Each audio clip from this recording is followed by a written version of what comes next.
All right, guys, welcome to the second game of this doubleheader, this battle between Boise State and UNLV. The teams met earlier this season. Boise dominated that game, won 81-59, and now these are two teams going in two very, very different directions. Boise State coming off 2 straight wins, a double-digit win against Nevada, and a 22-point win against Fresno State. Meanwhile, for UNLV, it's been a lot of struggles as of late. We called that ranked upset win against Utah State. Seemed like things were going well for them. Now they find themselves at 500 after 4 straight losses to Wyoming, New Mexico, Utah State, and Nevada. They have not been below 500 at any point this season, but in danger of doing so tonight if they cannot beat Boise and split the season series against the Broncos. Appreciate you guys tuning in. As always, my name is JG. Now, if you've never been to a JG Live stream before, how it works like this. For everyone on the channel, any questions you might have, I'll be happy to answer everything. Any donation, get your question right away. Otherwise, I just go in the order that I see them. I'm going to guess Hot Boys for the number 4 song. I'm going to guess Hot Boys. I don't know why I'm feeling Hot Boys and Missy Elliott, but I'm feeling Hot Boys for number 4 song from the Super Bowl, January 2000. I'm feeling Hot Boys. I don't know why, but I'm feeling Hot Boys. So, appreciate you guys tuning in. Again, if you have never been to a JD Live stream before, fire away with any questions you might have. I'll be happy to answer anything and everything. Any donation, get your question right away. Otherwise, I just go in the order that I see them. Any donation also counts toward this thing called You Make the Call. You're going to help me decide which game we are calling tomorrow night at 11 o'clock Eastern, same time as this. Wake Forest, Stanford, Cal, NC State. Two of the greatest rivalries in ACC history. Move over Duke, UNC. Those are the real regional rivalries people care about. So, appreciate you guys tuning in. Every donation counts toward that from now until the end of the stream. Vote in that poll. Who do you think wins this game? Boise State or UNLV? It's been a crazy day of college hoops so far. We call the Florida Vandy game. It was smooth. Oh, I thought that was number 2. No, because number 2 would have... No, number 1 would have been... Oh, number 1 and number 2, but I would have loved doing What a Girl Wants. No, because we did 3. Oh, man. That's a bummer. That's a bummer. How close is I on Hot Boys? That'd be pretty close. Yeah, Micah Hyde retired. I feel like that was announced like a week ago, though. Am I crazy? I feel like that was announced a week ago. They just made it official today. But I could have swore he was going to announce his retirement a while ago. Or was I thinking of someone else?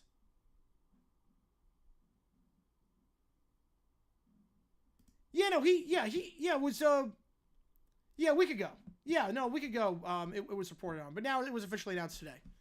Same I'm watching the Auburn game in 5 for 3 minutes. Oh, wow. All right, go for it. Who directed the halftime show before Jay-Z? Oh, I don't know. I'm not sure they had, before Rock Nation did it, it was just some guy they hired from the NFL. Yeah, Church tweeted out earlier today. Yeah, I think it was reported on a week ago, but now it's like official. I think he put out a statement today. Solid safety for a long time. Yeah, vote on that poll. Who do you think wins this game? This game over on CBS Sports Network. So I want to head over there. Again, tomorrow we're doing 2 games. High Point Radford on ESPN Plus, and then obviously one of those 2 games on the left side of your screen. We have a new video that came out today about Super Bowl 34. Not the same one as yesterday, though that one was one of my favorite videos I've ever put together. One of my favorite videos in quite some time was that one with the the police ticket controversy. But this one was pretty good too. Though Tony Horn, Rams wideout. Go click that link above if you haven't seen the video. It is about a bizarre controversy at Super Bowl 34. So, appreciate you guys tuning in as always. We're going to get this game started in just a little bit. Was it the networks? Oh, wow. Was Jay-Z involved in Beyonce's Christmas show? I'm not sure. I'm not sure if he was.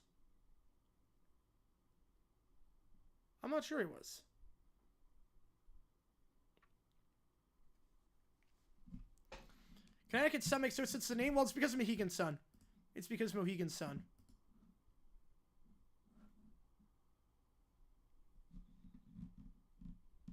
Not on... Wait, Hot Boys...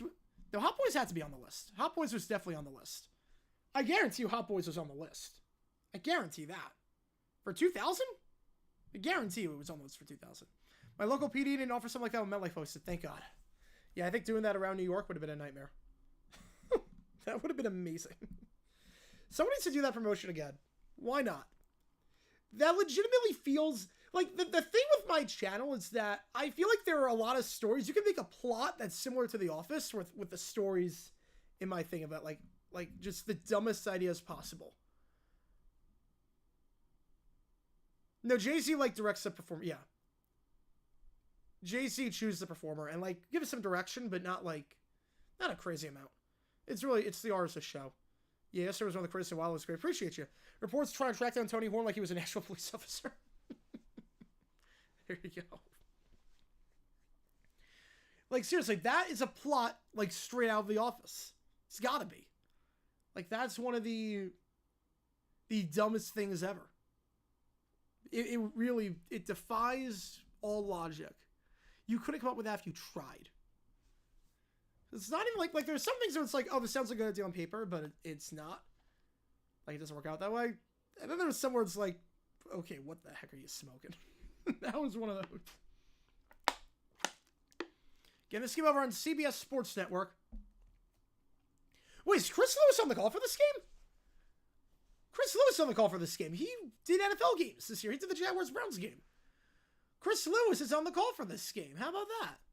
But they're trying to force his way to Phoenix. Has blocked every trade, essentially. It's so funny because it's not going to happen. It's not going to happen. 2 interesting guesses. It will. It will for sure. We're going to see what happens. We're going to see what happens with the Super Bowl this year. Mavs will survive.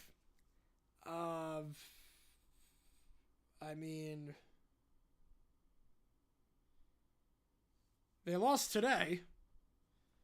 They ain't surviving a whole lot, I can tell you that much. They ain't surviving after what happened with the Luka trade. Mavs are cooked. If they were hit inside, please that'd be somewhat less stupid. Yeah, I get that at least. Suns just refuse to take him. Well, they can't. They're not going to. They'd be over the limit. They can't do it. If I nickel for every video from the last 2 days about stupidity at Super Bowl 34, I have 2 nickels, which isn't a lot, but it's worth that time twice. That is true. That is true. There's a certain guy that lives in a house that is white that is going to be there. A certain guy that just moved into a white house of sorts that will be at the game. Ishib is a top 5 worst center in sports to be traded. Butler and gets rid of KD. I don't think he's going to. At least with Ishib, he spends. He cares about the fans and the team. He spends. He doesn't know how to spend. We went from Sarver, who doesn't spend anything, to a Sheba who spends like a madman. But not smartly, like Dan Snyder back in the day. Now, obviously, he's better than Snyder because he's not inappropriate. But it's very similar to what he did in 2000. Will I post World Park pictures? Of course. Oh, you know it. I'm posting. It should be done by Friday. The room is almost done. I just have to hang a few more things. The room is almost done. I was going to have unemployed soon. I think so. He is he is talking and playing his way out of the NBA right now. For some inexplicable reason. And I don't know why he's doing it. Historical numbers of the Super Bowl? Potentially, I'm not sure yet. Not sure if we will. The problem with a lot of Super Bowls is that it's the hardest to find footage. Not find footage, but it's the hardest to make videos on because of copyright. Because every Super Bowl is pretty much filtered and blocked by the NFL. So, it's a bit tough with that. Go, boys. How's it going, Keller? Appreciate you doing it. Appreciate you picking this game. Should be a good one. Any Dallas Texans helmets? I do not, but I want. I want some Dallas Texans helmets. I don't have any. But I don't have. Jimmy Butler shouldn't be in the Hall of Fame. Oh, he will be. No, he should be. Again, the criteria for the Hall of Fame for basketball is do you have a pulse. It's very different. It's not baseball. It's not football. Nick Broadcast probably in the offseason. JGI News? Yes, we're going to do JGI News. And Nick Broadcast review is coming soon. Hopefully. Before I go on vacation. Fingers crossed. A lot has come up. But again, the criteria for NBA Hall of Fame is just have you breathed on a basketball court for more than 3 seasons. If you have, you're in the Hall of Fame. It takes nothing to get into the Basketball Hall of Fame. Like, we'd be having a very interesting debate for football about Devin Booker right now. Is he a potential Hall of Famer? If this was football, this would be awfully close. Basketball, it's like, what's even the debate? There's a reason why there's no Basketball Hall of Fame debates is because it's like, come on. The only debate you see is Derrick Rose. That's the only debate you see for basketball. Maybe a video about of the 58 Super Bowls, probably a solid half of them at this point. LaFleur dumb decisions. I'm not sure if I'm gonna ever get to that. I'm not sure. All right, 60% of you riding with the Broncos to complete the season sweep. Starting 5 for both these teams: Keene, Cardanius, Degenhart, Ugbo, and Meadow for Boise. And then for UNLV, same starting 5 as last time that lost to Nevada: Henley, Thomas, Richwayne, Hill, and Sherry. Let's get this game underway. Yep, Wheeler's playing them all, and his son playing a casino. Yep, there you go. BYU Arizona main event coming up on the main ESPN. There you go. Cruise for the UFL season? Yes, it's going to be before UFLs. It's 2 weeks after the season. So it's 2 weeks after Super Bowl. So I give myself a week to clean everything up and to get the videos out that I need. A week to then just get situated and then cruise. Which I'm excited about. So I'll be gone for the Combine. I'll be back after that, and then it's going to be just chaos because we got conference tournament streams and free agency streams. It's just going to be madness. I already know it. It's going to be crazy when I get back from vacation. But UNLV in the black, Boise in the white. They win the tip. We're underway here. Cardanius kicks it out to Degenhart. Degenhart trying to drive inside of the Mountain West logo. Wants to travel, and they're going to get it. Degenhart commits the travel. Leading scorer on the team. 13 points last time out in that win over Fresno. Averaging about 17.5 points per game this season. Yeah, Kemp, that's an interesting one. I don't know why. I don't know why Kemp is not. But basketball, the criteria is so low to making the Hall. Second game we've called for both these teams. Boise, we call that bloodbath against New Mexico. And UNLV, we call the upset win over Utah State. Step back 3, that one no good. least the camera is better this time than it was the last game. It was way too high up. It was impossible to call the last one. How long does it take to clean up Super Bowl party? A while. Couple hours. Call water polo? I did for the Olympics. It was fun. I called water polo for the Olympics. We called a lot of water polo for the Olympics, actually. Fakes a 3 up top. It's Ugbo. Now gives it off. Trying to drive the baseline. Contact on the play. Going to line shoot 2. Will be Andrew Meadow. Meadow, an 85% free throw shooter. Last game, just 6 points against UNLV. 2 for 6 from the field. Though he played great against Fresno last time out. Leading scorer on the team in that game, 20 points on 7 for 13 shooting. He was perfect in the line that game. How many people in the party actually watched the game? A fair amount. I would say 75%. First free throw is good.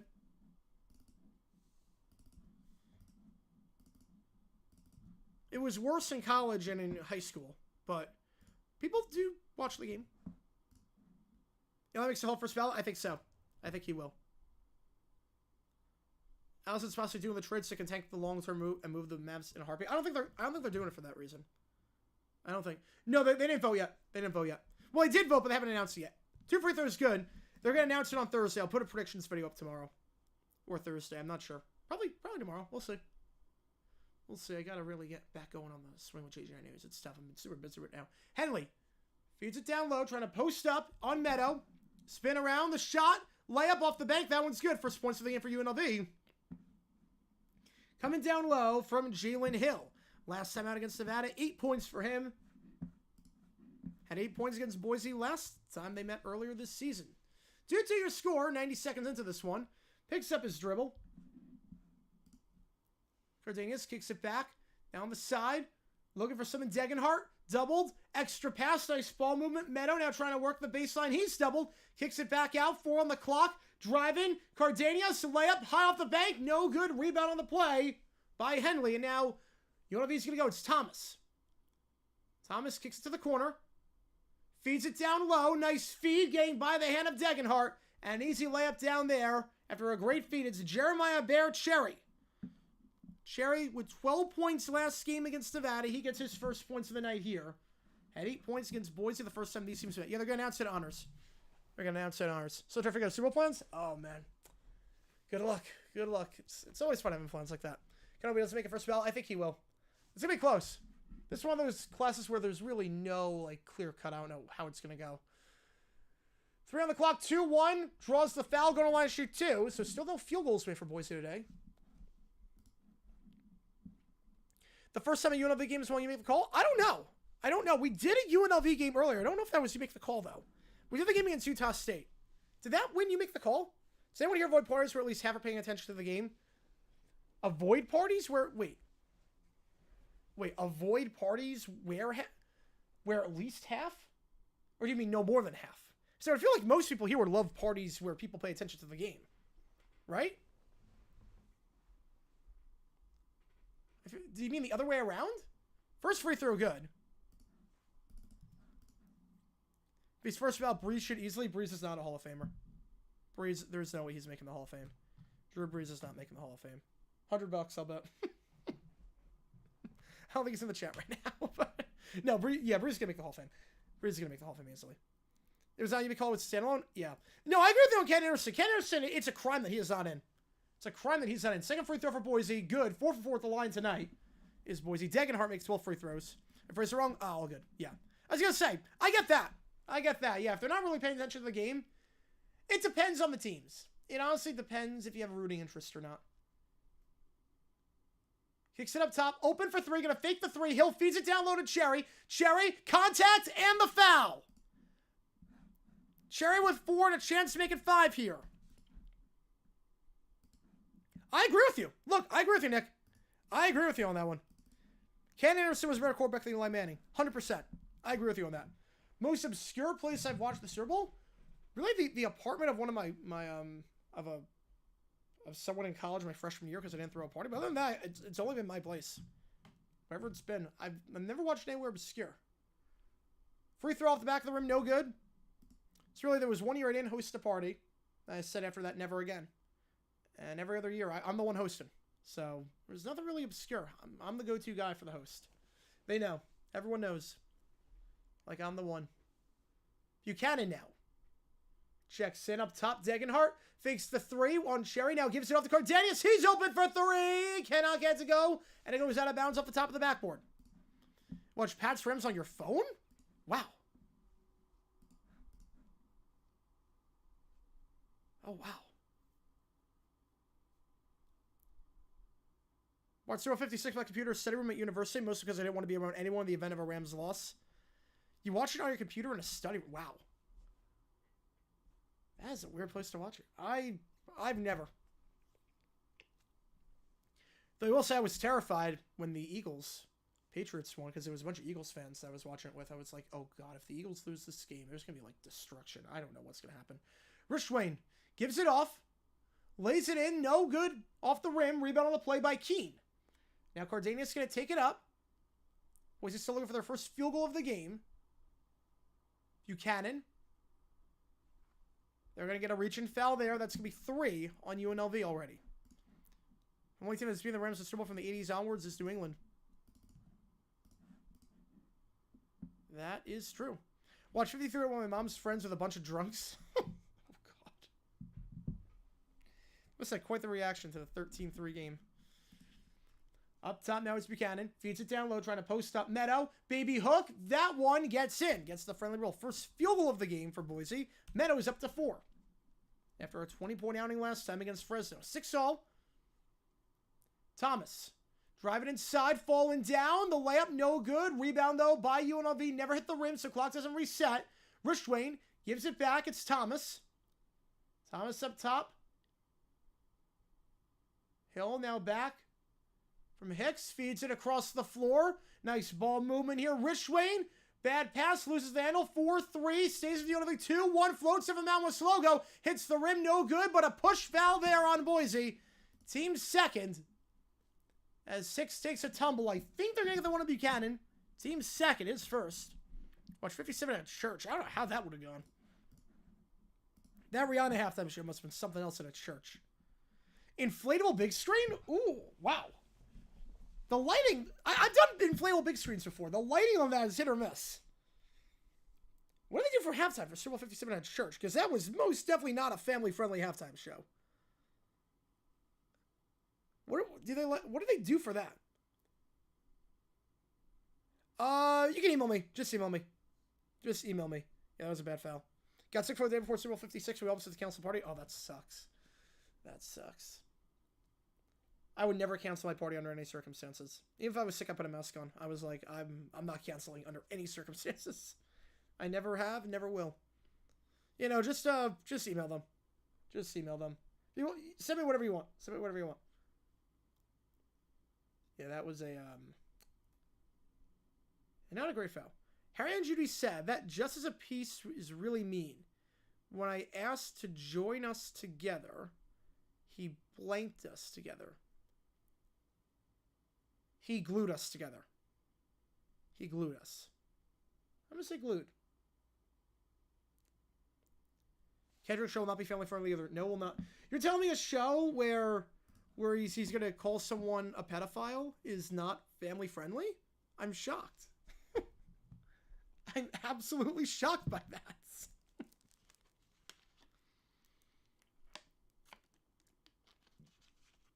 The only family-friendly part about the halftime show is going to be the 5 seconds where he says mustard. That's going to be the only family-friendly part. Nick with it too. I appreciate you, man. Basketball. Basketball indeed. Let's go. Which game do you want? Which game do you want for you to make the call? Do you want me to do the Wake Forest Stanford game or the Cal NC State game? Appreciate you, Nick, a ton. Appreciate you, man. Holy cow, let's go. Let's go. Appreciate you, man.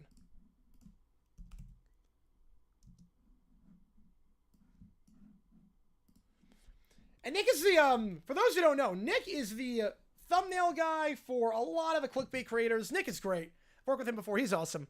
Nick is great. He does a lot of the thumbnail stuff for clickbait, for Tree and whatnot. So he's great. Appreciate you a ton. So You want basketball? All right. You want basketball? We'll get you on basketball. I'll split across the middle. Unless I'm missing something. Yeah, we wanted the behind the scenes guy for like Tree and all the clickbait guys for that. Nick's the guy. One time I attended a Super Bowl party was for 11 years ago. Oof. Yeah, that game. Rough one. Especially with people who didn't know football. That was a funny one. That was like, a lot of my friends didn't know football. They want to watch the game though. First play, I had to like explain for like 30 minutes what the heck happened. Like the snap over the head. Buchanan taking it up. Gives it off. It's Cardenas. Cardenas up top. Swinging it around. Oh yeah, baby. Both basketball. Back out wide for three. Not going to take it. Omar Stanley had a ton of space. We're going to try to drive inside. Now going to fade away from the Mountain West logo. That shot no good. It fouled on the play. Going back to the line is Boise for the third time today. They're 4 for 4 at the line today already. Omar Stanley at the free throw line. Had 12 points off the bench last time these teams met in that 81-59 win. Last time out off the bench against Fresno, 10 points for him. He's been the sixth man of sorts. Super Bowl stream, I'm not doing Super Bowl stream. So, Super Bowl stream of... It's ironic. The two biggest days of the calendar are the Super Bowl and the NFL draft, and I don't go live for either of them. Because I'm either at the draft or I watch Super Bowl with my friends. So, enjoy the Super Bowl however you wish. I will not be on for that. Day before, day after, I'll be on, but not that one. 57 at church, just on my phone with AirPods. Oh, wow. Last Super Bowl I watched at a place that was my house was Super Bowl 46. That's a long time ago. A long, long time ago. Sanford, they're good. I can't imagine not watching a Super Bowl at my place. Unless it's at the game because the Jaguars are in. I really can't imagine not doing that. So Boise, 6 for 6 at the free throw line tonight. And they got the lead so far. Trying to drive down the floor. Kicks it back. It's Rishwain. Rishwain at the elbow. Feeds it down low on the block. Now kicks out to the corner. Going to fake the three is Henley. Henley back up top. Rishwain fakes the three, and it's a wild pass. Good closing defense there by Bowie to force the errant pass, and it's going to be a turnover on the play. Wait, basketballing during Super Bowl? I will not be basketballing during Super Bowl. I will most definitely not be. Yeah, Sunday I'm not streaming. I'm not streaming anything. I'll not be basketballing during the Super Bowl. No chance. No chance. I watched the hours and hours of pregame coverage, even though it's stupid. I accept the party and everything. That day is just... Oh, man, it's nuts. That day is just nuts. Stanley. Gives it off. It's Cardenas now up top. Cardenas by the elbow. Picks up his dribble. Has to reset 6 on the clock. The bounce pass there goes to Buchanan. Buchanan back up top for 3. Cardenas! Cannot get it to go. But rebound on the play by Meadow. Meadow going to reset back to Cardenas up top. Cardenas fakes the 3. Now trying to drive inside. The layup contact going back to the line to shoot 2 more. So 4-2, just fourth quarter, yes. Mr. Days for the Giants being good. 44 was such a... You mean 46. I don't say subbing anytime soon. Yeah, I don't see it. Now it's Shane as the GM. Now with Mara right now. When do I start trickling for my party in terms of how long before kickoff? So here's the funny part. I tell people the game starts at 3:30. It doesn't, but I know people will come late. I tell people game starts at 5:30 Eastern time. I tell people game starts at 5:30. So that by the time they get here, the game is still not started. Second free throw off the back of the rim, no good. First miss of the day for anyone. Meadow is up to 5 points. 9-6 your score. Cherry gets the board.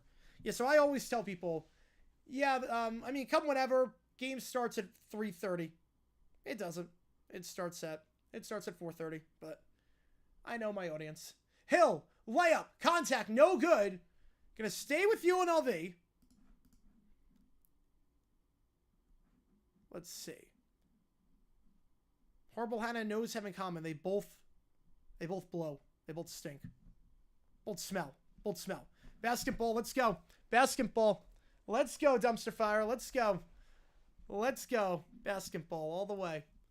All the way. Again, I was on the stream with Dumpster Fire for Media Day. 8 hours. It was so much fun being with Trey and 5 Point. All the content creators on there. So appreciate you guys a ton.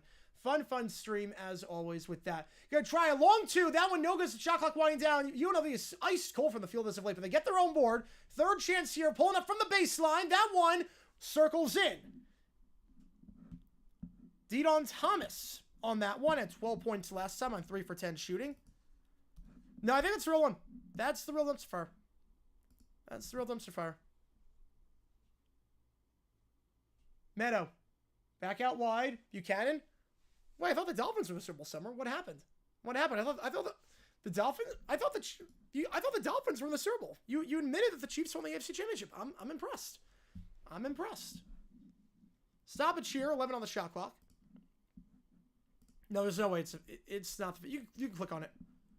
You can click on it. It is the it's the real one. No, it's the real one. It's the real dumpster fire. Return to sender. 6 on the clock. Open for 3. Long 3. No good. Rebound on the play, though. Going to stay in bounds. It's Buchanan. Kicks it out by the elbow. Open in the corner for 3. Not going to take a Meadow. Going to try driving inside. A layup. Contact going back to the line. Meadow, 5 points today. All of them at the free throw line.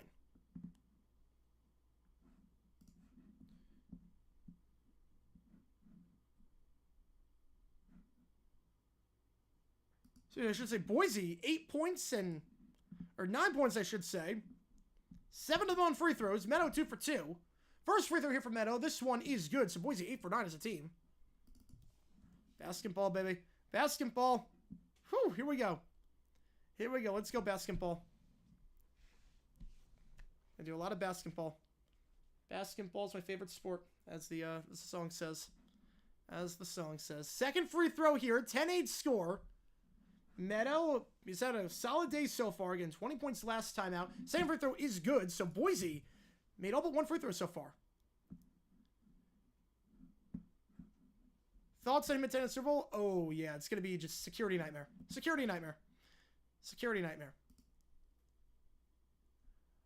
We saw Sane on the chat today. Sane works in mysterious ways. Sane is not a Bills fan. Sane works in mysterious ways. Thomas, driving inside, kicks it back out, tipped but able to recover by the paint. Gonna throw it up. I thought he was going for the alley-oop there. Instead, floats it in. UNLV's made their last 2 field goals. Shot on the play they're made. I think by Bedford. 11-10 your score.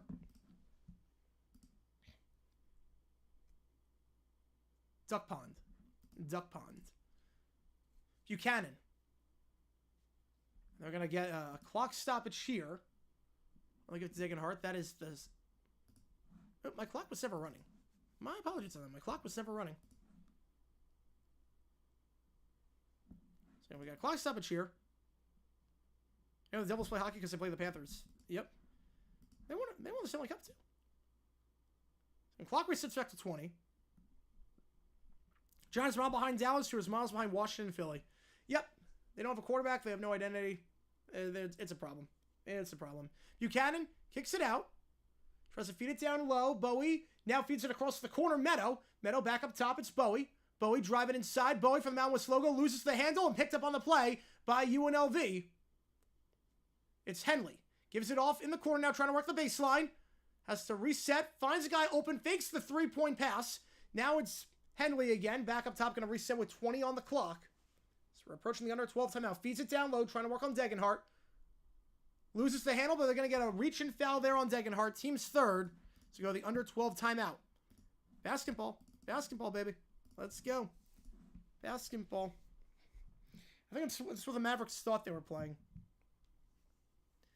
when they traded Luka. Because he's a bad basketball player, but he's a heck of a basketball player. And a roads get shut down. Oh, yeah. It's gonna be a security nightmare. Yeah, if you like what you see, folks, make sure you like and subscribe. It really helps the channel out a ton. It really does. I really appreciate you guys a ton.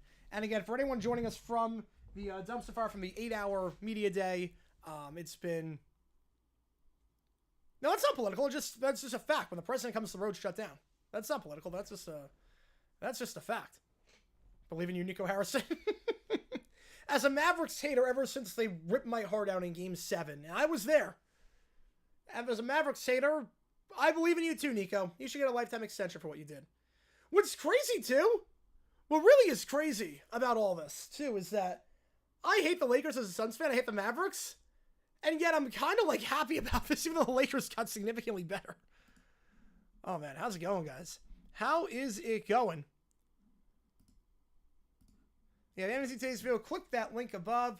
And again, if you like what you see, make sure you like and subscribe. Again, any donations count toward you make the call. Help me decide which game we're calling. Tomorrow night, 11 o'clock Eastern, we're calling High Point Radford 7. And then tomorrow night, Wake Forest, Stanford, or Cal, NC State. The most regional rivalries in conference is right now, by far. Good thing about New Orleans is that road closures are not a major issue because you can walk to any major attraction in the city. That is true. That's what I've heard. That is what I've heard. It's a problem with New York. That's the problem with when they did in East Rutherford, is that you can't get to the stadium by foot. It's impossible. You can't get to MetLife by foot. It's the same in the middle of nowhere. It's awful. It's absolutely terrible. Among the many, many problems the MetLife Stadium has. That is one of them. What business is Ben Affleck doing an ad for in the last 2 Super Bowls? Is that Duncan? When we stream basketball? I mean, maybe.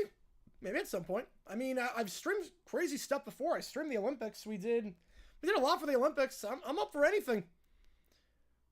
When Howdy Doody went to the puppet workshop, he had an accident with the sander. Poor Howdy. He had his hand sanded off. Let's say hand. Yeah, these are the greatest ACC rivals of all time. Yeah, screw Tobacco Road. Screw UNC Duke. Love me some basketball, baby. Let's do it. Let's do it. All right, back underway here. Your boys picks up their 3rd foul. Weaving it around by the elbow. Trying to drive inside. Contact on the shot. No call, but gets the layup to go anyways. UNLV retakes the lead. 12-11. Bucket on the play there by Brooklyn Hicks. Hicks last time out, cut off the bench, just 2 points in 15 minutes. Last time these seeds played at 6 points on 2 for 3 shooting off the bench. Taking hard up top. And lays it in. That one's good. Good feed there. Buchanan gets it to go. Can't say about any other Super Bowl host city except Atlanta and some of the northern cities. That is true. That is true. Yeah, especially not Arizona. Glendale, that stadium's in the middle of nowhere. That stadium's in the middle of nowhere. It is a pain in the butt if you don't take the black lot. Quarter 3, that one circles out, so Henley can't get one. Let it go. Rebound on the play by Boise. Taking it down the floor is Cardenas. 11 minutes to go in the first half. 13-12 your score. Cardenas behind the back pass to Degenhart. Degenhart works it around Buchanan. Extra pass to the corner. Carmichael for 3. That one way off the mark, off the iron. Rebound, though, by Boise. Tipped back by Keene. It's going to Cardenas. He's doubled. Keene gives it off. Buchanan in the corner. Carmichael trying to work the baseline, out of bounds. And it's going to be UNLV ball. UNLV ball. Alaska Super again. I think so. The funny part too with that is that there was, I believe, a McDonald's commercial back in the 90s. I think Super Bowl 24, where they like jokingly had Alaska put in a bid for the Super Bowl. Like, I think it actually happened. I think Super Bowl 24, there was like a. Am I hallucinating that? I gotta double check at the under 8 time map, but I think there was a commercial for Super Bowl 24 involving the Super Bowl in Alaska. That shot blocked on the play. Boise gets it back. 13-12 your score. 10-26 in the corner. Carmichael not gonna try the three. Gonna feed it down low. Buchanan kicks it back up top. It goes to Cardenas. Cardenas feeds it down low. Going to Degenhart. Degenhart across the court to Carmichael for 3. That one is good. Carmichael misses last 3. Gets that one to go. Carmichael, 43% from 3-point range this season. Going to increase his average on that shot. 16-12 your score. Carmichael last time out, 5 points, 1 for 3 from 3 in that game. 8 points off the bench against UNLV. The last time these teams met. 16-12 your score. Step back 3 here for Bedford. That one's good. 2 teams trading threes right now. Bedford, 38% from 3 this season, coming off an outing with 9 points off the bench against Nevada. Had 11 points against Boise last time out on 3 for 5 shooting from 3. Picking up right where we left off from that matchup. Floater alert. That one no good, but took an extra bounce. Rebound on the play by Buchanan. Buchanan gets the one to go. 3-point game. Do I think it'll switch a lockout? I think it could. Does Jaguar Gator 9 confirm that Falcon Bulldog 9 and Steeler Panther 69 exists in the multiverse? Yes, absolutely it does. Absolutely. Layup. That one's good for Cherry. 18-17. Nice post play. Yeah, I think it confirms that everything exists. In a universe, tight end volunteer 9 exists, which terrifies me. Tight end vol 9 exists somewhere. There is a universe. There is a universe like that. Kicks it out. Corner 3. Carmichael misses that one. Too much on it, but another offensive board by Boise. It's Keene. Kicks it back. Cardenas open for 3 at the top. That one's good. Has ever tried to have a Super Bowl in Canada or another country? Yes, they have. They actually have. Montreal tried bidding back in the 70s when Olympic Stadium, but good thing that didn't happen because Olympic Stadium was not ready by that time. Rebound there by Keene as it goes off the back of the iron. Cardenas up top. Degenhart. Looking for Buchanan down low. Going to feed Buchanan, but doubled and stolen away. Here comes UNLV the other way. It's Thomas. Or excuse me, that one's Henley. Henley, floater. Cannot get it to go. Buchanan gets the board. Cowboy Longhorn 7. Yes. Texas Cougar 9. Yes, that exists. Colt Hoosier 9. Oh, you know it. You know it exists. You know it exists. There's probably some weird combo, too, that exists somewhere in the multiverse. Like 2 random teams from random leagues you would never think about. That one's stripped away. Still on the ground. Boise's got it, but it's going to be a jump ball. Possession arrow is with UNLV, unless Boise called the timeout with 7:58, which would take us to the under 8. Lunchable? Not until they get a team. Yeah, Boise does call timeout to avoid the jump ball. They'll have 3 left. Take us to the under 8 timeout. Which team will do the best in the NFL draft this year? Ooh. Oh, man. I mean, you can never bet against the Eagles. You can never bet against the Eagles. Surprised they never did Toronto. Well, Toronto, the thing with the Sky Dome is that it's too small. Sky Dome is way too small. You got to have 60,000 a host. Sky Dome never at any point had a capacity of 60,000. Yeah, but there was a... Montreal tried bidding back in the 70s. Didn't get it. But back in the day, non-NFL cities bid for the Super Bowl all the time. Jacksonville bid a few times. So LA bid a few times when they didn't have a team. Or try to at least get Titan Bowl 9. Tom Crossy. Wait. McDonald's Alaska Super Bowl. I'm convinced. Is this the one? Yeah. No, I'm not kidding. I'm not kidding. There was an Alaska Super Bowl. There was a commercial involving the Super Bowl in Alaska at Super Bowl 24. We'll make a video about the Montreal bid. Yeah, I definitely want to do that at some point. But the problem with that video is that there's multiple bids. There's multiple videos for it. Or multiple bids, I should say, with Montreal. So they put in a few bids back in the 70s. Put in a few bids. Would have been interesting to see, because obviously New Orleans, they didn't get it at the... They tried to do it at the Superdome, but Super Bowl 9 had to be at Tulane Stadium because the Superdome was not there. It wasn't ready at the time. But you could move to Tulane Stadium. Don't forget Survivor's Corner. Do not. Super Bowl 19, baby. Super Bowl 19. Montreal, there's no other place to put it. You'd be screwed. If the Olympic Stadium was not ready by that point, and it wasn't, you'd be screwed. But I think Super Bowl 11 was supposed to be, like, they were trying to get at that.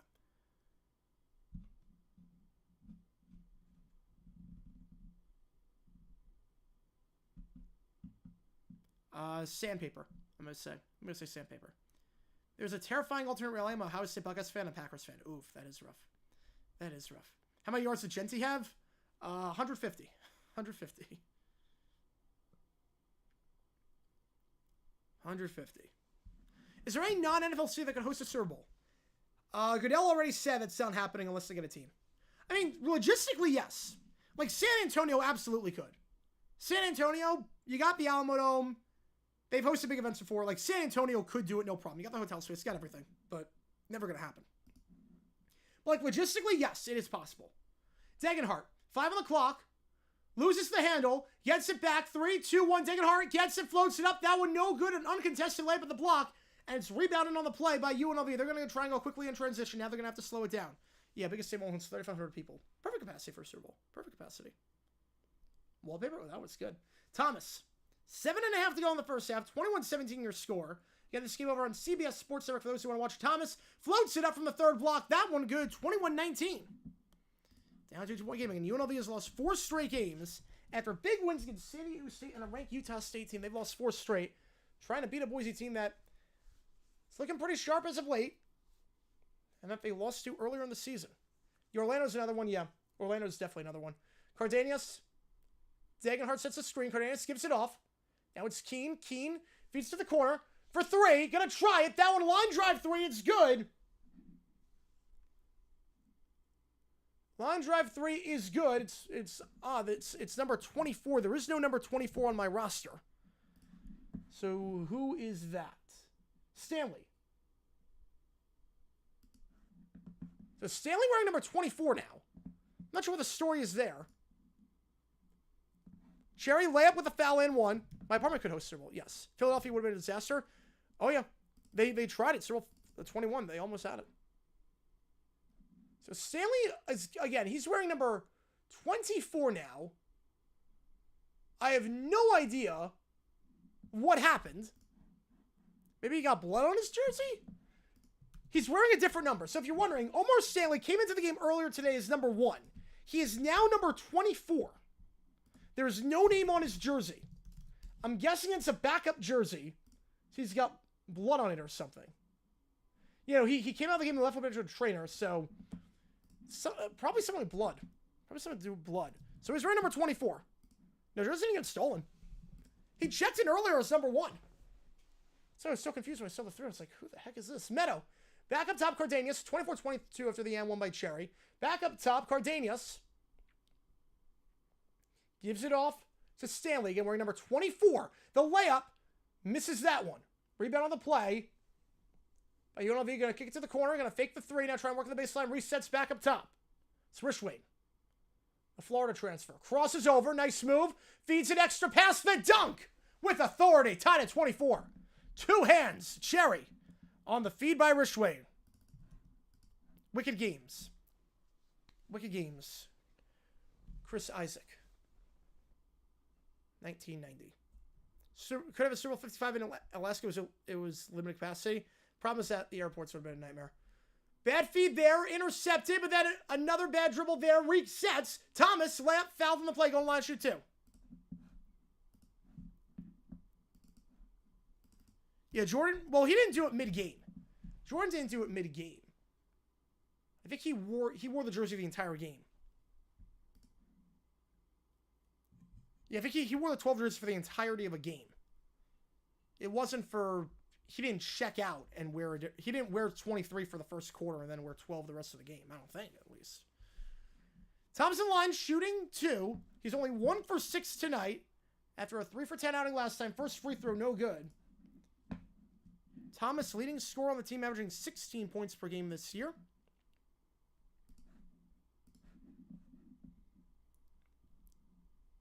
UNLV 1 for 3 at the line right now compared to Boise 9 for 10.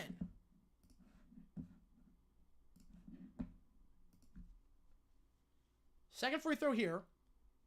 Thomas to give him the lead with 5:41 to go in the first half. That one good. So Thomas goes 1 for 2 that trip. He's up to 3 points. 25-24 your score.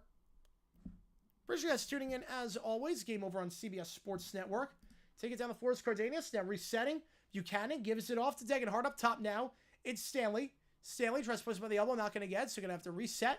Feeds it to Buchanan. Buchanan trying to drive inside. Spin. Layup. No good on the spinning move. Rebound on the play by UNLV. And now it's Thomas going to take it down the floor. 25-24. 5:16 to go. NFL players who've done this? I don't think so. I don't think so. Step back 3 off the crossover. No good. Had Degenhart off balance, but couldn't capitalize. It's going to be a foul on UNLV as Stanley got pushed to the ground. It's going to be a 1-and-1 loose ball foul. Try to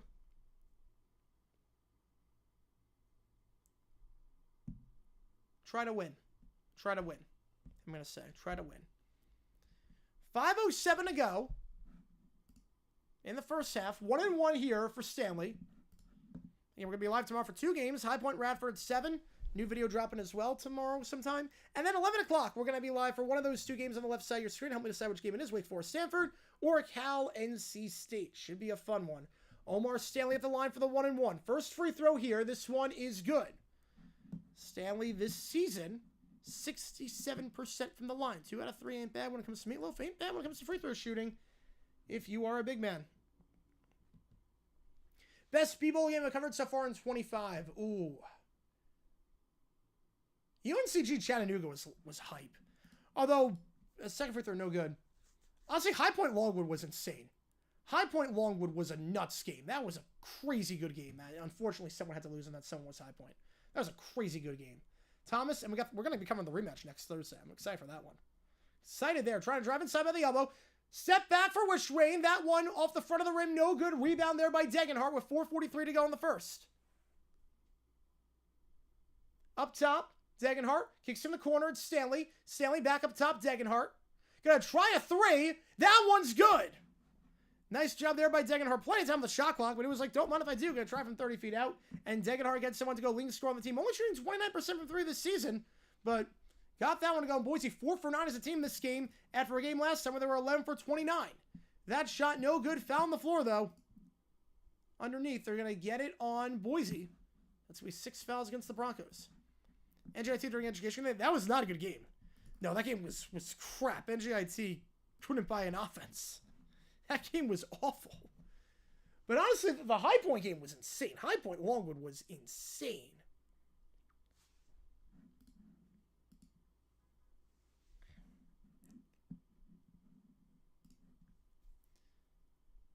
Baseline jumper by Thomas. That one no good. Rebound on the play by Boise. It's Cardanius. Number 11 gets the board over number 11. Back up top. Open for 3. Buchanan. Way too much on it. Rebound on the play by UNLV. Tipped by Thomas. And going to Richwing. Richwing going to take it up with under 4 to go in the first half. 28-25 your score. Gives it off. It's Hicks. Hicks in the corner trying to post up on Buchanan. Hicks out wide. Goes to Henley. Henley from the block. Looking for something. Going to fade away from the baseline. That one way short. Rebound on the play. It's by Cardanius. And he's going to take it himself. Trying to go coast to coast potentially here as UNLV is going to make a sub on the next dead ball. Feeds it down low. Nice feed to Degenhart. Foul and 1. Count it. Have him on place on YouTube and growth as a channel. So, yeah, that's a good question. As we're at the under 4, 30-25. That's a good question, Nick. I mean, there are definitely moments where I'm like, this is not like the growth I want, and there are times where it's like I'm doing away from myself. I'm doing away from myself. I've definitely adapted a lot. In the sense that I'm doing more things than I ever thought I'd be doing. Where streaming is now a big part of what I do. It used to not be. It used to be I didn't stream at all. And then it was I only stream the football games. And now it's I stream every night. Which I like. I love the community we built here. I love that I'm good friends with people. And I'm good friends with most of the clickbait guys. I don't really swear that well, but talk with a lot of clickbait guys regularly and with a lot of careers. Like there were some careers too that I knew, and there was some that I didn't know, but I was happy to meet them, and it was a lot of fun. I love what I've done. I'm grateful for this. I mean, every time I feel discouraged about anything, like let's say videos like a 9 out of 10 or something, anytime I feel discouraged, I just look at the office that I have and like, what would 10-year-old me think right now? Anytime I feel discouraged about something, if it's like, okay, this might not be the best day in terms of viewership or money or whatnots, it's always like, just look at what you've built here. Look at what we built here as a community. And it's awesome. It's awesome. And it's good perspective. So it's like, I just look around like, yeah, 10-year-old me would have been like insane with this. I'm still trying to grow. Promise that there's not enough hours in the day. There's not enough hours in the day. I really want to try and grow this thing even more. Or I'm streaming as much as I can possibly, but where I'm posting videos on every channel every day and just having a whole like team and whatnot. I don't know if that's ever going to happen. But we're going to just push and grind, and we're just going to keep going. And it's great. You can't look at it day by day with YouTube. You got to look at it like year by year. And I look at what I've done over the past year and like, look at how much you've done. And it's like, I'm happy with what I've done. Yeah, got me some subs. It did. If Boise State cashes 2.5 the first half, I'll send a tip though. All right. Well, right now it's 5, and they got the M1 coming up. So, got the M1 coming up. But yeah, I'm happy with my place. I want to get the gold. I want to get the silver plaque. I want to get 100K. That's definitely the next thing is get that silver plaque. Hopefully we do a gambling stream with arbitrage. Yeah, with the casinos that still allow us to do it. If I ever get a Grossi level, what would happen to OT? Oh, OT would be, oh god. OT would probably be $50 minimum. OT night? I'm not sure. OT, if it was ever Grossi level, would be a $50 minimum. Otherwise, it'd be on for forever. It would be impossible to get off. Or it'd have to be like a once-a-month OT thing. I'm glad to see your channel. I'm glad to be a part of the community. We've here. Not only that, I'm grateful for the friendship you and I have established. Me too, man. Me too. Well, I think that the moment that really sunk in for me, not that every moment hasn't sunk in, but the moment it sunk in, I saw a lot of people for when I was on today with Dumpster Fire. I saw a lot of people that were here for me, which was awesome. Free throw, no good. Rebound by UNLV. So a lot of people that were here for me and faces that I recognize from my channel, like on a work day too, like that, like 3 o'clock on a work day. It's amazing. So yeah. Working around. Out wide now. Bedford trying to drive the baseline. Bedford blocked on the shot, going to stay with UNLV. And that's part of why, too, I'm doing like college basketball. I'm trying to just grow. Even if I'm just doing football videos, I want to keep growing and do stuff during the offseason. Every game where the Jags lost, but I still realized what a great game it was. Yes, Texans in 2012. Texans 2012 was like, you know what, that was one of the best games I ever watched. I was like, you know what, stinks that we lost because Andre Johnson went off, but man, that was a fun game. Baby hook, no good. Rebound on the play, gonna be a jump ball. Staying with UNLV. Possession now is with the Rebs. I feel odd I want my channel to grow, but I like how close these streams are. I guess I'm a hipster with JG9. I feel that. I definitely feel that. I definitely feel like, okay, at what point would it get like too big and too cat? Because I know people that choose me over Grossi because like Grossi can never get a word in because it just flies by. So it's almost like it's a weird dichotomy. It's a weird dichotomy, but I do my best. I do my best to do my best.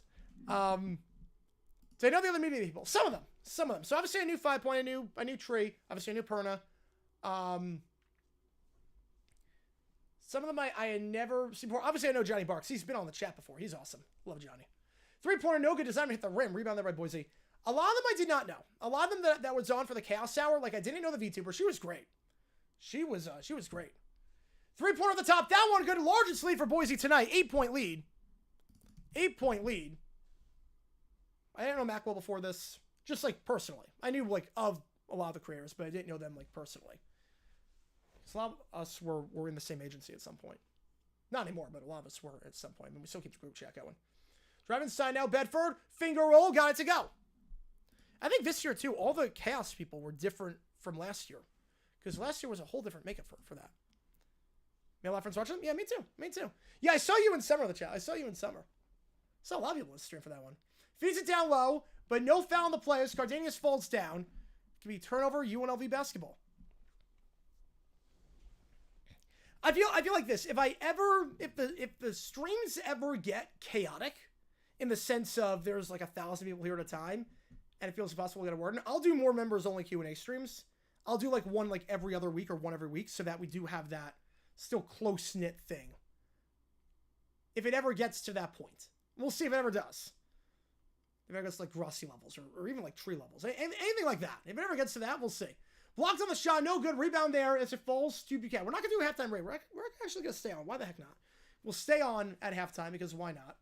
Cardanius driving inside. Cardanius tries to feed it down low. It's tipped away. Keene gets it though. Meadow for three from the corner. That one's wide and rebound on the play by Bedford. You usually do halftime break, but I don't think anyone's going to be live right now for this game at midnight, so we're just going to stay on. Bedford for three at the top. That one off the back of the iron. No good. Rebound there by Buchanan. UNLV is really struggling from the field. Just 1 for their last 11 from the field. They are shooting as a team just 36% from the field. 1 for 7 from 1 for 7 from 3. First game I call you, like, subscribe, hope your goals. Appreciate you, Hunt. Appreciate you a ton. Appreciate you, man. You know, that's why I do these college basketball streams. I really want to, like, try and grow beyond football and, like, do some stuff in the offseason. Cardanius for 3. Because I love these streams too much. I'm like, why stop just because football's over? We tested with the Olympics. It went well, so why not keep it going? Feeds it down low after the second chance. No foul on the play. Letting him play. Degenhart can't get it to go. Rebound, though, by Boise. Third chance here. That one no good. Shot clock needs to reset at 20. It does. Fourth chance. Drive it inside. Cardanius puts it up off the back of the iron. No good. There's a 1 second difference between the shot clock and the game clock, so UNLV can take their time here. We'll see if they call timeout. They have one. They have all 4, so use it or lose it. And they will use it right now with 22 seconds on the dot. Somebody where the power couple of media chat wasn't on a lot, but did make funny comments. Love it. You know, it was nice too knowing that there were like a lot of people I saw in chat that I see a ton on the stream. I was like, oh, I recognize this guy. I recognize this guy. Like, there's a lot of overlap, which I love. Which I really, really love. Believe me, this today really, like, not that every day doesn't do it, but this day really solidified just how lucky I am to be doing this and what a fan base I have. And we're going to keep growing. We're going to keep growing, and it's going to get bigger and better, and it's going to be even more insane. And Jordan Tech upsets Clemson 3 overtimes. Wow. Someone has to cover college basketball, the Olympics, UFL, NFL, college football. Someone's got to be me. It's got to be me. And that's where I think, like, I know Perna does, like, I wonder if Perna would want to do stuff for UFL. Because he does a lot of UFL-related videos. He does the week in the UFL vid. He doesn't stream UFL, though. I do. I wonder if he would want to do something with that. Because, I love doing UFL. UFL is, like, the UFL is maybe my favorite to call, only because it's still football, but at the same time, I'm the top dog for UFL in terms of like streaming coverage, and I don't have a favorite team, so it's very relaxed. We're gonna do baseball too. A lot of other sports. Winter Olympics, we're gonna have our fix for that in 26. Thomas floats it up, alley-oop, that one good, against the dunk there, it's Cherry. 33-29, Boise gonna hold on to the ball, they're not gonna get a shot off before the shot clock expires. Wouldn't have been good even if it counted. I got stuck in a law class, got watched at some point. Didn't stop me when I was in law school. That sounds like an excuse. That sounds like an excuse. Didn't stop me when I was in law school. I was working on scripts in law school once I realized that this is what I wanted to do. I would just cross my fingers I would never get cold called. John throws NTA with a 5. Appreciate you, man. Thanks for what you do. All good. Congrats on your bet, man. Congrats on your bet. If you do like betting, go to oddsjam.com. Use my code JG9. Get 24% first month. Which game do you want me to do, John Throws? Appreciate you, man. Yeah, we're going to do World Cup. Just for a review full score for Porno last week. Sweet. Oh, I can't wait to watch that vid. I cannot wait to watch that vid. Oh, man. Battlehawks gonna be in trouble this year because I was never high on Becht. I was never high on Anthony Becht. That XFL conference is going to be a joke. DC, they did nothing to improve this offseason. The Roughnecks are still a mess, even though the Roughnecks are still a mess with Curtis Johnson still there. I mean, that conference is a nightmare. That's going to be San Antonio just running train on everyone. That could be San Antonio wins with like a 6-4 record. I mean, it could be that bad. Birmingham going for the 4-peat. Magoo's gonna do it. Four Nations, we'll see. Let me make another bell, let you know. All right, all good. Yeah, let me know Wake Forest, Stanford, or Cal, NC State, and I will get you that. My phone. Oh wait, hang on. Do I have UVac season tickets? I do. Yes, because it only costs like $15 a game. So I figure why not? It's a walking distance, and obviously that doesn't mean we won't do the road games. And plus, there's still games that we're gonna do before then, because D-backs games usually start 6:40. So my time, so 9:40 Eastern time. So there's still plenty of time. We can do games. 1-on-1 spot back. Nick with a 5. Appreciate you, man. We'll get you on the basketball games. We'll get you on basketball. I'll put another poll up. Who wins this game? Appreciate you. Get that number 1 spot. Let's go. Let's go. My first makes a singer favorite song. Her phone goes off. I don't think she'd let me watch a live stream.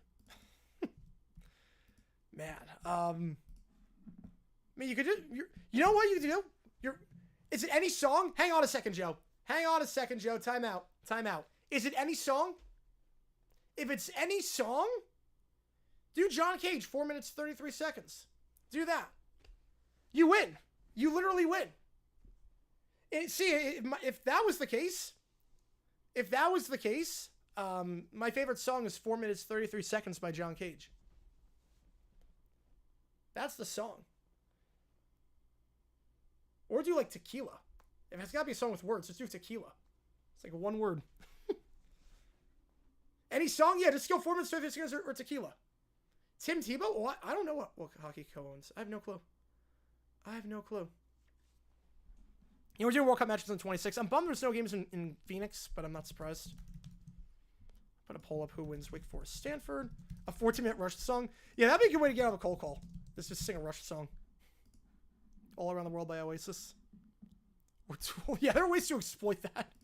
There are a lot of ways to exploit that. Favorite pizza I have is non-New York or Phoenix. Ooh, I would say on that one, for me personally, Blue Rock Pizza in High Point, North Carolina. It's about a mile away from the campus, and it's so good. It's like the best bar pizza you'll have. It's so good. I love Blue Rock Pizza. Like, if I ever go back to High Point, I'm having Blue Rock first thing. Carolina's Diner in Blue Rock. That was where it was. Sing that song if you can't sing. She literally told us to do that if you can't sing. Wow. So I have a prediction down on paper. For what? The trivia thing on Friday? Yes. Yes. For trivia on Friday, yes. So Friday night, 7 o'clock Eastern, me against my dad for trivia. Super Bowl, live on the air. It's going to be fun.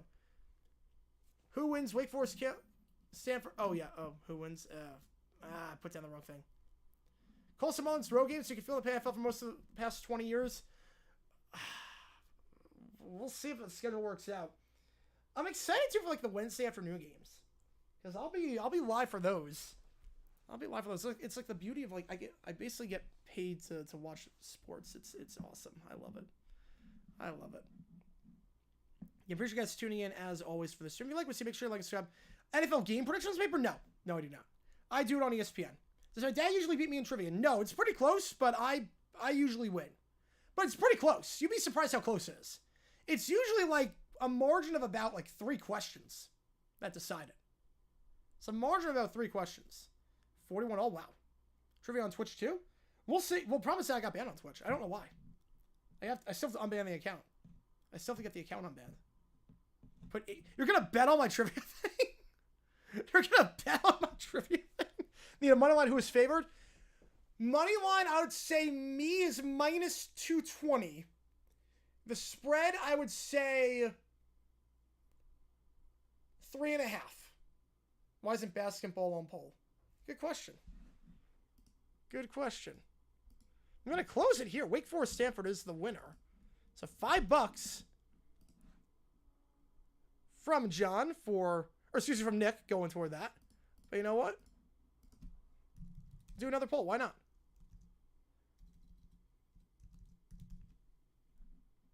Basketball ball, baby. Basketball ball. 2.5 question favorite. Hopefully Oddson makes a bet for that. Yes. Basketball ball. There we go.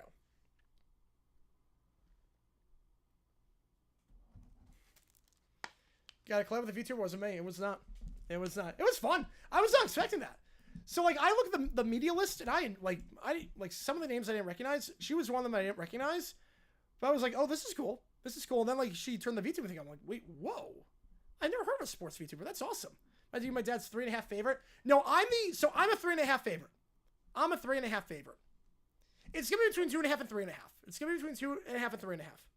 You want basketball? Well, there we go. There's your poll. There's your poll. Basketball ball. Favorite sport. So as a wise man once said, life is like a box of basketball. If you don't basket before you ball, you're going to have a bad time. South Park instructor once said. Like someone claiming I'm a troll. It could be that, or it could be because I talk about payment in the in DMs with people, because I pay people that win trivia. So it might have been that. I don't know what it is. But I'll see if I can get it fixed. See if I can get it fixed. I want to find a platform for trivia that is on YouTube. I really do. Because that'll be the easiest. Because I had like 1,500 on Twitch weekly, and they kind of bury you on Twitch if you're not streaming every day, versus here where I'm streaming every day and I've got over nearly 64,000 subs. So I'd rather just do it on here. I can really grow this thing, but I gotta figure out a way to get a platform on here. You have the future. So yesterday, basketball is the future. So that means action and basketball ball are one and the same. It's Tuesday night. It is. It is. And then in comes CUSA Tuesday, whatever you want to call it. They do some stuff. My favorite by far, Crack Baby Basketball. Featuring those student athletes. I love that. Student athletes. My favorite is the Big South. Like, they play all their games Wednesday and Saturday, but they'll flex the top game into Thursday, thinking that it's like a big deal. And it is for the schools playing in it. But it's like, imagine like Sunday football, like, oh, it gets flexed. Like, Big South just flexes games from Wednesday to Thursday night. It's like, oh, this is cool. But it's like, the rest of the country could not care less. The rest of the country could not care less, but I do like flexing for Big South basketball. I'm excited for tomorrow's game. High Point Radford. I'm excited for that one. I am very excited for that one. Then obviously, we got a big one against Asheville on Saturday night. That's gonna be a big one. It's gonna be a really big game. I don't understand basketball. Basically, it's like basketball, but it's a mile above sea level. That's how it works. That's how it works. If you are a member, you can charge for other one of these teams, including basketball and ball. those emojis. Favorite conference of the Big South or SEC? Ooh, I would say... that's a tough question. I would say, other than those conferences, probably ACC. Probably ACC. The T-Mobile ad. What a feeling. What a feeling. Flashdance. Slave, I mean student athletes. When they tackle sports, it's so funny. When they tackle sports, it's amazing. I love it so much. What a show.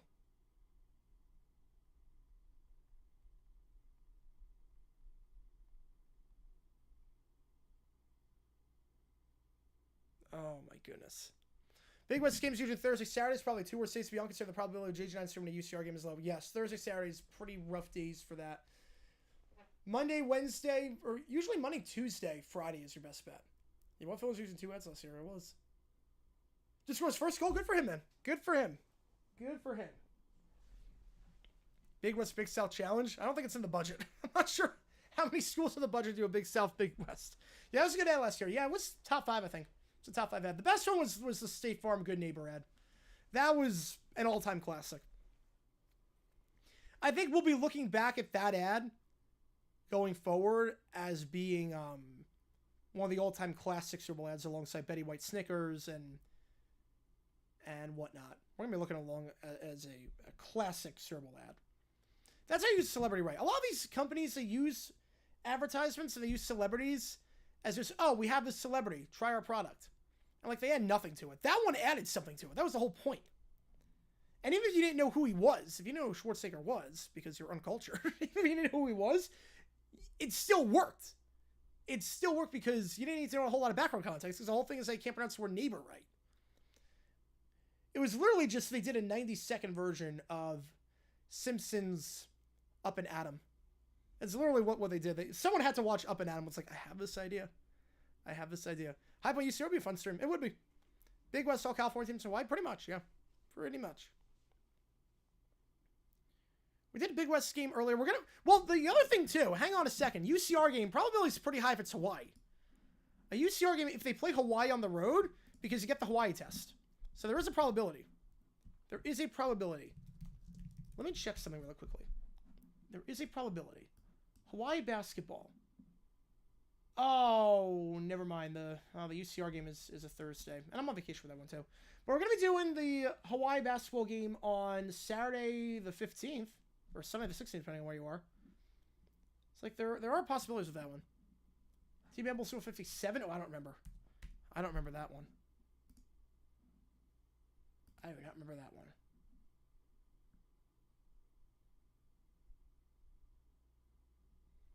We have about 2.5 minutes left before we start the second half. I should also note, just went final, UCLA defeating Michigan State over on Peacock. That game is over.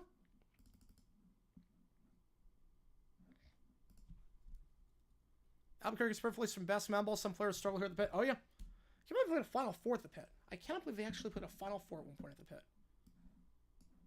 Like, I can't believe that actually happened.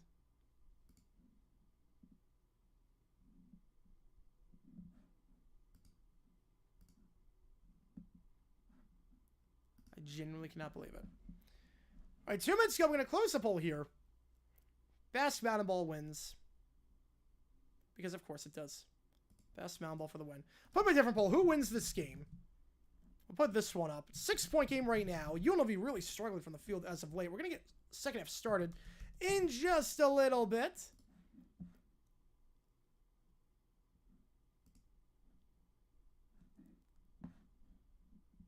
Score is 30-29. So I just realized I never updated the score. Test stream on JD7 to the cruise. See if I can even stream for a second. I definitely cannot. I already know I cannot. I already know. There's no way I'll be able to. Believe me, it takes 4 days to upload a video on a cruise. Like, so the thing with the next 2 weeks, cleanup / aftermath of the Super Bowl, in terms of videos and whatnot. And then the week after that is putting out a crap ton of it so I can schedule them to be live. Some players with oxygen tanks with the high altitude. Wow. That is crazy. Wow. Both these teams shooting under 40% from the field. 21 straight losses. They were down 24-4 at one point. Mike Woodson is a horrible coach. Mike Woodson does not know how to coach an offense. He's so bad. They got to get out of that contract somehow. He is so bad. Cherry leads UNLV with 13 points. Degenhart with 10.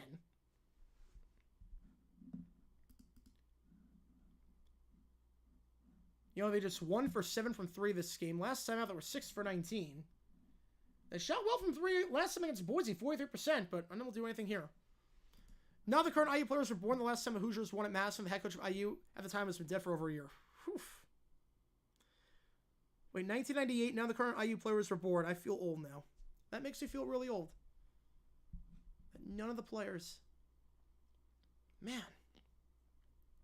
98, none of the players playing college basketball were alive.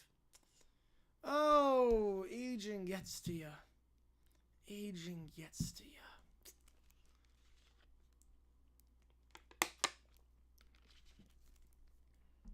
Man. 33-29, your score at the halftime break. Gonna start the second half in a bit. 83% of you. IU basketball is steady. Rest in peace to IU basketball. Long live Mountain Ball. Long live the basketball. Basketball ball. Throwing to the playoffs again, please. You had like 25 years team in the playoffs. Yeah, like 25 years. I just want to see 18 for me in the playoffs, which is contingent on obviously High Point, or not High Point, but Arizona getting a team again. All right, getting back on our way, Thomas and Mack. UNLV trying to avoid losing their 5th straight game, trailing by 4, trying to avoid the season sweep to Boise. A lot closer than the last time they played. It was a 22-point outing last time. Again, every donation from now until the end of the stream counts toward you make the call. Here we go. Back on our way. Boise going to start with possession. It's UNLV won the tip. Here we go. Underway here. It's Keene. Back up top. It's Meadow. Meadow gives it off. Ugbo. Didn't play a lot that first half. Didn't do a whole lot. In the corner, going to try 3. Cardenas got it to go. Largest lead for Boise tonight. It's a 7-point game. Good corner 3 there for Cardenas. Was 3 for 6 from 3 last game against Fresno. A good 3 there. Now it's Rishwain. Rishwain trying to drive inside. Picks up his dribble on the free throw line. Kicks it back out. Goes to Hill. Now in the corner. Jab Steph. Second jab Steph. Trying to work the baseline. Back up top. Not the best pass, but goes to Hill. 7 on the clock. Hill trying to drive inside. Spinning on Meadow. Floats it up. No good. Rebound on the play by Ugbo. And take it down the floor is Cardenas. So UNLV just 2 for their last 15 from the field. Really, really struggling as of late. Gonna try a 3. Ugbo for 3. That one no good. Was open from the top, but does not get to go. And now it's going to be Thomas taking it down the floor. Thomas trying to split the double. Goes, kicks it back. Step back 3. Way too much mustard on that one. UNLV just 1 for 8 from 3 now as Ugbo gets another rebound. And IU, they do not belong in that. No, they do not belong in basketball ball. I at least get football because you're getting a lot of money, but basketball ball will make no sense. Make no sense to me. I hate to break it up, Mac, but they're getting a lot of money for it. Cardenas feeds it off. Extra pass in the paint down low. 5-0 run for Boise to start as Degenhart is up to 12 points. It's a 9-point game. Largest lead. Yeah, UNLV. Yeah, UCLA won. Just won 800. There you go, man. Only 24,200 more to go from the AFC Pro Bowl bet. Finger roll. That one no good. Rebound on the play. Going to be got by Keene for Boise. Rips it out to prevent the jump ball. Tries to flip the double. Cardenas gets fouled. First foul on UNLV. I can't imagine betting on something and not watching it. I can't imagine. Like, if I was going to bet on something, I would be, like, worried. Besides, like, arbitrage. Arbitrage is different, but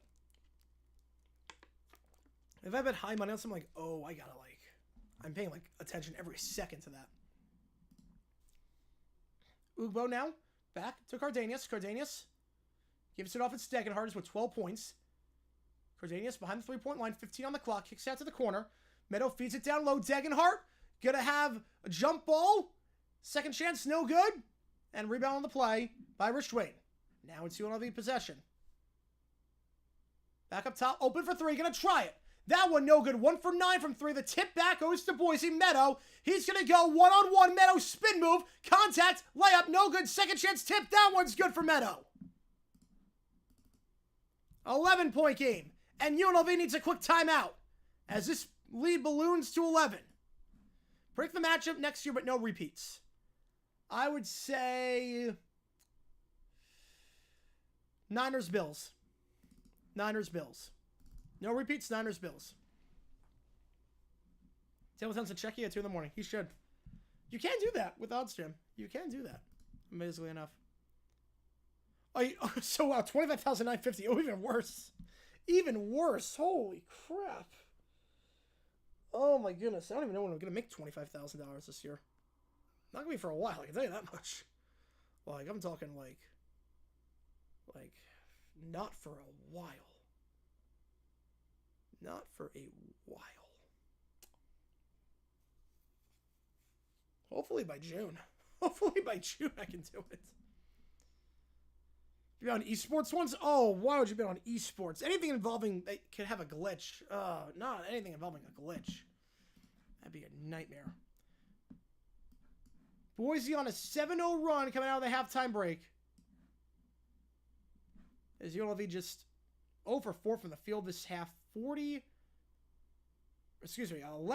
from 3 this game. I did mention the Bills. I did. That is true. I did mention the Bills. Yeah, if you like what you see, folks, make sure you hit that like button. Make sure you subscribe. It really helps set it on the channel. We got 2 videos come out, or we got 2 streams tomorrow, I should say. Video coming out tomorrow. Don't know what it's going to be on, but we will see. I appreciate you guys tuning in as always. And we'll be live every day this week. Not live for the Super Bowl, so enjoy that with whoever. We'll be live for the Super Bowl and whatnot.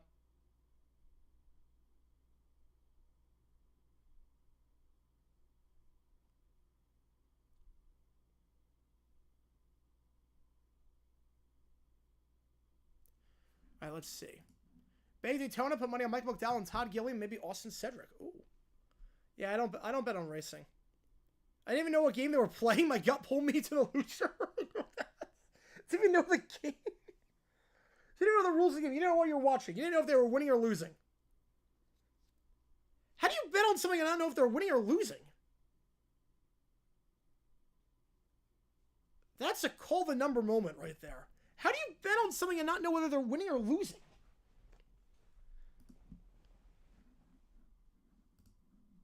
A choking emoji, here it is.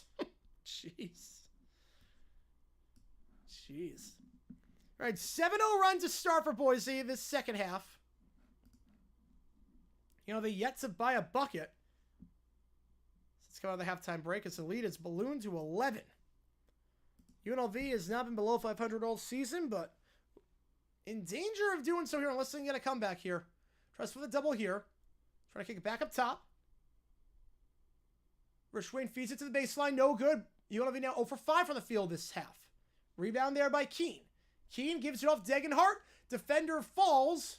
And he fell because of an offensive foul. So Thomas fell. They're going to get the foul on Boise as a result. It's going to be a push on the play on Ugbo. Easy call there. Nothing intentional about that. Nothing dirty about that.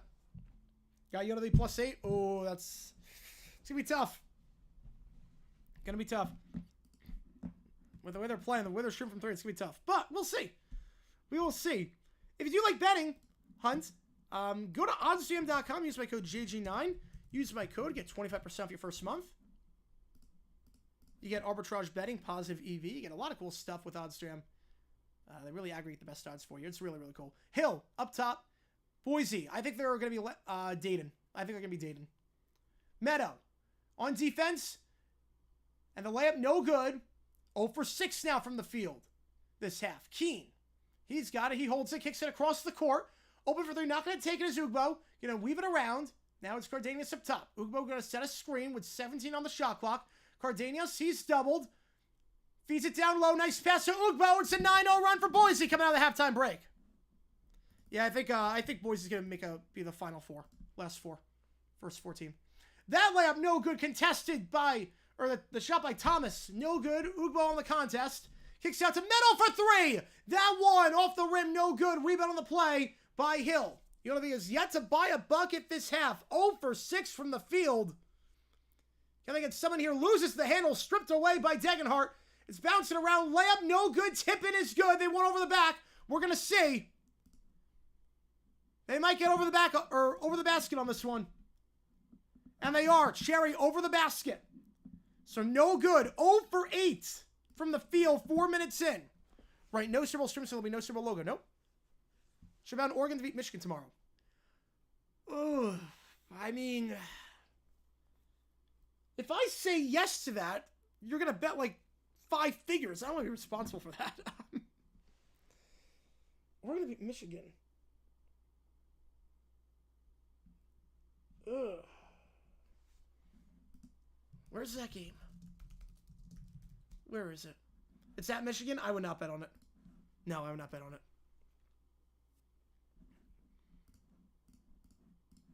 Especially with the guy that got down low, with Ruben down low. No way. No way. Dolphin emoji? Yep. Game is getting ugly right now. Yeah, UNLV cannot buy a bucket. 0 for 8 from the field this half. 31% from the field this game. It's a UNLV team that. Let's do some quick math on this one. Just judging what I remember, I want to say they're 2 for their last 20 from the field. I want to say 2 of the last 20. Many people on up on it. Oh yeah, only up from here. Only up from here. We'll see for you. We'll see. Hey, if you like betting, use my code on OddsJam JG9. Get 25% off your first month. It's so good that they will literally legally ban you from casinos for winning too much. I know because I've done it. 5 points the same way. You can get banned. You can literally beat the books by winning too much. Books can literally shut you down by saying, "Hey, you've won too much. You're taking us to the cleaners." And that happened with me. Happened with 5 point on a lot of books. Not all of them, but a good amount. So it's basically like the final boss. Basically like the final boss. And hopefully there's legislation that prevents casinos from doing that. But until that passes, just keep that in mind. OddsJam is so good that you can get banned from certain books for winning too much. Which means you're always coming out ahead. Which is the whole point of OddsJam. And so 5 point was talking about OddsJam on stream too. So you know it works. You know the product works. Worst rank among the greatest running back seasons ever. Saquon's season. Ooh. You know? A part of me wants to say number 1. Marshall Faulk from 1999 is up there. Faulk in 99 is up there. But if they win the Super Bowl and he wins MVP, it's number 1. Cornhole, you probably can. Honestly, you probably can bet on it. If it's a sport, you can bet on it. Cardanius, taking it down the floor. 42-20 at the under 16 mark. Gets it by the elbow. It's Degenhart. Looking for someone to give it to. Weaves it off. Cardanius tripped on the play, but no foul. Gives it back to Degenhart. Degenhart going to try and work the baseline. Looking to post up. And he will not travel. Now they do call the travel. I was going to say he moved a lot on that one. I mean, TD98 is up there. Obviously, Dickerson. His record-breaking season. Peterson coming off the ACL. It's best season since the Peterson ACL. But I would say, I mean, I really think it could be number 1 all time. It really could be. He wins Super Bowl. It's number 1 all time. Bedford going to pull from the arc. That one, no good. Rims out. 0 for 9 now from the field. They're 2 for their last 21. Lockdown defense here by the Broncos. Degenhart going to try a 3 at the top. That one, a line drive air ball. Out of bounds. Going back to UNLV. Why does it say 42-31? What did my scorebug do? I do not remember ever typing in 31. Oh, it was for over the basket. Yes, it was over the basket. I never turned it off. Yeah, it was over the basket. Bedford gives it off. 15 on the clock. Loses the handle on the dribble. They're going to get a kickball. Yeah, kickball on the play. No, they're going to get reach and foul beforehand, actually. 2 fouls on Boise. Reach and foul before the kickball. Big team is aqua and orange of the colors? Fact. Fact on that one. You know, I think the Bills are rebranding to aqua and orange once they get the new stadium. So, congratulations, you just played yourself. They're not actually, could you imagine? Hill. He's got 12 on the clock. Gives it off. Back to the corner. Bedford. Bedford trying to work by the free throw line. Spinning around. Kicks it to the corner for 3. That one no good by Hill. 0 for their last 10 this half. Whew, man. 2 for the last 22.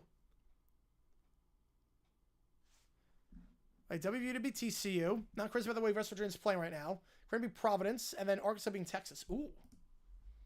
Arkansas played well last game against Kentucky. That's not terrible. Doubled. Going to be a jump ball. Possession arrow is with UNLV. So good job there. Good defense on Degenhart.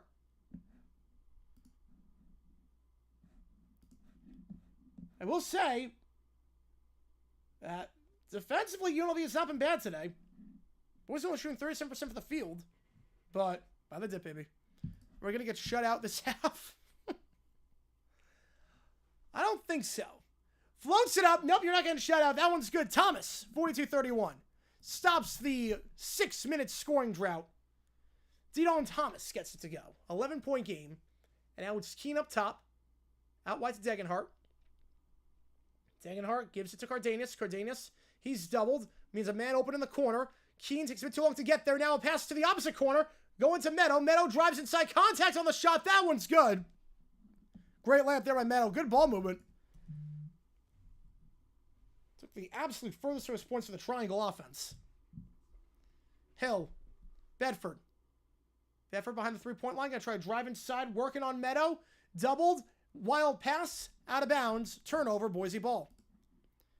Cheat code. A team needs to change the logo to Super Bowl that year? Yes, they do.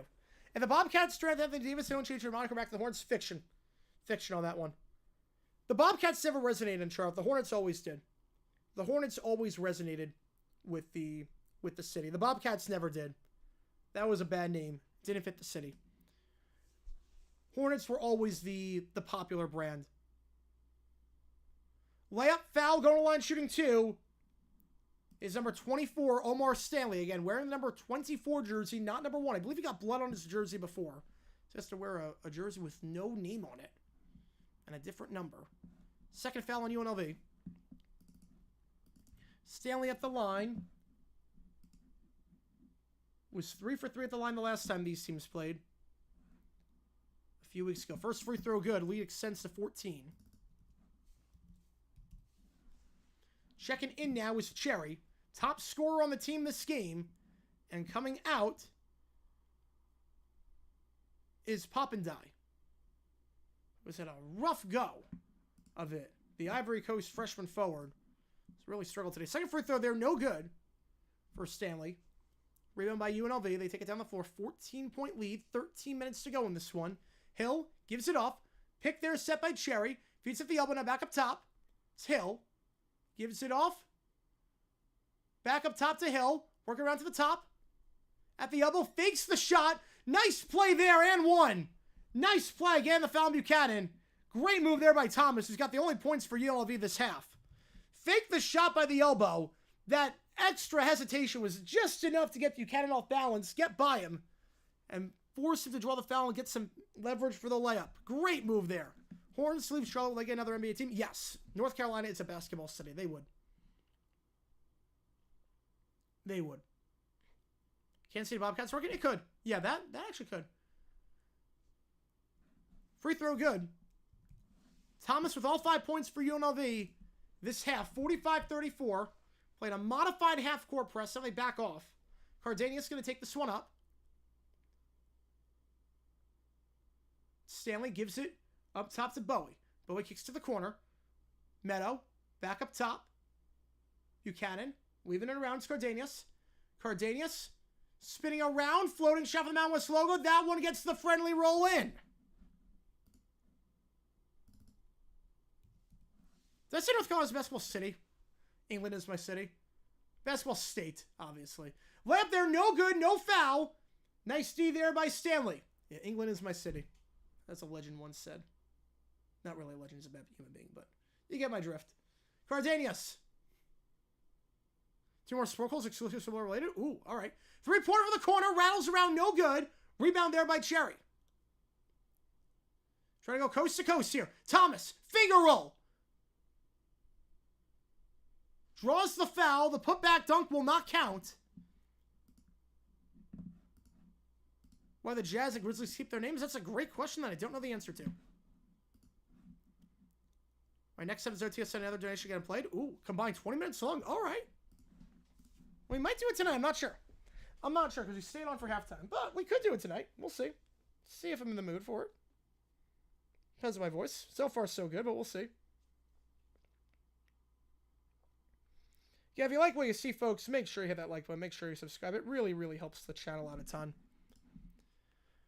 Who do I think the Saints, or when do you think the Saints will hire a head coach? I think Tuesday. They'll go for Kellen Moore, and I think Tuesday they're going to make the move. If it's not Kellen Moore, God help him. Well, I would say God help them, but they're the Saints. They really don't need God's help. So, 0-2 Western Conference Finals, so 5-game series will be well-regarded conference finals. Fact on that one. Absolutely fact. The problem was, you know, the fact that it was rigged. And that's not like me talking like with the Chiefs, where it's like, oh, there's no evidence. Like, come on, you're salty. No, this literally was rigged. It would have been regarded as well-regarded final because obviously there would be no rigging of it.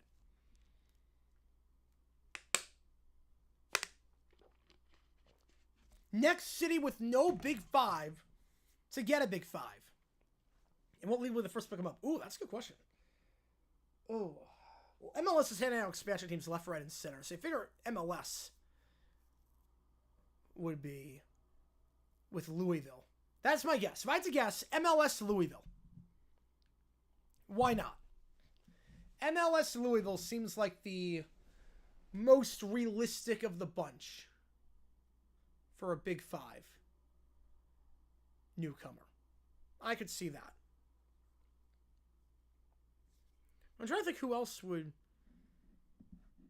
be, but I feel like that makes the most sense. Louisville MLS probably makes the most sense on that one for Big Five. Maybe if we're counting like Canada in this. We're counting Canada because then you could go like potentially Quebec City for coming back the Nordiques for hockey. If it's not Kellen Moore, who is it? I have no clue. I honestly have no clue. You're probably going to have to go with there's a Goose Spagnolo for a year. It's a stopgap. Thomas at the line. Yeah, Real Salt Lake, no royalty. Jazz with the Jazz in Utah. Yeah. And then Utah Hockey Club. There's no hockey in Utah. First free throw is good for Thomas. He got all 6 points for them in this half. Down to a 12-point game. You know the names make sense in Utah. They really don't. Second free throw. That one rattles out. Thomas, a 72% free throw shooter, goes 1 for 2 that trip. 12-point game. Cordanius taking it up at the under 12 mark. Pump fake now gives it off. Degenhart. Degenhart working around. It's Cordanius. Cordanius gives it off. Trying to feed it down low is Meadow. Going to Degenhart. Really a 3-man offense right now. Cordanius picks up his drill. 5 on the clock. Down low. Buchanan fade away. A bad shot look there, but somehow got it to go. A fade away from 20 feet out from the far side. Gets it. Yeah, they're not going to get used yet. Yeah, they botched that whole search. They botched that entire process. That is how not to do a naming process. Fade away from the third block. That one good. Thomas again. He's got all 8 points for the Rebs this half. They botched that process. Let's do a year-long process. Cut it down to 3 names. Oh, yeah, but one of the 3 names... 6 names. Get it down to 6 names. Oh, yeah, the name that won? Yeah, too bad. We can't use it. Too bad. We never got the rights for it. You know, the cameras froze in this Boise game. Not sure if it's my TV or if it's the... No, I think it was the actual broadcast. The possession was no good. Cherry gets it. Cherry trying to post up. Kicks it back for 3. No good. Too much on that one. 1 for 11 now from 3 this game is UNLV. But they get the second chance opportunity here. Up top. Driving inside. Floater alert. Got it to go. It's Thomas once again. 10 points this half. He's got all 10 points for the Rebs this half. 10 minutes in. So yeah, you pick one of the 6 names that you can't even get the rights to for some reason. Then you go down to final 3, and you put a name that didn't exist before, that no one likes, so you replace it immediately. It's like, how do you not do a search? And Ryan Smith literally works in, like, data. He works in data. How do you not do this right? He works in that kind of stuff. That's how he made his money. Bowie for 3. Deep 3 there. That one short. Off the rim on the rebound, and rebound there by UNLV. 10-point game, under 10 to go. Gives it off. It's Rishwain. Feeds it down low to Cherry. Cherry going to line and shoot 2.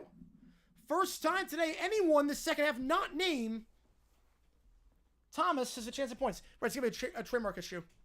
Which is ridiculous because why not just have, with the trademark, a part of it's confusion. A part of like trademark with brand confusion is that. Part of it's brand confusion.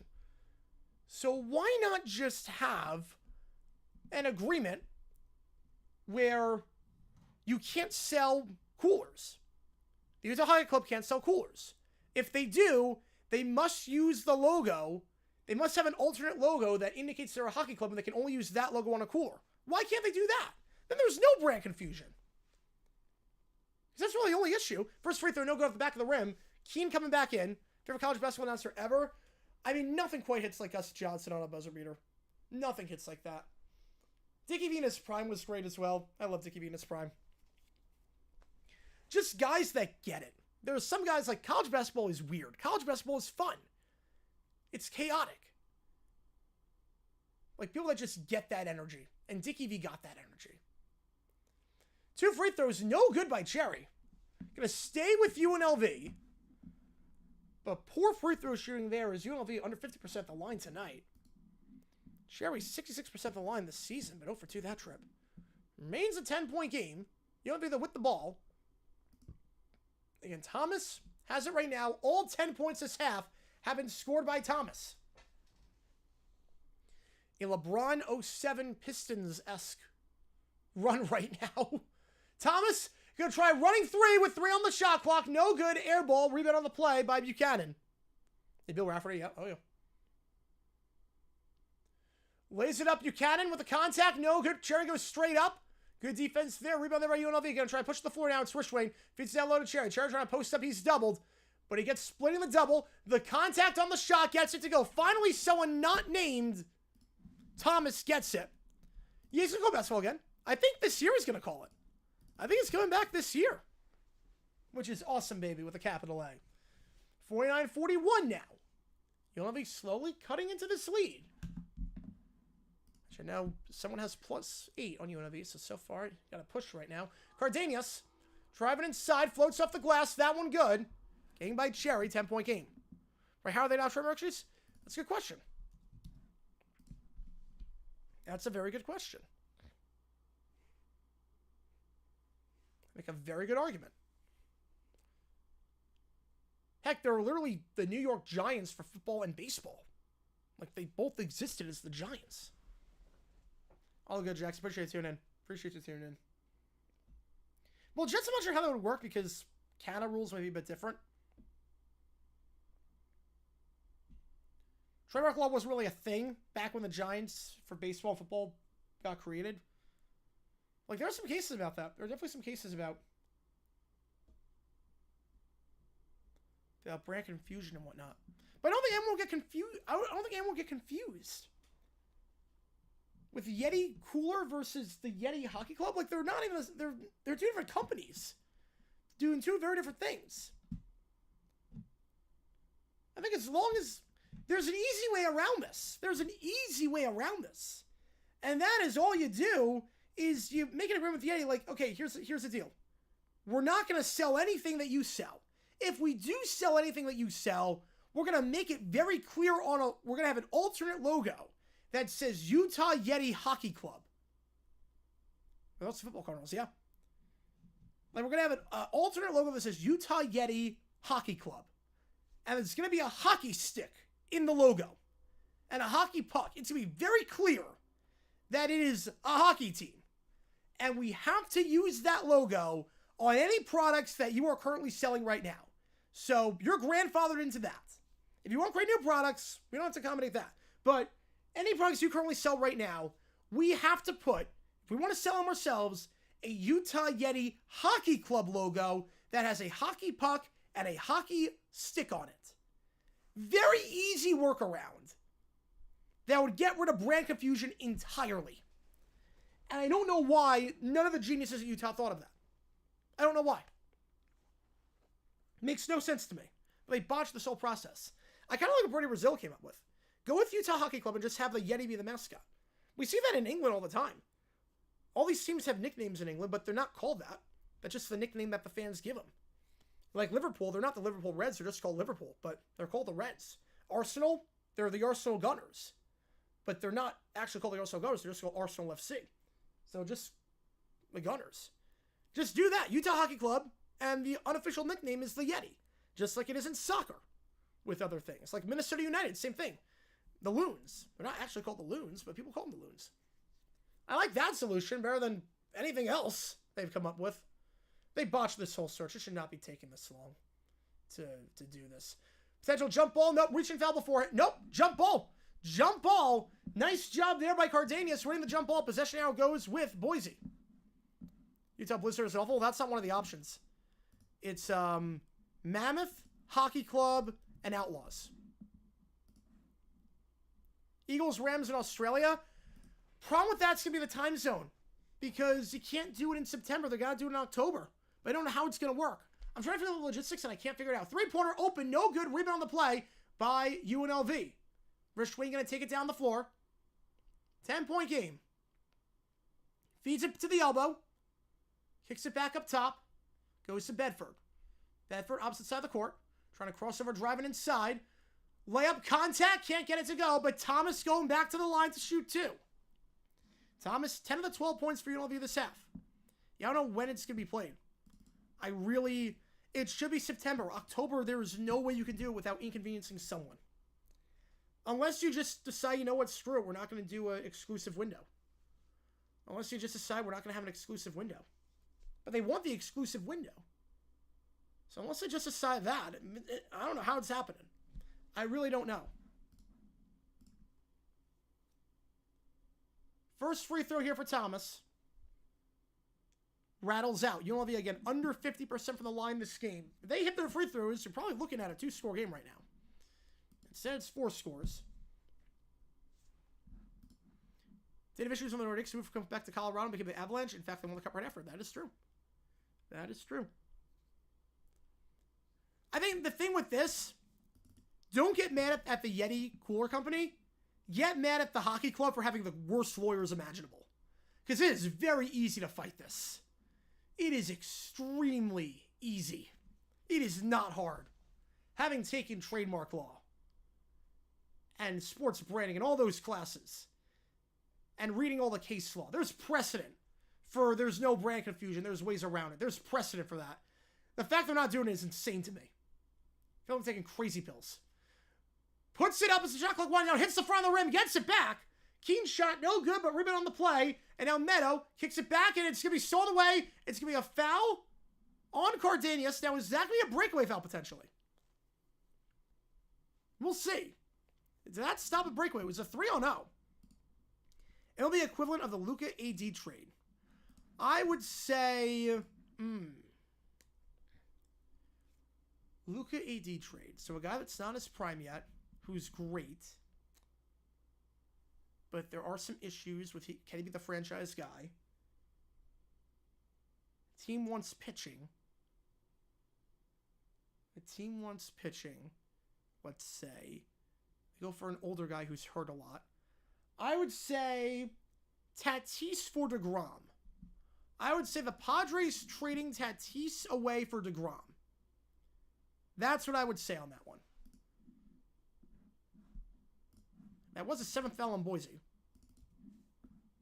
Yeah, 1-1. That one good. It should be Utah's. Yeah, I mean, there literally is case law saying, yeah, this should not be an issue. There is case law for this. Makes it absurd that it's ridiculous to me. I literally have the book. I have the book for trademark law. I have it with me. 51-44 your score. I don't know if I can access the, although that class was all online. But there are some, I still prefer Campus copyright law. Intellectual property. I actually still have. I can pull it out. I can pull it out. You know, I'll get it at the under 4 timeout. I'll get the book at the under 4 timeout. Screw it, I'll get the book.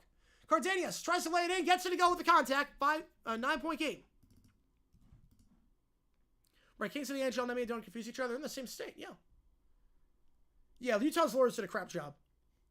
The Utah lawyers did an absolute crap job. Because it's such an easy case to win. I don't know how they haven't won it. Thomas, baseline shot, going to line shoot 2. Fouls on the play. Thomas back to the charity stripe. With most of the points this second half. Thomas has been sensational today. 14 points. But 12 of them, or 11 of them I should say, in the second half alone. J9 story time? Yeah, we will. We'll get some JG9 story time. Why not? Why not? We'll get some JG9 story time. I'll get my intellectual property textbook. I have to find it because I moved a lot of stuff around for Super Bowl, but I should be able to find it. Jaguars and Jaguar cars. Well, that's actually funny because you bring that up because the Jaguars did get sued by Jaguar. First free throw good. Trademark law? I don't know unless it's been updated. But the Jaguars did get sued by Jaguar. Not for the name, but for the logo. The name was fine, but the original logo looked very similar to the Jaguar car company. And they're like, yeah, you can't use that logo. And I'm like, you know what? Yeah, you're probably right. It's a sick logo. I love it. I wish they could use it. But you're probably right. That logo does look very similar. There would be a lot of brand confusion there. That one I'll give you. I'll give you that one, Jaguar. Yeah, there was no chance that we were going to win that one. I'll give you that one. Yeah, it was because of the name. It was because of the logo. What because of the name? Stripped away. The steal. Fast break dunk here. That one good. The dunk there at Brooklyn Hicks. It's down to a 5-point game. You know, it's because of the logo. Cardanius. Out wide. Going to try a 3. Open. Got it to go. Stops the bleeding for a bit. And that is Carmichael. His second of the day from 3. 56-48. Driving inside. Bunny hop from Mount West logo. It's a bit short on that one. Rebound the play by Keene. That's 9 boards for him. No points, but 9 boards for Keene. Cardanius going to take it up with 5:39 to go. And Thomas and Mack looking to get the season sweep on the Rebs and increase their chance to make the tournament. Right now, squarely on the bubble. Probably in Dayton right now. This will be a big win here. Buchanan floats it up. Fouled on the shot. Not going to count. It's now 4 fouls on UNLV. Yeah, I'll get the book at the under 4 timeout. I wish I still had my notes with me. I wish I still had my notes. For trademark law. So it was on my old laptop that died. It's not the laptop I currently use. Yeti Coolers didn't want to enter a coexist agreement with the Utah Hockey Club. We can take him to court. Who cares? You can take him to court. The dunk there on the fast break. Bedford got it to go. 56-50. Who cares about that? Take him to court. You know, a lot of people don't want certain people to do certain things. But it doesn't mean it's not legal. That one's stolen away. Another chance here. Back-to-back-to-back fast break dunks. Jalen Hill has cut this to a 4-point game. Timeout Broncos. Are you kidding me? Not even first or next 4. Really? I don't think they're gonna make Dayton if they I don't think they're gonna make Dayton. Need to get some quality wins, but I think they're gonna make Dayton. Look, there are a lot of people that don't like when I make videos on them, or a lot of people that don't like when videos come out about them. But it doesn't mean you don't make them, because I think fair use law exists. That's the reason laws exist. If someone doesn't want you to do something, it doesn't mean anything. They don't want to go to court. Yeah, but it doesn't make any sense. I'm gonna get the book. Hang on. I'm gonna get the book. Coexistence agreement would solve everything, but again, don't have to do that. Don't have to do that.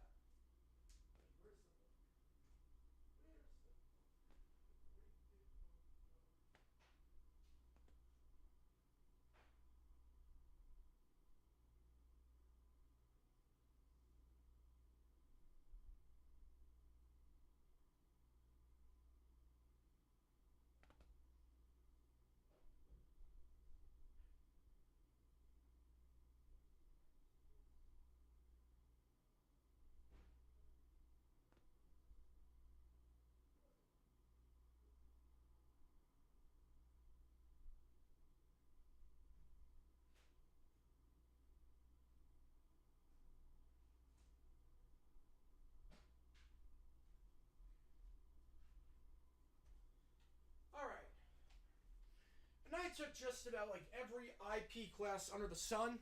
Copyright law, trademark law, IP. This is the book. Yeah, I attempted to murder Nomi 1 month ago. We gotta replace Nomi. We gotta replace Nomi, unfortunately. Nomi is kind of broken. Unfortunately. Alright. We'll read this thing. I haven't opened this thing in forever, but I have my books here just in case. Just in case. Alright, take it down the floor is Cardanius, 56-52. Boise, 1 timeout left. 3 straight turnovers for the Broncos, resulting in 3 fast break dunks, and UNLV cuts it to a 4-point game as a result. Degenhart gives it off. It's Cardanius. Cardanius gives it back to Degenhart up top. 7 on the clock. Back to Cardanius. Cardanius, step back 3. That one no good. Rebound on the play by UNLV. On a 6-0 run right now. Can't handle the ball cleanly. He's doubled. Has to get rid of it. Hill back up top to Thomas. Thomas, screen set. Thomas at the elbow, kicks it back. This one goes to Bedford. Bedford in the corner. Hill, 3, way off the mark. Was he fouled on the shot, or was it? Because that was not even close. That's like the wind took that one. No, it's on Poppenjai. Poppenjai. Is that the blue book? No, blue book is citations. The blue book is citations. Was the A cooler sponsor for the Yeti AHL team? Yeah, you would think. So again, offensive foul there.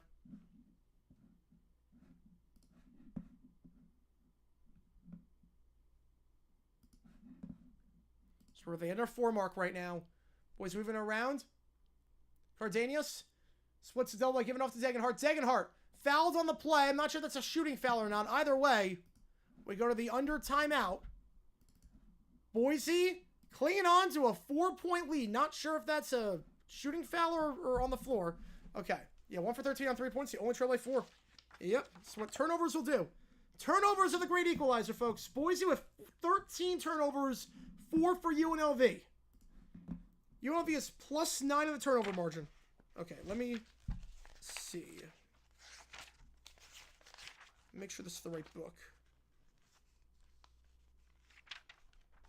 I gave away my sport law book, I think, unfortunately. Okay, patent law, copyright, where's trademark? Trademark, okay, here we go.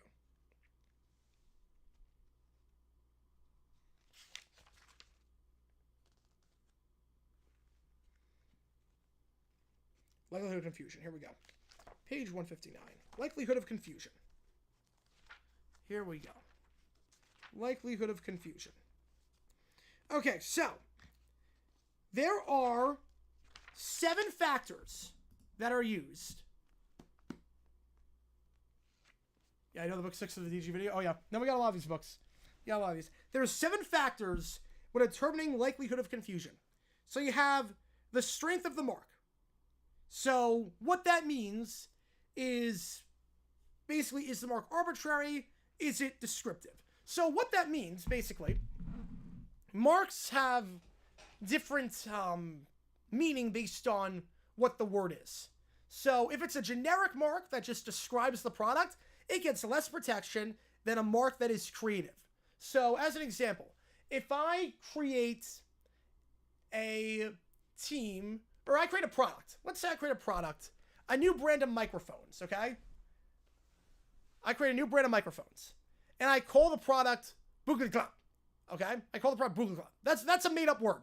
That gets the most protection, okay? That gets the most protection. Boogly, most protection. Whatever the made-up word is, okay? Something like that. If it's a name that has nothing to do, who do I think is going to win? I think Boise's going to win. As long as they don't turn the ball over, I think they're going to be okay. You know they can't shoot from 3. But if I create a product with a microphone and the product is called microphone, that gets no protection because that just describes the product. It's a microphone. Like it's a generic mark. If I call the product like blue microphone, that doesn't change anything. It doesn't change anything. If I call the product like say banana, that actually does some stuff to it because it's not describing the product at all. So you get the idea. Strength of the mark. Obviously, Utah Yeti, or the Yeti cooler is, let's see. Foul on the layup, going to line shoot 2 is Degenhart. 6 fouls. So obviously, the strength of the Yeti brand is pretty strong. in terms of it does not describe the product. When you think of Yeti, in terms of what a Yeti is and what a cooler is, not the same thing. So the strength of the mark, the cooler company does that. Degree of similarity, pretty similar thing, except similar. Okay, wait. Degree of similarity between the two marks. First free throw, that one is good for Degenhart. Degenhart this season, again, leading scorer on the team, 81% from the line. So degree of similarity. So how similar are the two marks? Utah Hockey Club, Utah Yeti, the team, and the Yeti Cooler Company. Not very similar. One of them is a cooler company, one is a hockey team. Not very similar. Not very similar. So that weighs in favor of the hockey club. Second free throw here for Degenhart. This one is good. So 2 for 2. 58-52. Third thing, proximity of the product. So basically, how close Jared might from with a car company and Jared get met? Probably not. No, because that doesn't describe the product at all. And Jaguar is not a made-up word. Cherry, nice move there. Working on Cardenas. Gets a separation, makes it a 4-point game. Buchanan gives it off. It's Cardenas. Keene, the pass up top. Reach and foul there. It's going to be number 7 on UNLV. Going to be a 1-on-1 coming up. Now we have proximity of the products. What position is Degenhart? Forward. Degenhart's forward. 1-on-1 coming up here. So proximity of the products examines the similarity of the respective goods sold by the mark owner and the defendant. Examines the proximity of the marketing and distribution channels of the respective goods. So I'll explain that after these free throws. First free throw here is good, 59-54. Would jargon not count as a made-up word? No, it would not. No, combining two words doesn't count as that. Quandaflu? Yeah, that's a made-up word. Yeah, like if I create a product called the Quandaflu, and a team wants to make their name the Quandaflu, and I can be like, wait, this mark is very protected. It's a made-up word. 2 free throws are good. Hicks coming out. 6-point game. Yes, I'll explain more, but we can talk in depth on this because it really is fascinating. They're going to drive the corner. That one, no good. UNLV just 1 for 14 from 3. No 3-pointers this half. Keene gets the board. He has over 10 rebounds tonight. Now that Boise shooting that well from 3, 7 for 25, but UNLV 1 for 14 for a team that this season shooting 35% from 3. Not great, not terrible. Fakes the 3 here. Cardenas drives inside, kicks it out, tipped on the pass, out of bounds, gets 7 points with on the shot clock. So the proximity of the products. So basically what that means is that, let's say you have, here's a great example of that. Let's say you have a pizza place. I have a pizza place called Joe's Pizza. My name's not Joe, but let's just say it's called Joe's Pizza. The floater, that one good, from about 10 feet out. 8-point game, 3 scores. Nice floater there by Buchanan. Now driving inside with the contact. Thomas gives it off. Fakes a step back 3. Goes back to Thomas. Thomas driving inside. Floats it from the mound with Slogo. That one no good. Rebound the play by Boise. It's Cardenas. 2 minutes to go. Boise up by 8. It's Jamiroquai. Yes. Great band. Made up work. Yeah. Virtual Insanity. Can't feed. Oh, great. Great songs. Great songs. Napoleon Dynamite's not the same without him. Cardenas holding it with 9. Screen set by Degenhart. Cardenas tries driving inside. Now kicks it to the opposite side. It's going to be a staying with Boise. Last touch by UNLV. 1 second on the shot clock. Got to put up a prayer here. I'll talk more about it after the game. We'll do OT. Why not? We'll do OT. Before we do OT, we're gonna just talk about this first. We'll talk about this. Oh wait, no, never mind. They're reviewing this play. So we're gonna see who was touched by shot clock violation and whatnot. Okay, so Joe's Pizza. Let's say Joe's Pizza. I own a place called Joe's Pizza. There's another guy that owns a place called Joe's Pizza. All right, that's pretty similar. That's pretty freaking similar. Same name. They do the same thing, but I'm based in Phoenix. That Joe's Pizza is based in Iowa. You can have that. That's not a problem. You can absolutely have that. That's not an issue. So proximity of the products is basically, are they being sold in the same region? And this way you can make an interesting argument, because on one hand, I don't think any Yeti coolers are being sold in, like the place where they're being sold in commerce. The place of commerce they're being sold at. You're not buying hockey tickets the same place you buy Yeti coolers. I guess you could say the proximity is pretty close because Yeti coolers are being sold in Utah and the Utah Hockey Club is in Utah. That's where you buy the tickets. But you could also say, wait a sec, commerce, where we're buying them. If I go to the mall, I'm in Dick's Sporting Goods, I'm not buying Utah Hockey Club tickets. If I'm on the Utah Hockey Club website, I'm not buying Utah Yeti coolers. I'm not buying Yeti coolers. Draft for members for 3 first time to get draft cap black? I think so. The 2 lost to the Blazers, I think it's time. I think it's time. Songs of the same name? That's different. That's different. A song is not a tangible product. A song is not a tangible product, necessarily.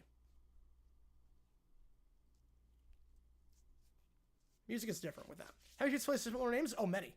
There's a Mario's Pizza in High Point that's not even close to the one that's in New York. There's multiple Mario's Pizzas in New York, where I am. Like, there's a lot. There's a lot. So, yeah, proximity of the products. Actually, I might weigh in favor of the hockey club there. Yeti coolers, say, jersey being sold in the same store. That's a good question. That's actually a good question. That actually is a good question. Yeah, that's why I think... That's why there's other factors. Likelihood of bridging the gap. So this factor examines the likelihood of a consumer believing that the mark owner might enter the market of the defendant. So what that means, what are the odds that this company will eventually enter the market for this other company? If you know what I mean. So, as an example of that, as UNLV was last touched by Boise, they're going to take it up. As an easy example of that, let's say there's a... Let's hang on, we'll do this really quickly. Hill has up top, gives it off. It's Hicks trying to drive inside. Hicks spinning around by the block by the Mountain West logo. Loses the handle, stripped away by Degenhart. Rebound on the play by Buchanan. Foul on the play, reach and foul. 8 on UNLV, going to be a 1-1. Yeah, go for it, 49ers. Go for it. Yeah, yes. Second loss, yeah, that took out the wind, yeah. You split the series is okay, but that loss to Portland, it's like, yeah, we're not competing this year. Keep Book. I want to make sure Book stays, but if you get rid of KD, as much as I would hate it, I get it. I get it. We tried going all in, it didn't work. It's the risk you take. First free throw here. This one good of the 1-on-1. Buchanan. Okay, so let's say, as an example, something. Let's say there is a channel called. Let's say another person creates a channel called Jaguar Gator 9. Okay, and they talk about. Let's say they talk about second free throw is no good. Goes 1 for 2 that trip. Tries to feed it down low. Cherry. The standing dunk gets it to go, cuts it down to 7. Yeah, we're gonna dive deep into this trademark thing because it is. I'm sure my Professor Gibson's having a field day with this because it's a huge relevant issue right now. Cardanius gives it back, foul. They're gonna get Buchanan going to the line. Gonna be a 1-on-1 wrist weight, commits the foul. First one to elect a woman as governor. Guess what state is the first one? I know New York, the governor is obviously Arizona. With the first state to ever do it, I'm going to guess Utah. I'm going to guess it's a state out west. The free throw, the 1-on-1, no good. Finger roll, can't get it to go. Rebound on the play by Buchanan. Goes to Cardanius. It's a 3-score game with 50 seconds left. They break the full court press, and now they foul. Double bonus time. Yeah, Yeti cooler Yeti team would be sold in parts store. Yes, you can definitely argue that. Also, the logos will be very different. The logos will be very, very different for this. Very different. Okay, so yeah, likelihood of bridging the gap. So an example of that is, what are the odds that this company expands? That's basically what that says. What if this company expands? As an example for that. First free throw, the 1-on-1, no good by Degenhart. I think we'll just wait till the game's over for this. We'll wait till the game's over, and then we'll break it down. We'll break it down. Because, again, the lawyers for the Utah Hockey Club are crap if they can't win this case. They are absolutely crap. Second free throw. That one good. 8-point game. Once we get another timeout here, we'll just wait till... We'll wait on that. 45 seconds. Thomas loses the handle, picks it back up, goes to Hill. Hill. Feeds it. Gets it back. Thomas, corner pass, tipped on the play. Gonna stay with UNLV with 15 on the shot clock. Wyoming, nice. See, I knew it was a Western state. It was somewhere around that region. Probably should have gone to Utah, but... 101 years old. Holy cow. Oh, you'll be so lucky. Takes the driving side, working the baseline, spin around. Wants to travel. Not going to get up. Going to go to line shoot 2. It's Hill. With 29.7. Yeah, I've got like the whole... What's the trimmer alert tomorrow? All right, perfect. Perfect. Do I record this and just... Like almost like JG... Like almost like a JG9 news Jaguar rant. Do I just record this and put it on Twitter? And just do that? Why not? You know, I'm going to do that. I'm going to do that. Why not? We're going to do like a mini JG9 news on hockey. Why the heck not? I'm not going to post it on my channel. I'll post it on my Twitter. I'll post it on my Twitter. We'll do that. It'll be fun. Be like Rossi's history lesson. Second free throw good, so Hill goes 2 for 2 that trip. 64-58. Yeah, we'll do that. Why not? Timeout UNLV. 2-score game. We will do that. Let's go, Rebs. Yeah, right now you got +8. Right now you're okay. Right now you're okay, Hunt. Right now you're okay. You're at +8. +6. Right. It's -6 right now. Yeah, we'll do that. Be like a 15-minute thing, and then we'll do OT. We'll do OT after that. But yeah, we got the... It's so funny. You could like spend like a whole like hour on each one of these points. You could do a whole hour on each one of these points. It is fascinating stuff. It's absolutely fascinating. There were like actual like... There was a case, I think there was a USFL case back in the day with Jersey, if I'm not mistaken.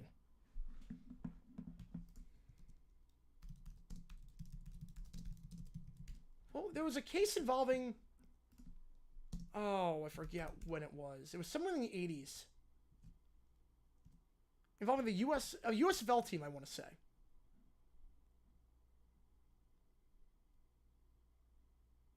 Oh, man. Unless I'm thinking of the Baltimore CFL. Unless I'm thinking of that. That might be a bit... Because that's brand confusion. You could definitely make a case of brand confusion there. Give it to Cardanius. He's going to go to the line and shoot 2.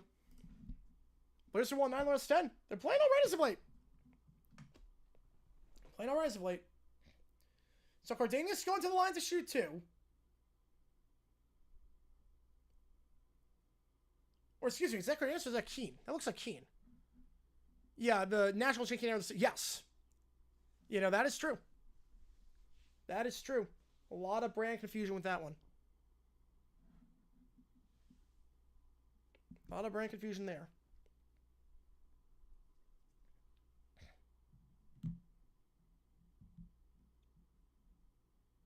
Reviewing this play. Foul was on Henley. They're reviewing for the clock purposes, I want to say. Only half a second came off. First free throw here. That one good for Meadow. 7-point game. All right, Hunt. This is your moment right now. This is your moment. Plus, say this can be tough. As Hicks is checking out. Second free throw here for Meadow. That one is good. Meadow, money at the line. He's going 3 for 3 last game at the line. Hits both those free throws. Makes it a 3-score game. Might be the dagger. We're going to find out, though. UNLV try to drive inside. Easy contest. Easy layup there for Hill. 66-60. No defense there by Boise whatsoever.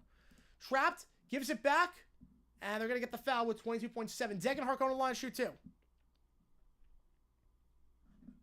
Get Henley on that one. Degenhart 5% at the line tonight. He's got 15 points. Most on the team. One of 4 players on Boise in double figures tonight.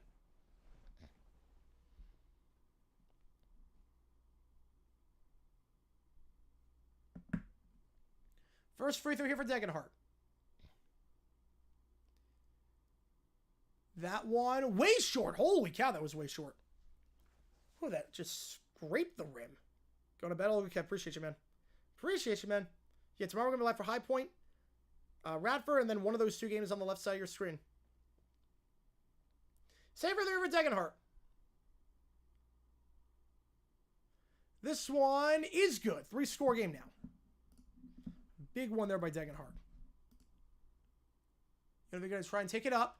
Contact. Floats it up off the bank. That one good for Thomas. It's now a 5-point game, and UNLV will take their final timeout with 16.3 left.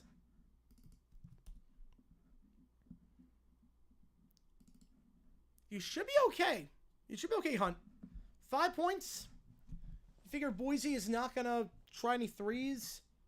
You should be okay at this point. You should be okay with your +8. The worst thing actually is if UNLV ties the game. That's the worst thing that can happen to you. The worst thing is if overtime happens. Not that I think it's going to with this game. But you never know. OT is the destroyer of all spreads, as we all know. Okay, appreciate you guys tuning in as always. This game over on CBS Sports Center. We got 65 people in the chat. After this game is done, do not go anywhere because we're going to talk about trademark law with the Utah Hockey Club as it comes to Utah, with Utah Hockey Club and the Yeti water and the Yeti cooler brand, and why Utah's lawyers are really freaking stupid. Because I don't know why you're not trying to win this one, or why you can't win this one. I'm not sure what kind of case Yeti has against the hockey team. I really don't know.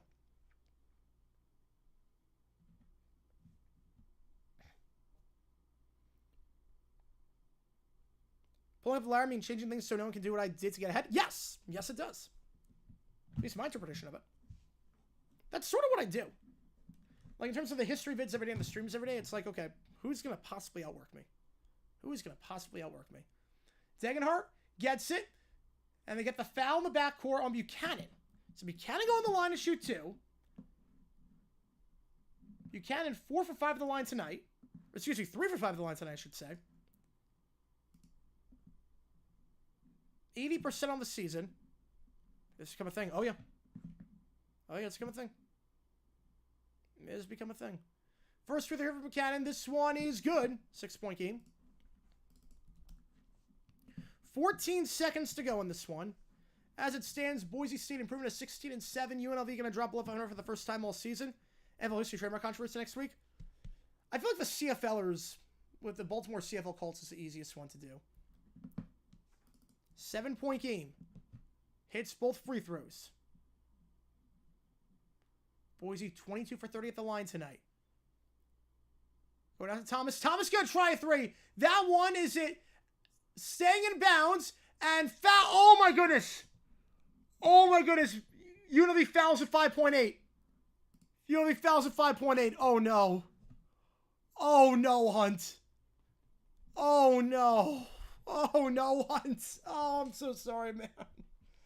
Oh, I'm so sorry, man. Oh, I didn't think they were going to foul up by 3-score game with 6 seconds left.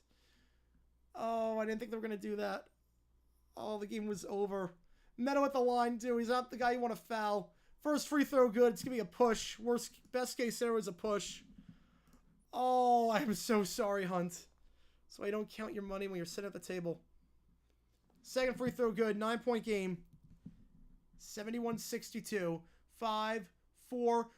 Kicks out to the corner. Gonna try a 3. That one off the side of the backboard. No good. UNLV finishes this game 1 for 16 from 3.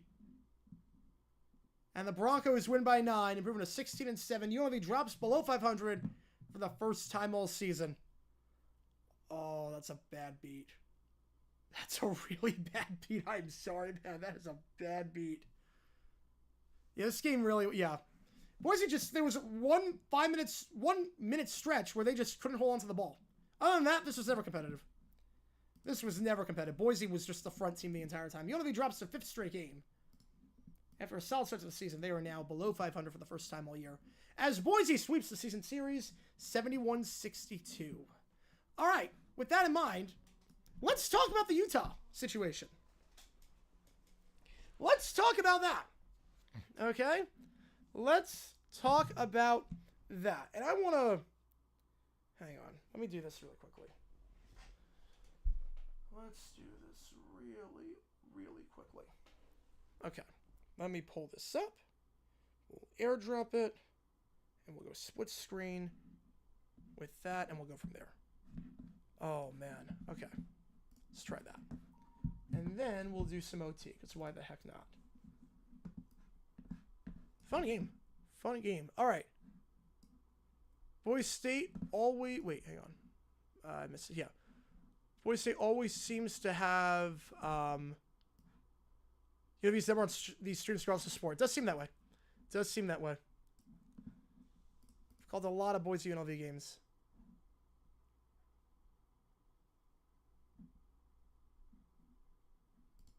All right. Let's do this. Okay, let's see if I can go split screen on this. Yeah, we're going to go split screen on this. Not that. Not that. Okay. Let's go split screen. I'm going to just show you what we're working with here. Okay? Let's show you. Screen capture. 3, 2, 1. There we go. Okay, so you can see here. Let's talk. Have you yet to hear from my dad's strong guitar player who down cut the siders? I'm generally surprised. Yeah. That was impressive. All right, so this excerpt. Hang on. Let's do this. Okay, so we're at the point in the stream where I've gotten a few questions about the Utah Hockey Club situation as a guy that studied copyright law and trademark law and intellectual property and sports branding and all those things when I was in law school at a top 25 law school at San Diego County College of Law at Arizona State. So I figure let's put this law education to use and let's talk about trademark law and why Utah Hockey Club, the lawyers are really, really freaking stupid if they're not going to win this case against the Yeti Cooling Company. So, for those who are out of the loop, a quick summation of what happened. Utah Hockey Club is looking for a permanent name, and a lot of people want that name to be the Yeti. It seems like the Yeti was the biggest name out there, the one that a lot of people wanted. It made the final 6 cut down, but then didn't make the final 3. And the reason why it didn't make the final 3, even though it was the favorite name by a lot of people, was because they couldn't negotiate a deal with Yeti Coolers. And they figure, well, we can't win this case. We're not going to bother fighting it. Yeti Cooler, they don't want to enter an agreement. They came up with the name first, so we're kind of screwed. But let me just say that no, you're not. You're not screwed at all, and I don't know why you're acting like you're screwed, because the law's on your side. The law is 100,000% on your side, and we're going to talk about trademark law for a moment here, breaking down the factors. This comes from this textbook, Intellectual Property, a Survey of the Law, 2nd edition, by Ned Snow. So, when it comes to trademark, because obviously a lot of things have different names, but same names. You look at Apple Records, Apple Music. You look at, or Apple products, I should say. You look at pizza places with the same name but in different spots. A lot of companies have the same name or similar names and similar logos and whatnot. And how do you get around it? Trademark law, likelihood of confusion is a big element in that. So, we're going to talk about the 7 factors as determined in the Polaroid case with trademark. The strength of the mark is number 1. It examines the degree of distinctiveness, as well as the amount of the secondary meaning or market recognition that the mark has achieved. So as an example of this, arbitrary versus deceptive. Basically what this means is how powerful is the mark. Certain marks are protected or get more protection, certain marks do not. So if I create a made-up word, let's say I create a made-up word, like I have this is a microphone, okay? I'm holding up a microphone. Oddly enough, this is a Blue Yeti. Oddly enough, this is a Blue Yeti microphone. So another product with the Yeti name. No confusion there. No confusion there with the microphone and a cooler and a hockey club. So, oddly enough there, that's Blue Yeti. But, let's say I create a new microphone. And the product is called Gabloop, all right? I named my microphone Gabloop. Is that a good name? Of course not. But, it's a made-up word. Made-up words usually get a lot of protection. If you create a word, you get a lot of protection. Google is a made-up word. It gets a ton of protection because it is a made-up word. Also, marks that do not describe the product get a lot of protection. Like Amazon. Amazon is not a made-up word, but Amazon derives from the Amazon rainforest, not shopping. So, a little bit different. you get protection in that regard because it does not describe the product. Meanwhile, on the opposite side, you have, oddly enough, Utah Hockey Club. It's a very descriptive mark. The problem with Utah Hockey Club that a lot of people are not talking about as the name, you're not going to get a lot of protection on it because it's not an arbitrary mark. Like when I say Jacksonville Jaguars, all right, I'm not actually describing Jaguars in Jacksonville. I'm describing a football team. A very different thing. When I say Utah Hockey Club, I'm literally describing a hockey club in Utah. So why that's even in the final three, I'm not sure, because you're not going to get protection on that because it's a descriptive, very, very descriptive mark. It's literally a hockey club in Utah. So that's what strength of the mark means. So obviously, Yeti is an arbitrary mark for coolers. When you think of a Yeti, you think of an abominable snowman, someone that lives on the mountain, like one of those furry things you see on Expedition Everest that is still broken all these years later. Fix the Yeti, Disney. Come on, fix the Yeti. You don't think of the cooler. Like, Yeti did not derive from the cooler. So, strength of the mark, obviously, that one goes to the Yeti Cooler Company. But again, this is all, you balance out all the factors. It's not like if you win one factor, that's it. You don't have to win all 7 factors. It balances out. And we go to number 2. Degree of similarity. Examines the similarity of the marks with regards to their meaning, their appearance, and their sound. So, as an example, the meaning. Okay, what's the meaning for Utah Yeti as the team? It's a hockey club. Very different similarity than the Cooler Company. The appearance. Okay, the appearance. That's the logo most of the time. The colors, the logo. Well, I can guarantee you this. The Yeti Cooling Company, their logo is going to be very different than the hockey club. Utah Yeti, their logo will not look anything like Yeti Cooler. It's not like a Jacksonville Jaguars with the Jaguar Car Company situation, where the logos were very, very similar. The Yeti will have a very, very different logo. Appearance will be different. Meaning will be different. I think point for that easily goes in favor of the hockey team. Now we go to number 3. This is an interesting one. Proximity of the products. Examines the similarity of the respective goods sold by the mark owner and the defendant. Also examines the proximity of the marketing and distribution channels of their respective goods. So as an example of that, let's say there's a pizza place called Joe's Pizza in Arizona. There's another place called Joe's Pizza. Now wait a second, you got 2 places named Joe's Pizza that do the same exact thing. They sell pizza. That's pretty confusing, right? Well, one of them is in Iowa, the other one's in Arizona. They're not close to each other at all. There's no proximity there whatsoever. And you could easily make that argument that yes, coolers are sold in Utah, obviously, especially with online shopping. You can buy a cooler in Utah. You can go to a Dick's Sporting Goods in Utah, buy a Yeti cooler. But the marketing and distribution channels and the proximity too, in terms of physical locations. The main product you're buying from Utah Yeti, the hockey team, is probably the ticket itself. You're not buying a Yeti cooler inside the arena. So where you buy the ticket, where you buy the product for the Yeti, where do you buy it? You buy it on SeatGeek, Ticketmaster. You know what you can't buy on Ticketmaster? A cooler. You can't buy a cooler on SeatGeek. You can do a lot of stuff on SeatGeek. You can't buy a cooler on there. Likewise, in the same store, you're not going to buy Utah Yeti stuff in the same store as Yeti coolers. You could maybe make the argument for companies like Dick's Sporting Goods, where, okay, you buy a Yeti jersey in the same store, but they're not in the same location. The coolers are in a completely different section, outdoor section versus the hockey section or the team merchandise section. Very, very different parts. So proximity, even though you could say, well, they sell coolers in hockey, the club plays in hockey, I would argue this goes in favor of the hockey team. The likelihood of bridging the gap is number 4. Examines the likelihood of a consumer believing that the mark owner might enter the mark of the defendant. So, what that means is there any chance for crossover? Any chance whatsoever that you're going to get some crossover involved? As an example of that, let's say I create a YouTube channel, Jaguar 9, okay? Now, someone else creates a YouTube channel by the same name, Jaguar 9, because they have no originality. Someone creates the same exact channel name, Jaguar 9, okay? The exact same name.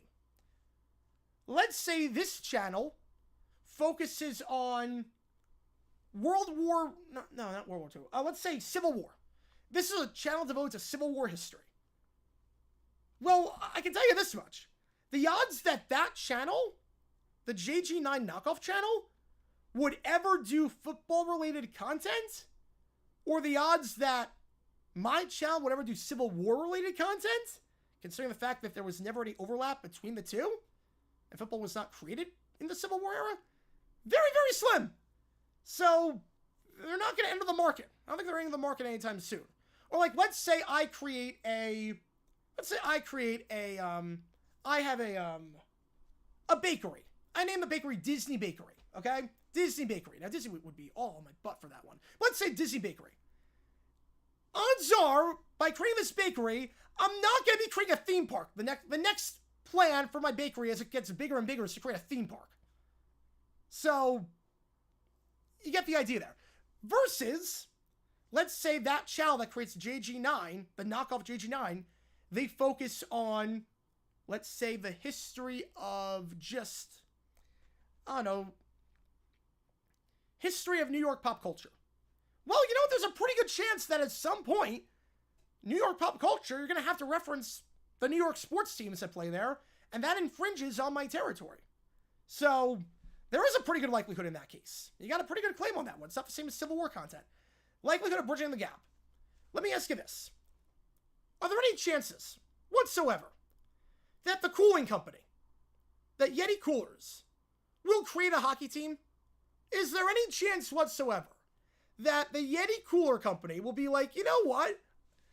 A company's doing well. I want to take it to the next level. Let's create a hockey team. That's the next logical step in expansion. Create a hockey team. Let's pay the expansion fee for the NHL and just create a hockey team. No, not likely at all. Conversely, do I think that the Utah Yeti, if they become a hockey team, the team is going to get into the cooler industry? No. Two different fields. There's no overlap. Two completely different fields. So, again, point in favor of the hockey team. Number 5, degree of customer care. This factor examines the degree of care that consumers exercise in purchasing the type of good. So basically, the idea with this, if you're wondering what the heck this is, the more likely you are to pay attention to something, the less likely there is going to be brand confusion. It's inverse. The more you pay attention, the less brand confusion. As an example, if you're buying a car, that's not an impulse buy. No one wakes up one day and is like, you know what? I'm going to buy a car. Or no one is walking around in the mall one day and it's like, oh my goodness, I need a new car. Let's buy a car. Conversely, let's say you're in the grocery store and there's a company called, let's say, I'm just making up a name here. Pedro's Apples, okay? Say there's a company called Pedro's Apples. Now, there's a different company called Pedro's Oranges. Okay, well, you're not really thinking. You're just like, oh, this looks good. I like the look of the orange. It looks good. The apples aren't bruised. I'm just going to take them. Not really putting a whole lot of care into purchasing the good. It's almost like, if it's an impulse buy, you're not really exercising a lot of care. If it's something that would not be an impulse buy, like a house, a car, something like that, yeah. And degree of customer care, I would say the degree's pretty high when you buy a ticket to a hockey team. When you're buying Utah Yeti hockey tickets, the degree of care is pretty high. You can't buy them in person necessarily. I mean, you can, but for the most part, you have to go onto the website itself.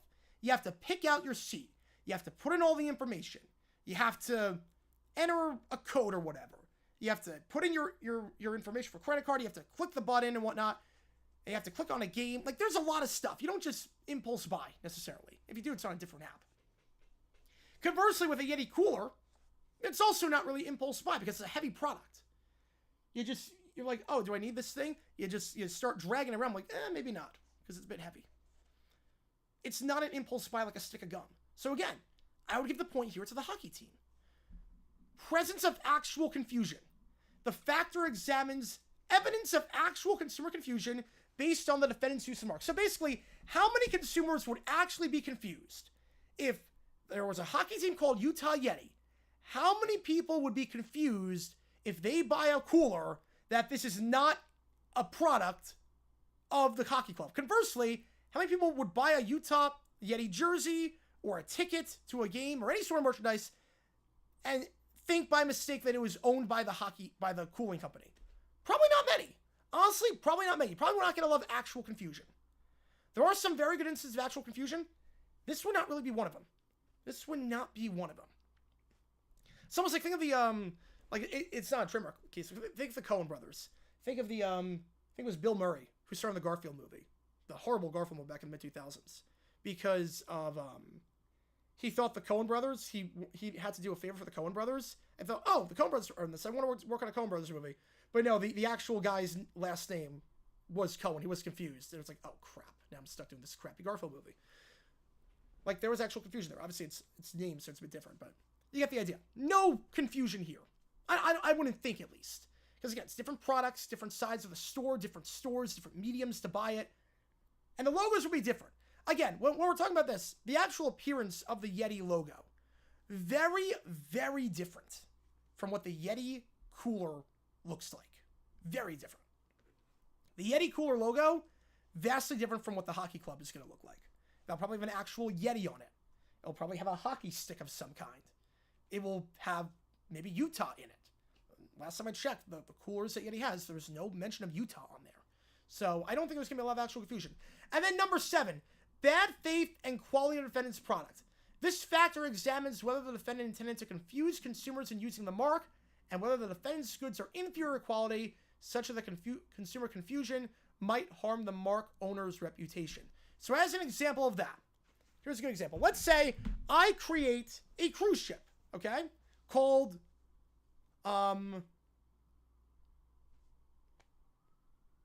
Royal Caribbean Sea, okay? I'm creating a cruise ship called Royal Caribbean Sea. And this cruise ship sucks. Like, it has not passed any safety inspections. The walls are leaking. Everything is awful. There's no entertainment. It's crashed a few times. It doesn't go to any good ports of call. It sucks. Royal Caribbean Sea sucks. Did I intend to confuse consumers with that? Yes, I intended to make them seem like they're doing a Royal Caribbean, an off-product Royal Caribbean cruise. And people can look at Royal Caribbean Sea and be like, wait a second. We think this is part of Royal Caribbean. This got a bad reputation. Now I don't want to use Royal Caribbean because Royal Caribbean Sea sucks. You're not going to have that here. The reason why Utah Yeti, the hockey team, is they want to be the mark there.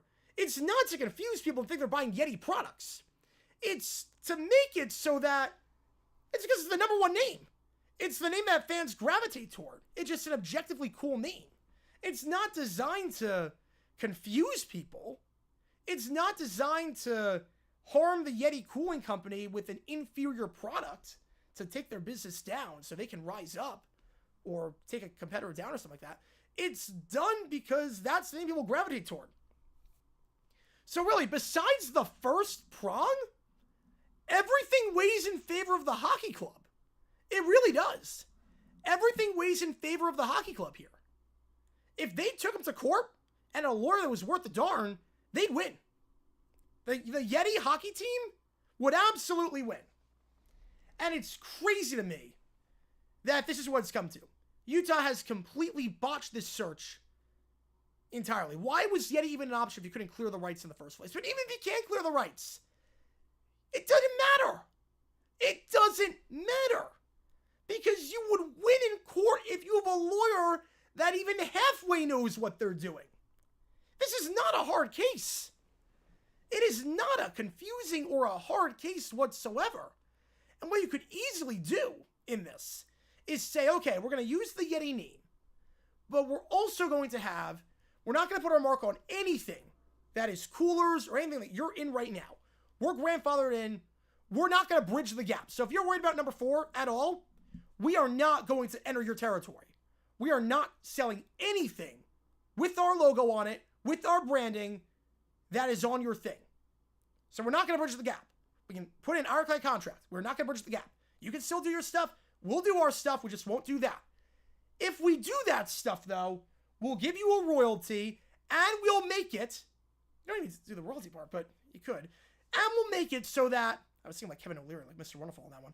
And so that every logo that we put on there will not just say Yeti. it will have to say Utah Yeti have a hockey puck and a hockey stick. So it is very obvious that it is not the Yeti cooler brand. You do that, you're done. That's it. Game over. You just, like, there's no reason this should be dragging on like this. There's no reason. The fact that Utah's not doing anything about this is crazy to me. Because Yeti is the most popular name. It's a great name. And you'd win most of these prongs. Really, outside of prong number 1. You'd win all these prongs. Even number 4. You still probably win that. You can put it in a contract if you're that worried about, like, potentially putting your names on coolers and stuff. It's not a hard case. It really isn't. And I have no idea why Utah Hockey Club is doing this. Especially, the grand irony in all this, like I said at the top, is that you're doing this because of the trademark. Just because of the trademark. But Utah Hockey Club is a crap mark. You're going to get no protections on Utah Hockey Club. Again, descriptive marks get nothing. Descriptive marks that describe the product, get absolutely nothing. Generic and descriptive marks get absolutely nothing. If I name a baseball team, the Jacksonville baseball team, I'm describing the product, a baseball team in Jacksonville. I'm not getting any protection. If I go back to this microphone. If I create a microphone and I call the product Black Microphone, I'm describing what it is. I'm not getting protections for it. Utah Hockey Club, you do that, you're getting no protections. Like, is there anyone on Utah Hockey Club right now that knows the law? Honestly, I have to wonder. My head is just spinning with this. Because you'd win this case. And if you go with Utah Hockey Club, you're not going to get protections. Like, theoretically, I could sell materials for Utah Hockey Club. They sue me. I'm like, time out a second. Wait a second. Time out. I have a case here. I'm not infringing on your trademark. You don't have a trademark because your mark is descriptive. It's descriptive AF. You don't have a trademark. You're describing what your product is. I can do whatever I want. So it makes this whole case baffling to me. So, yeah. That's the whole situation in Utah. And I don't know how it's going to get resolved. If it's Utah Hockey Club, there's going to be a lot of interesting cases about, like, descriptions, descriptive marks and whatnot. But really, just go with Yeti. Take Yeti to court. You'd win. Just hire any lawyer that's not Lionel Hutz and you win. It's not hard. It really is not hard. And I don't know why it's come to this point. But that situation in Utah, I'll put it this way. At least it's not the Wasatch. At least it's not the Wasatch. All right, on that note, that was something else. that was something else. Oh man, there you go, a little legal education there for you. 20-minute legal education. Whew. Didn't expect to be getting that at 2 o'clock in the morning on a Wednesday morning, did you? Did you expect that? But seriously, I might try and do that. Honestly, if Utah Hockey Club is a team name, I'm going to try and sell products with Utah Hockey Club on it. What are they going to do? Sue me? It's descriptive. It's a descriptive mark. They can't do anything about it. They honestly can't do anything about it. It's descriptive. Like, okay, your mark has no strength. It's describing the product. It's like Washington football team. That's a pretty descriptive mark. That's why they didn't stick with Washington football team, because that's a descriptive mark. You get no protections on it. So, yeah. That's that. Now, on that note, oh, man. I got no voice left, but screw it. Let's do some OT. Why not? Why not? Let's do some overtime. 5 minutes on the clock. I don't know where do I even post? I'm going to post it on Twitter, but do I post it on JG9 News too? I don't even know. Do I post it on JG9 News? It's so out there. Do I post it on JG9 News? It's not football related at all, but that was too good. All right, overtime. 5 minutes on the clock. Do anything you want me to this OT period. You see what it takes to get in the queue. Los Angeles Football Club not protected. Yeah, you know what? Sort of. Sort of.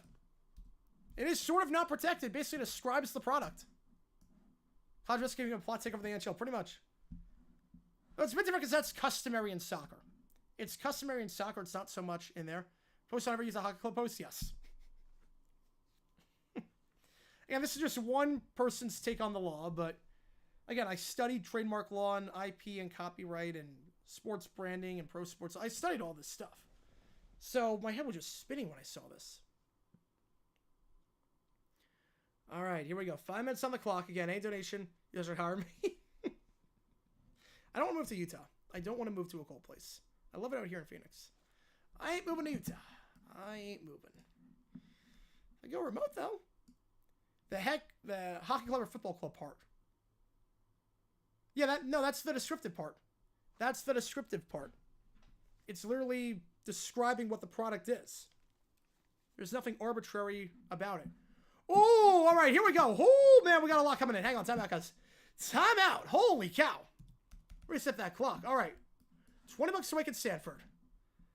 Ryan with the 20 burger. Which game do you want? Michael, appreciate you. George is still here in Sunset. Oh, okay. With a 20 burger. All right, here we go. Must have a good lacrosse team name. Joe the Fiber. All right, get you on there. And which game do you want, Michael? I'll get you on the call for that, unless you want to put it to a vote. Okay, so we got in the queue Wii Sports Golf. Minus 27. The perfect game. 510 mile an hour wins. Jeez. All right, Sporkles. Email episode 3 of the ChatGPT. All right. And then ChatGPT, Lil Brown Bear, and Caillou compete against each other on the feud. Beautiful. All right, put it to a vote. Holy cow, guys. Coming in hot on that one. All right, let's see. How much are we into that? 5, 10, 15, $35. Jeez. The Suns trade KD. It's looking likely. Don't forget yours. Yes. Which one was yours? Which one was yours from earlier? I forget the I can go back and check, but which one was your prompt? I'll put you in there on that one, obviously. But which one was that? I'll put you in. Hacks and Wii Sports? I don't know. People are way smarter than me when it comes to that. All right, $5 on one of these games. I forget. It was something about going on a show. Something about going on a show. I forget what show it was. All right, here we go. Steve Wilkso's show. All right, here we go. End up on the Steve Wilkso show. All right. Wii Sports.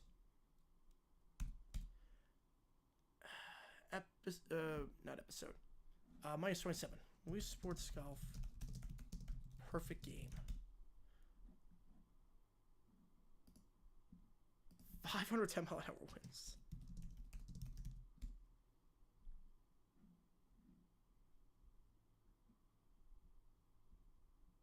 Where is it? Hang on.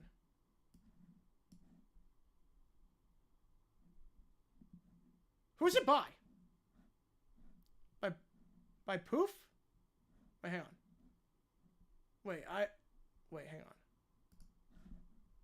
Hang on. The Perfect Game. Hang on, let's see. The Perfect Game with 510 mile per hour wind hacks. I'm not sure what the title is on this one. That's not the title. Call for car rec league soccer team and call New York State Football Club and get away with it? Pretty much. 10 dog. All right. It's my 10 dog.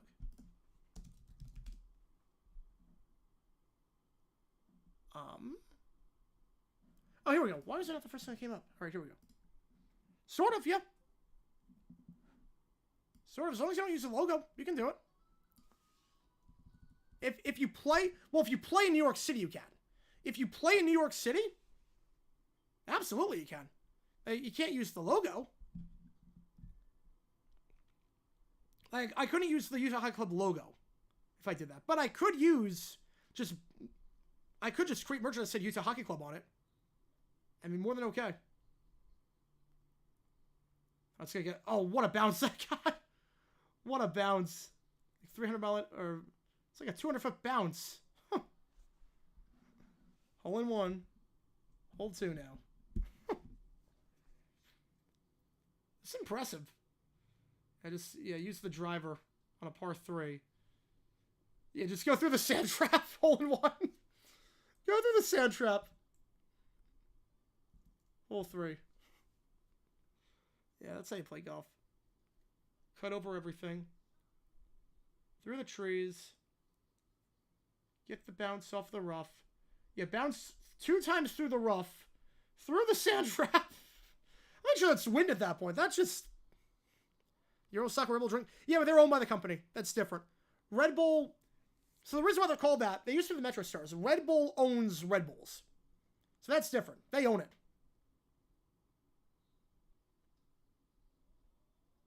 Oh, just so... That one just bounced in. Didn't even touch the green. Just doinked in. Love it. All right, hole 5. Oh, gotta go over the water on this one. I remember this hole. This hole gave me nightmares growing up. Hit the sand trap and just roll it. Hole in 1. This course was so beautiful. Any more, like, I played the Wii PGA game growing up, and like my arms were so sore. It's such a good game, but my arms were so sore. That one always felt like a legit hole in 1. That one at least felt like it without the wind. Grimes in 25 second round pick to the Sixers. It's all designed to get Luka back. Calvin with the 5 appreciation, man. Which game do you want? I'll get you on the call for it. Wait, what? This one goes through the entire rough. How is that in? How is that in? Calvin with the 5 appreciation, man. Which game do you want? I'll get you the call for it. I'll get you on the call. He's a hot club partner. Lionel Hutz in the Yeti case. Love it. Holston was my favorite by far so far.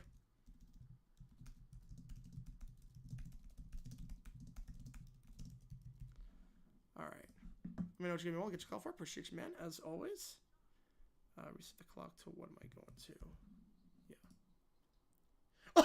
Oh, bounces off the tree. Did he need to do that? Did he really need to ricochet the ball off the tree like that? I don't think he did. I don't think he did. Need to ricochet it off the tree. But that was great. I'm happy he did. It's a tie pole. So we're just going to split it down the middle. Oh my god. He really need to ricochet it off the tree like that? Okay. Next up, we're going to do some Sporkle. Town called Madrid. Could they start directly starting to call Atletico Madrid? Yes. Real Madrid will speak because it's Royal? No, because Royal doesn't really describe... Royal does not describe a soccer club. Royal does not describe a soccer club. So I would say no on that one. Real Madrid, no, it doesn't describe that. Atletico Madrid probably could. All right, let's do the Sporkle quizzes. All 75-plus yard receiving performances. Oh, okay. In a Super Bowl. Okay, here we go. Let's go do this. This could be a good one. I'm excited for this one. Again, I'm not looking at the chat for this. So if you're not doing this, I'm not looking. I'll look at the chat. We're going to do this Sporkle quiz. All performances. Oh, man, this is going to be tough.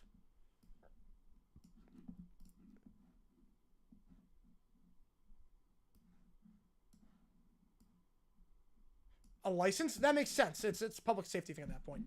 All right, let's do this. Ready? 3, 2, 1, and go. Did Maynard do it at 3? He did not. Off to a good start. Okay, Max McGee. Let's type in Brown for that one.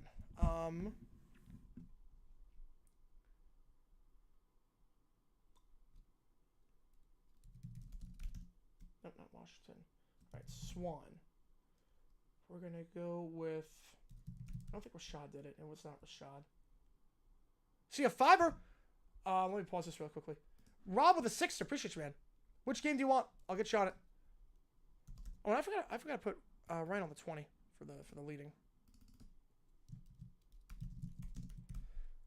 Little how you go to Chuck E. Cheese. Complain about how awful the pizza is. Ooh, all right. We'll do that. Let me just put this in. I have the thing paused right now. Go to Chuck E. Cheese and complain about how awful the pizza is. Make sure that's spelled right. Reset the clock a little bit. Appreciate you. Cal, alright. $26 on Cal. You know, that it's not... How is that modern slavery? You signed the contract to do it, too. Like, what? You're getting paid millions and millions of dollars. It's not modern slavery.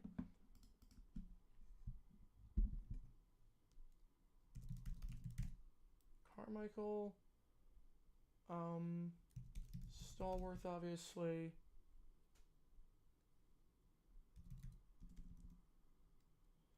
Okay. Cliff Branch. Oh, 2 guys on the Raiders.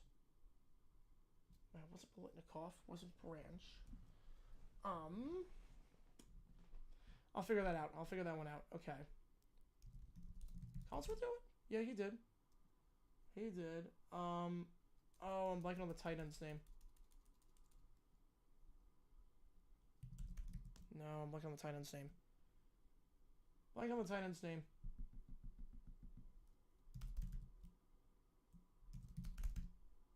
Mark Clayton. Cephalo? Yeah, it was Cephalo for that.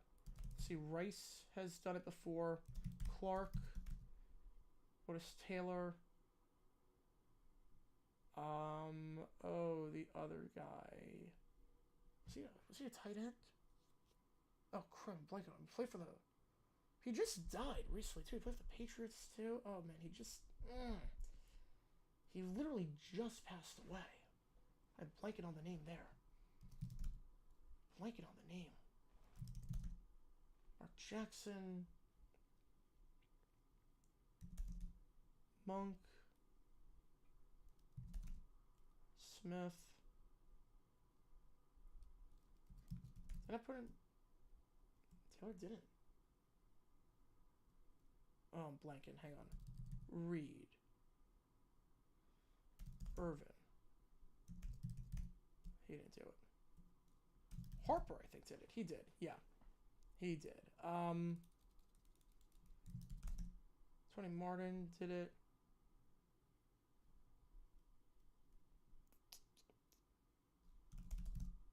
No. Okay. See, Howard didn't do it. I know that. Sharp didn't do it. Ben Moonrisen definitely did.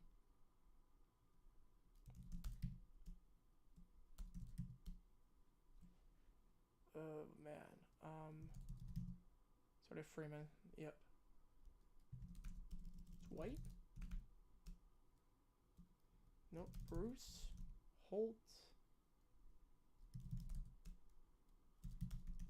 Falk. Rams.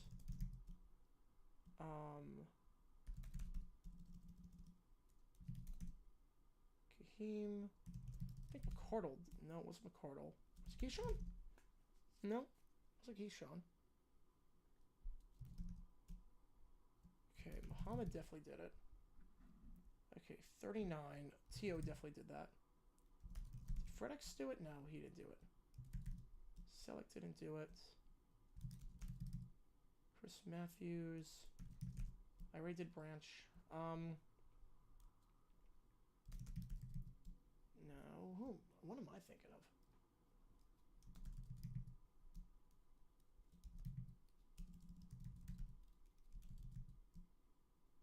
Giants.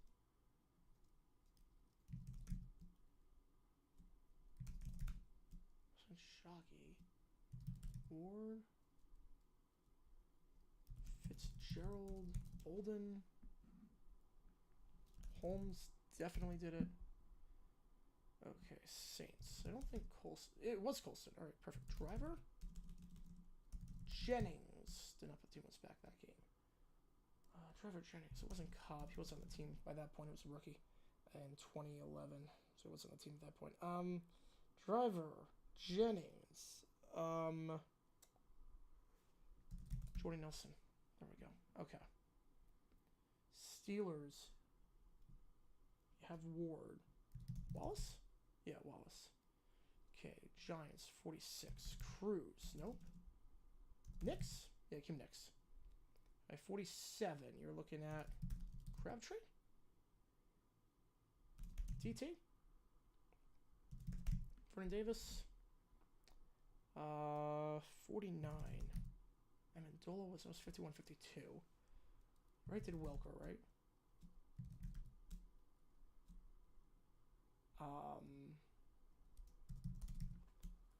Daniels. Manuel Sanders. Okay, wait. Patriot 49. Gronk. Oh, crap. I did Amendola already, right? What am I missing out for the Patriots? Okay. Got Gronk for 51. Yeah, it's not the wrong spelling. I'll double check, make sure. Make sure on that one. All good, Joe. Appreciate you, man. Appreciate you tuning in. Jeff. Alshon didn't do it? Clement had over 75 yards? Wow. Set that in. Really? Alshon Jeffrey didn't do it.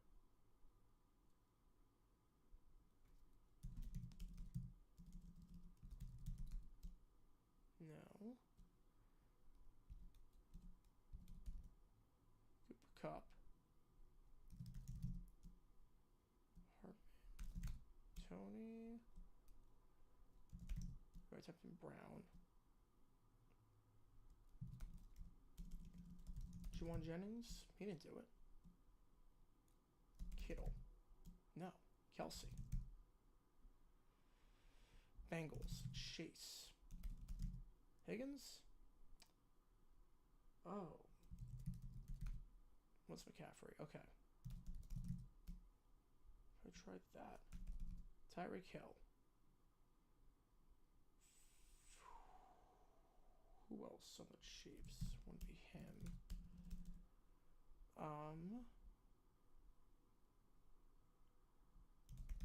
Brandon Cooks.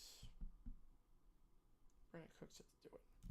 I know it wasn't a kill Harry. I'm just spitballing at this point. Wasn't Blunt, obviously. Wasn't great. Neil, the Fireplace appropriate songs to the library prank. Oh, okay. Appreciate you, man. Which game do you want? I'll get you on the call for it.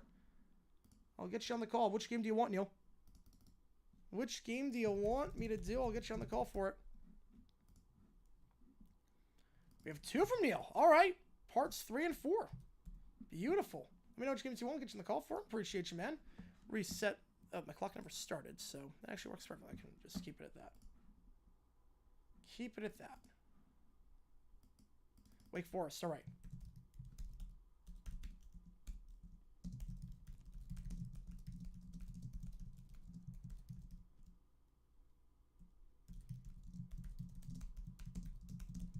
All right. Get you on Wake.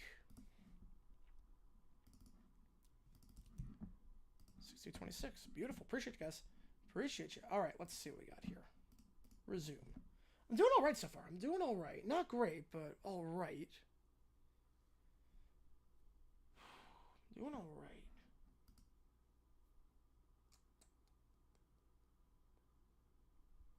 Doing all right. I really would have thought it was Jeffrey that would have done it. I really would have thought it was Jeffrey.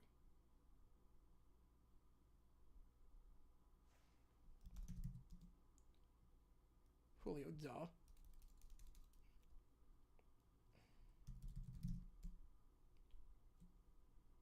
Yeah, I missed on that one.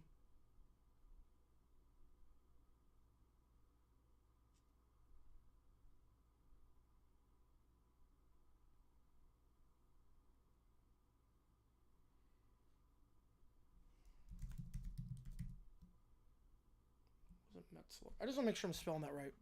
Divine in the 60s in the UK and still the Bear no grudge rate? I did not see that. So make sure I'm spelling it right. I don't think it's going to be right, but let me just double check. It could be Don. Could be, no, it's not Don.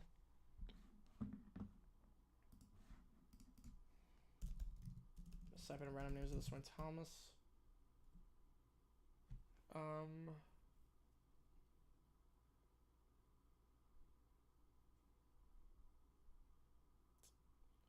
Kicking myself at some of this.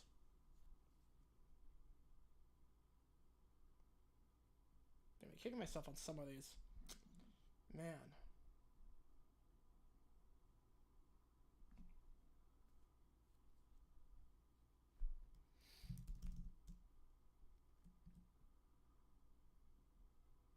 Man, I've been kicking myself on a fair amount of these, I think.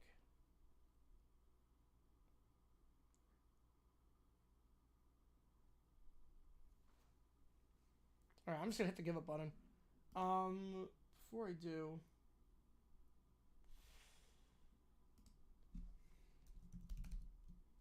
yeah, we're just gonna hit give up. Let's see.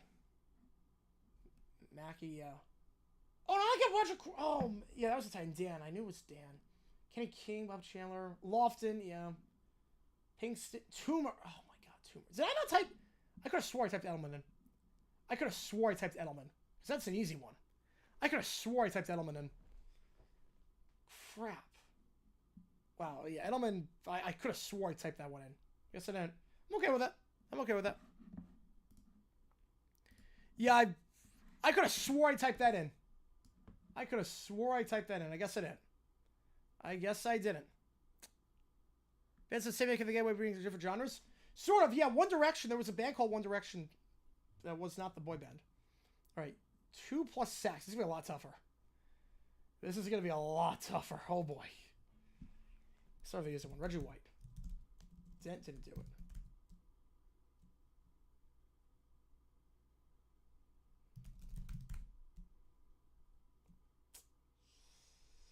This would be a heck of a lot tougher. Greenwood.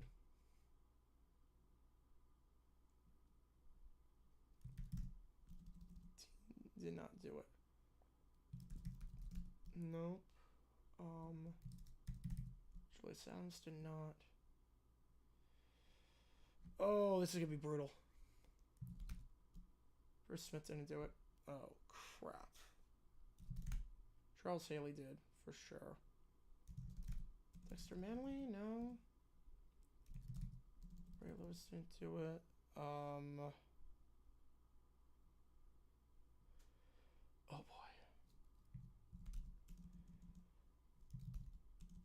Oh my God, this is gonna be brutal. I already know it. I'm gonna suck at this one. I'm gonna suck at this one. I'm gonna suck at this one. I can already tell you. Oh my God, this is gonna be brutal.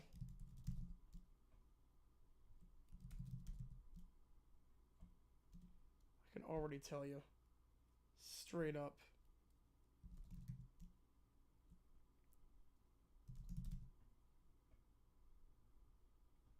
Oh boy. Oh boy.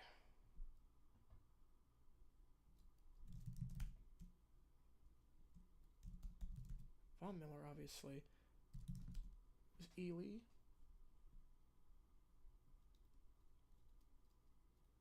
Oh my God.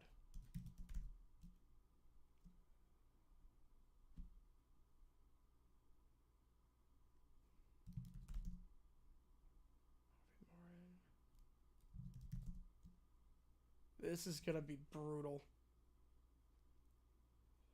Oh my God, this will be brutal. Man. Holy shit. This is awful. Let's think about this one. Okay.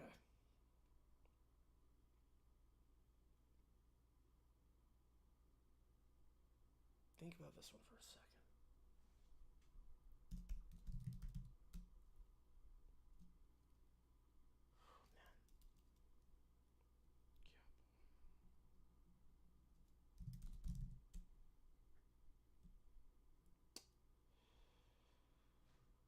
Oh my God.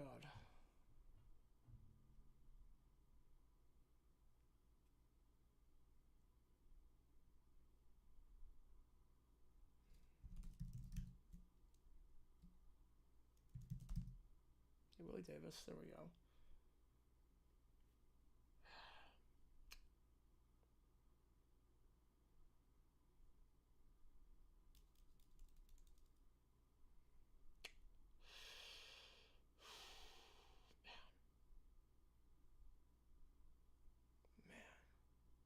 Different group call. Yep, different group call, One Direction. Different group. Man, oh man, on this one.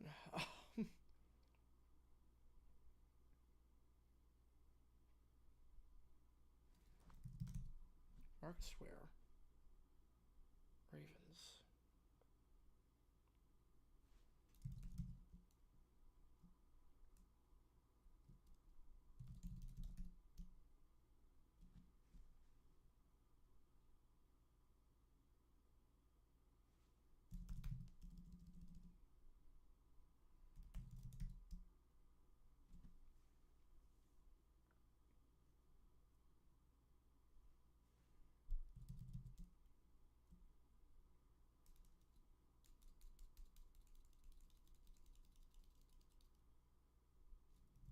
I said Den.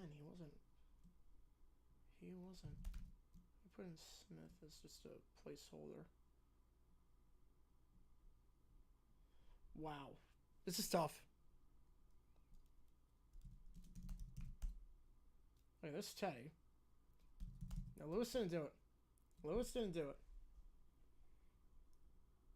Lewis did not do it. Man, I'm running out of time. Settle Carter. Marshall. That Wilson. So I typed in Taylor. I typed Otis, thinking Otis Taylor. That was a Chiefs wideout. Oh my goodness. Better than average, but man. Rice. Vrabel. Tom. Oh my god. I forgot Kruger it too.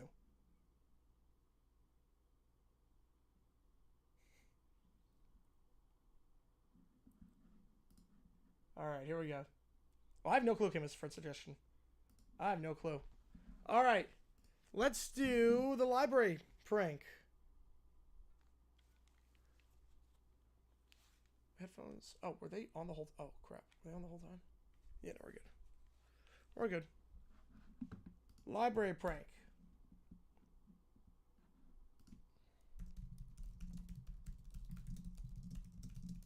Part 3.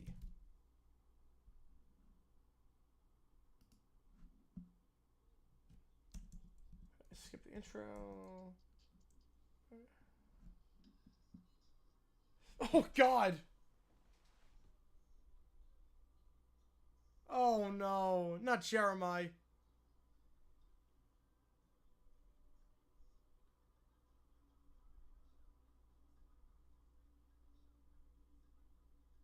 What the? Oh, the bad tour? Oh, no.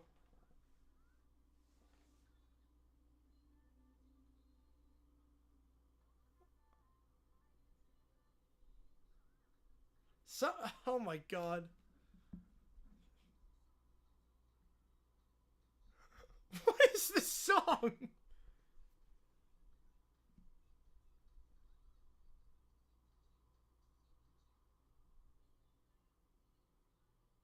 Trying to figure out.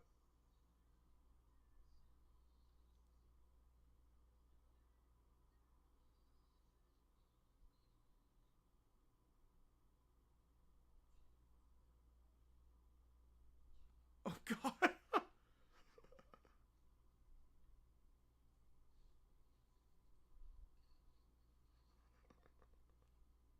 Oh my god. Oh no. The heck is this?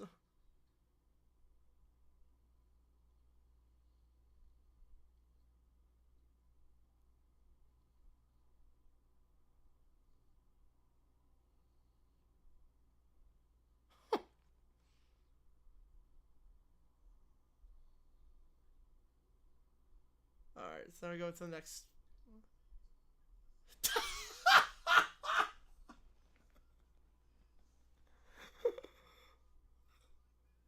What is this song?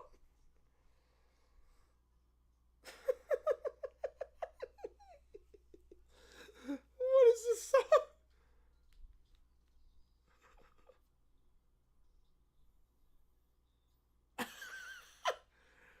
say large version is just like retroactive censoring the N-word whole version song. Good. Makes sense, yeah.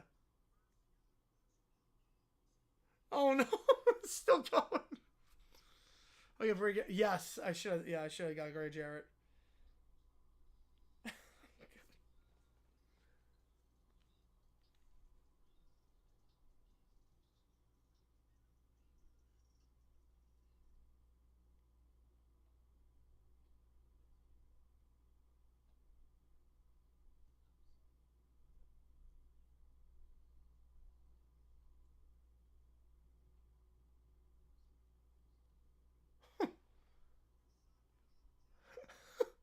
What is this?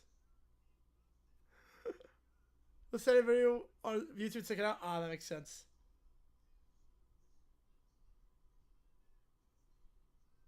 This guy's just vibing. This is vibing.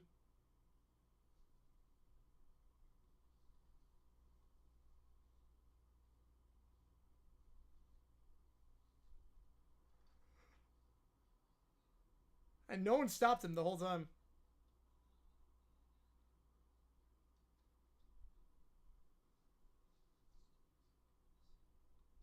What is this guy doing?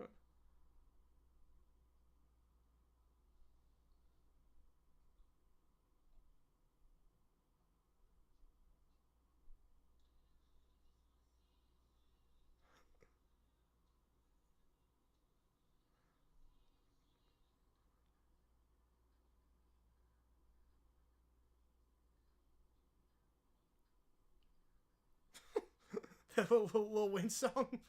Win until part 4. Oh no. Oh no.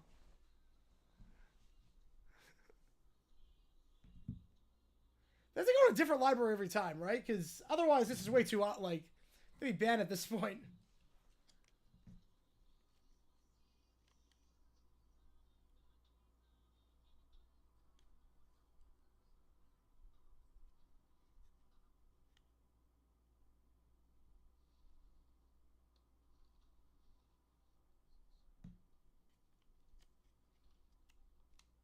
Oh my god.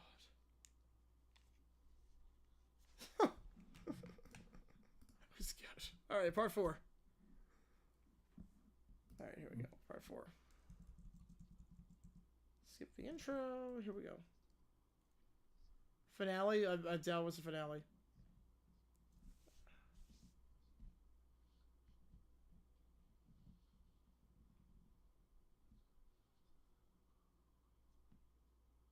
All right, it's going up the stairs.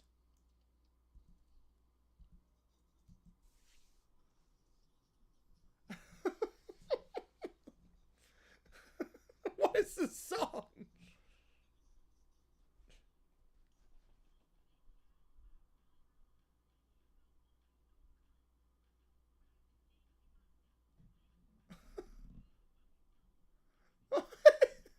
What is this song? About breastfeeding? What is this song?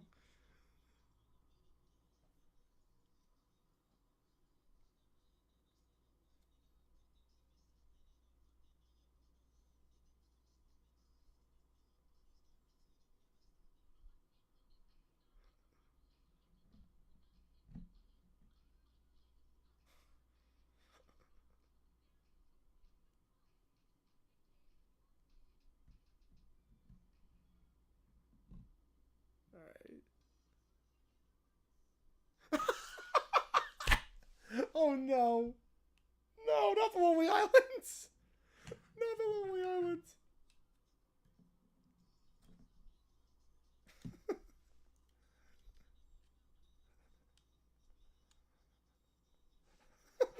They're all just laughing.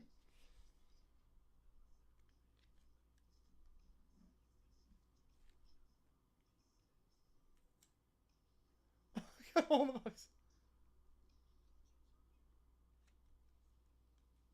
Oh no.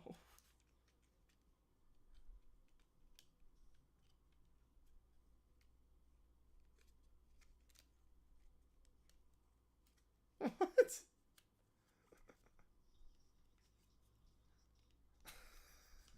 How many inappropriate words are there in this song? This way from the upper level.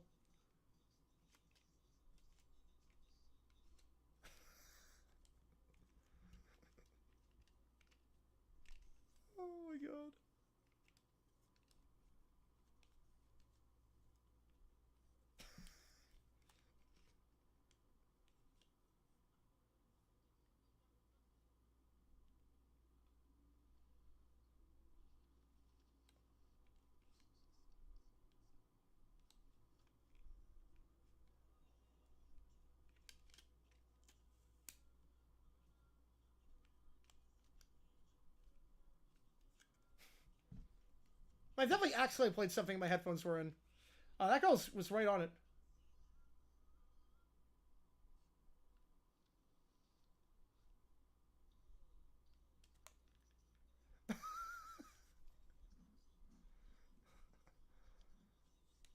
Let's let this whole song play.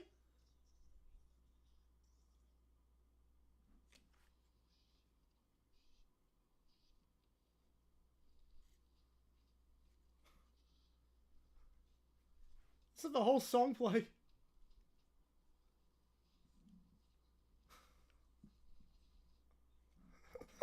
That was good. Oh my god. That was great. Oh my god. Alright. Do some championship stuff. Before we do, let me just I'm gonna put everything in at the same time just to make it easier to say my voice. So I'm just gonna put everything in at the same time. So hold with me for one moment. Yeah, I've definitely done that before where I thought something wasn't playing and it was. Cough, cough, spread a carpenter on that one. Okay, I with the 0. Appreciate you, man. That's it. I'm like a Phelps side. All right, we'll do that. We will do that. And you wanted the Callancy State game. Perfect. I'll get you on that. Appreciate you. Reset the clock. Back a little bit. Get you on Callancy State. You guys are becoming hot donations tonight. Appreciate you guys a ton. It looks like it's going to be Wake as the winner, but there's still time left. I've just got a lot of ChatGPT stuff still to do. Okay, SNL, Michael Phelps diet.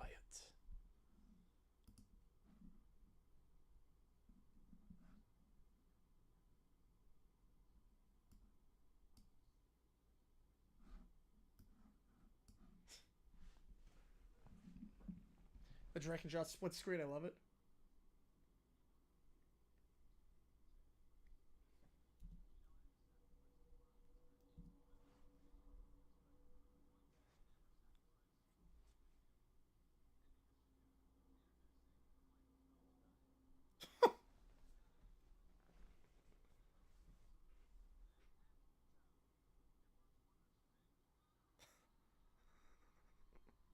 Let's eat everything.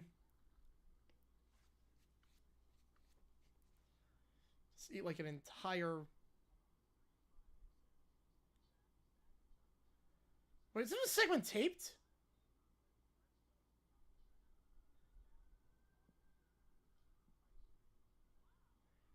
Why would he be something through his lines? Isn't this like... This feels like it'd be a digital short.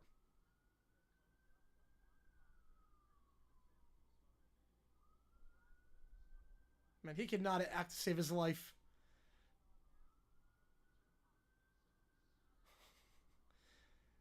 He cannot act at all. Thank God the swimming thing worked out. 2 pinatas. 4 wedding cakes.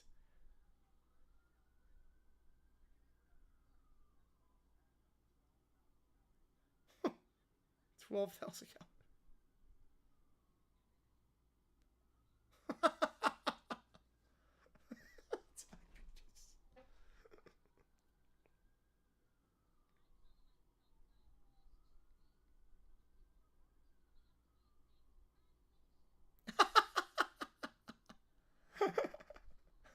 That's all I'm saying. Congratulations.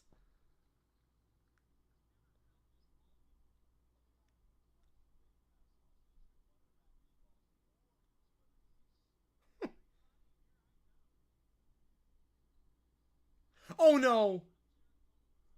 No.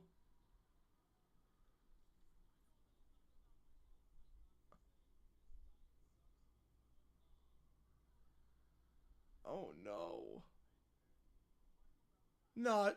Not Jared.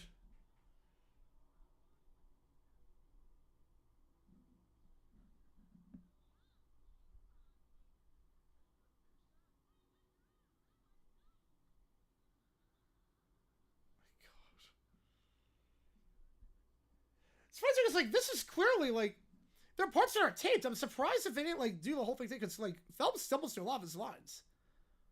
But man. Not Jared Fogle. Oh no. Oh no. That aged horribly. That aged so poorly. Alright, let's do some ChatGPT. So let's put 4 things in. We're gonna do this.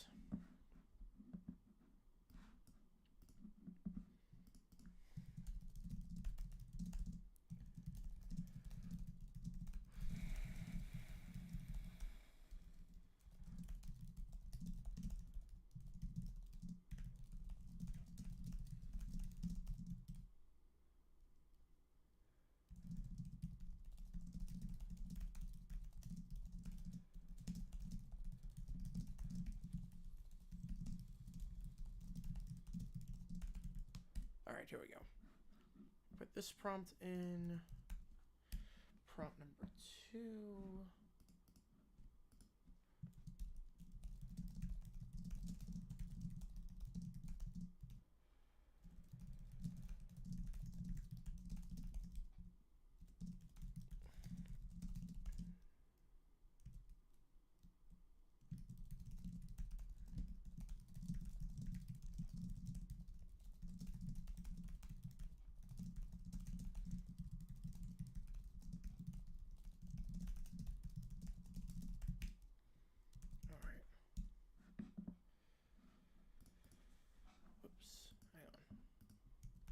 Just getting everything loaded up at the same time.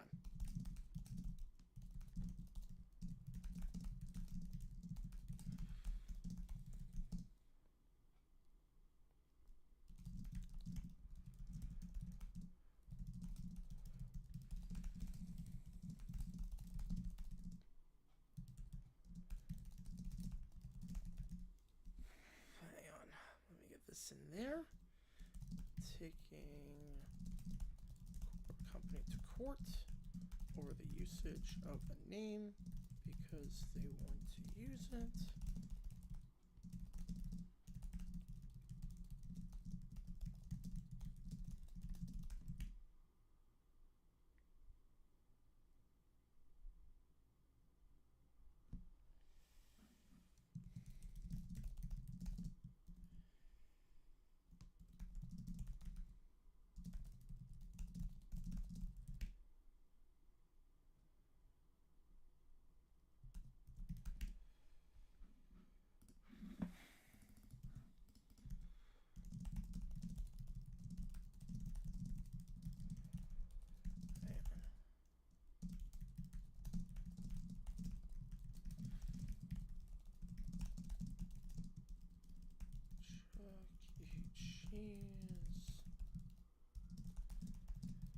All right, beautiful.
Let's do that.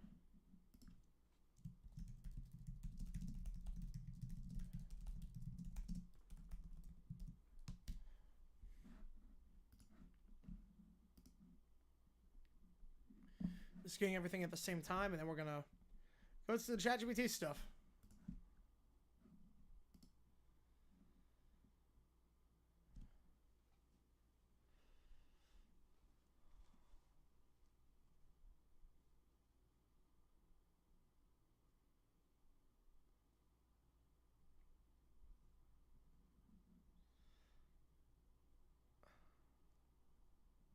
Let's see.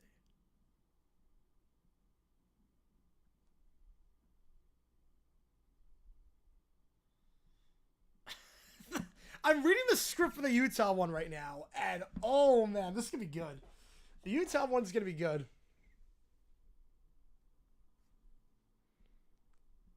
The Utah one is gonna be good. I can tell you that much.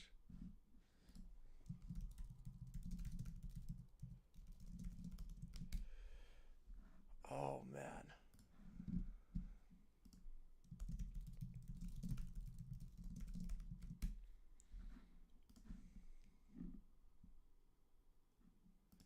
How long is this one? Holy cow.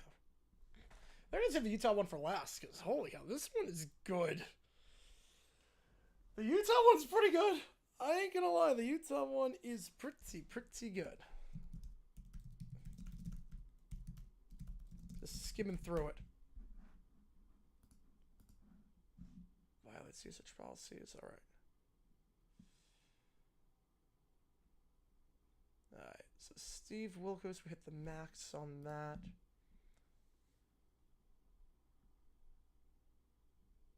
Oh no.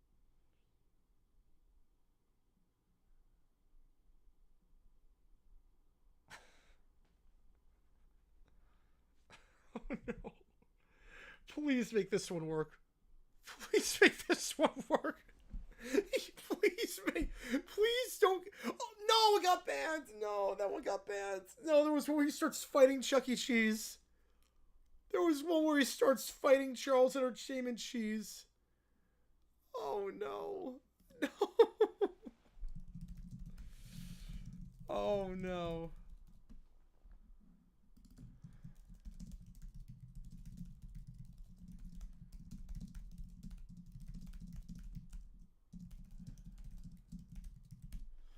Oh no, okay. Yeti Battle's good. Again, we're doing all these at the same time, just trying to make sure we get all this in. 2:30 in the morning on the East Coast. Appreciate you guys tuning in as always for this stream.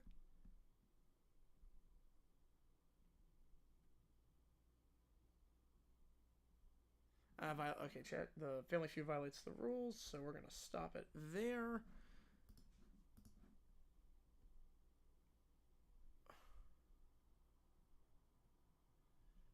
All right.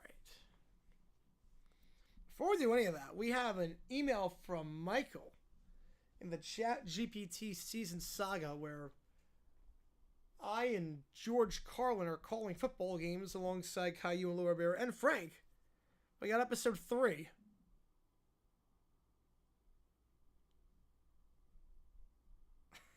Please work. Please don't get banned here. Please don't. Do not get banned. This is too good. Do not get banned here. Do not get banned here. Please, no.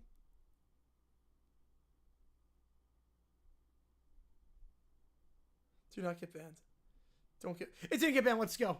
Let's go. Let's go. Okay, that one didn't get banned. Okay, here we go. So, this is going to be good. This is going to be a good run, folks. This is going to be a really good run. I can already tell. This is going to be good. We're going to start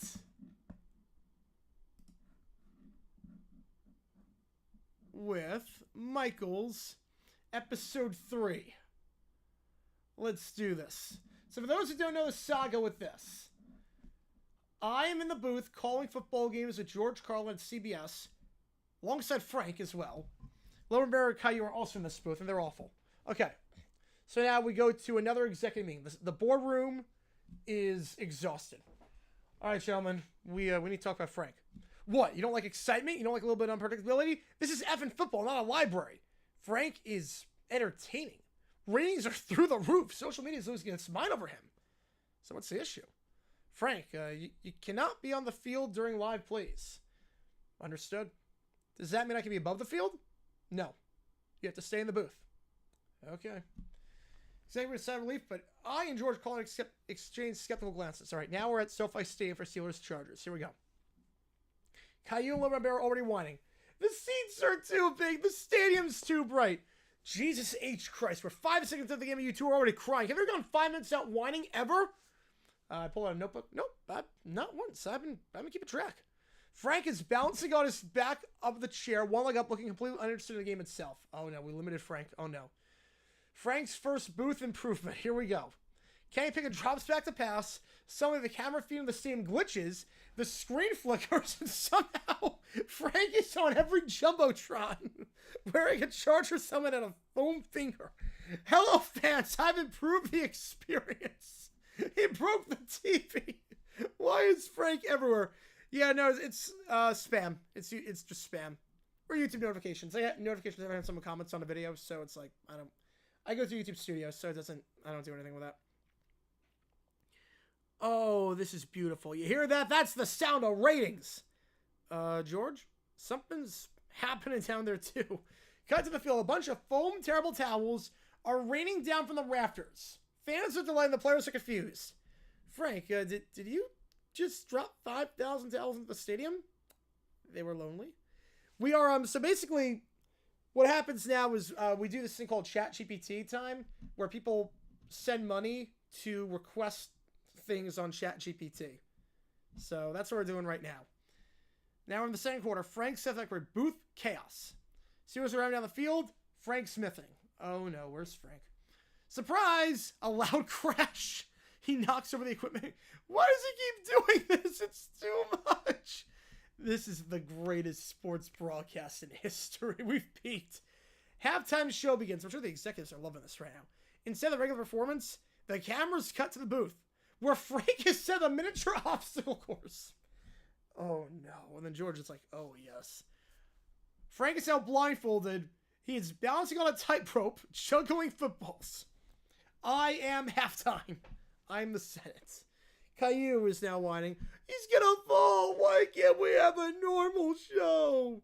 Meanwhile, Frank is bouncing, pulls out a horn blasted directly into the microphone, starts Tim Hearsay. Someone give this man an award. All right, seriously, 24-20. Critical third down. Fact, fiction, they would never score 24 points in a game. Tension's high until the entire upper deck starts doing the wave. Perfectly synchronized. Wow. All right, I know Frank has something to do with this. Camera cuts to Frank, casually holding a master remote control, the big red button labeled wave control. Frank, what the hell is that? It's science. And then the wave reverses instantly. That'd be cool. He's controlling the people. Make it stop. Chargers run their play. Herbert throws. Intercepting game over. Steelers win. So, we're keeping Frank, aren't we? Darn right we are. I did good. I did good. The executives are probably not going to be too happy about this, but he did good. He did do good. All right, the first of the prompts. Family Feud. Caillou versus Little Brown Bear. Here we go. All right, y'all. Buckle up because tonight we've got an episode that's about to go off the rails faster than a toddler on a sugar high. This is Family Feud, but today we're playing the most bratty, whiny, loud, and over-the-top competitors we've ever seen. Meet our contestants, Little Brown Bear and Caillou. Crowd claps.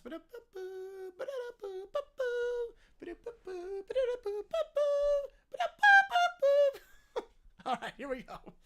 Well, look at this. These two ain't even trying to hide their displeasure. Little Brown Bear, how you feeling today? I don't want to be here. This game is stupid, and I hate it. I want my mommy. Well, technically, it's Family Feud, so your mommy should be here. And I want to go home right now. You can't make me play. I don't want to play this game. I don't like this stupid stage. I don't like these stupid lights. Why do I have to do this? Why? Okay, buddy. That's a lot of emotions all at once. Caillou, how are you doing today? I don't want to play this stupid game. It's the worst. I don't like Steve Harvey. All right, talking in third person.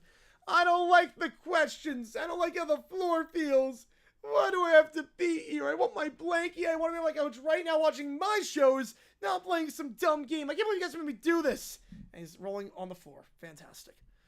We have officially reached peak whiny kid territory. These two are giving 110% in tantrums, and I couldn't be prouder. All right, let's get this over with. First question. We asked 100 people. Name something people do when they're really mad. I hate this question. This game is so stupid. I don't even care about the stupid answer. People stomp their feet. They stomp their feet when they're mad. This is so unfair, but it's wrong anyway. All right, okay, calm down, LeBron. Let's see if stomp their feet is on the board. Answer flashes. Stomp their feet. Let's go. Number 4. What? I wanted number 1. I think I didn't want to play the game. That's not fair. Why does this always happen to me? This is literally the first time it's happened to you. This is the first time playing the feud. This game is broken. I hate it. Well, that's something, Caillou. I'm not really sure what to expect next. How do I feel about answering this question? I don't want to. Why do I have to answer a stupid question? I hate this whole game and I'm never coming back. People yell. They yell when they're mad, like I'm yelling right now. This game is a big, stupid waste of time, and you're a stupid person for making me do this. I want to go home. I don't even care about winning. You're not better than me. You're not even close. Wow, let's see if yelling's on the board. Number 1, baby. Well, Caillou just yelled. You were the top answer. Really dominating right now. I'm impressed, but also terrified. I told you I'd win, but you haven't won yet. You still have to play the rest of the round. I'm the best, but I don't care because I want 50 ice creams. I want them now. If I don't get them, I'll scream even louder. This is so unfair. Caillou, I think we're going to need all the earplugs by the time this episode's over. We may need to call him professional after this one, folks. Hey, what's up, buddy? You feeling okay? I hate this so much. Why does everyone get to win but me? No one's won yet. No one's won. Have you never watched the feud? You still have to play the round. I want my blanket, my pajamas. I want to leave. This game is stupid. I'm never coming back. I don't want to be here. This is the worst thing ever. Wow, y'all unbelievable. But hey, Love My Bear, you're still in this game. Don't give up yet. Next question. Name something you might find in a playground. No, I don't want to play anymore. I hate playgrounds. They're so dumb. I don't even care. I just want to go home and never see this stupid stage again. I'm going to say a sandcastle. That's the dumbest thing you can find in a playground. Okay, let's see if sandcastle's up there. It's on there, number 6. Well, folks, that's something. Fighting for breath. Wipes again. But, wow. I read the part that you're not supposed to. But guess what? It's not number 1, but you made an impact, Caillou, an impact. What? That's wrong? No, it's not wrong. You still are okay. It's wrong. I can't stand this anymore. I want to go home and eat all the ice cream in the world right now. This game is so stupid. Well, I think we've reached our limit here. Wow. Whew. That was impressive. All right, Steve Wilkes Show. Here we go. Welcome to the Steve Wilkes Show, ladies and gentlemen. Today we're dealing with 2 of the whiniest, most entitled brats you'll ever meet. They're not your average whiny kids, no. These kids are experts in the art of whining. I'm talking about Little Brown Bear, the unbearable, insufferable bear from the French cartoon, and Caillou, the bratty ball boy from Canada, who cries about literally everything. And guess what? They're here to compete to see who can whine the most, the longest, and the loudest. So I can already tell we're in for a wild ride today. But before we get started, let me warn you. If these 2 don't take their tantrums to the next level... What on earth? There we go. I'm taking control. All right, enough talking. Let's get a show on the road. Little Bear, why don't you start off for us? All right, kid, let's hear it. What's bothering you today? Well, I wanted the blue blanket and they gave me the yellow one. Why does this always happen to me? I'm just a bear and nobody understands me. That's how we're starting? Fine. All right, Caillou, you think you do better than that? I hate everything. My toys are too small, my clothes are too big, and my mommy never lets me eat. Only chocolate all day. Why is life so cruel? I deserve better. Okay, Caillou, that's a lot. You 2 are like a hurricane of whining, but we're going to turn up the heat a little bit.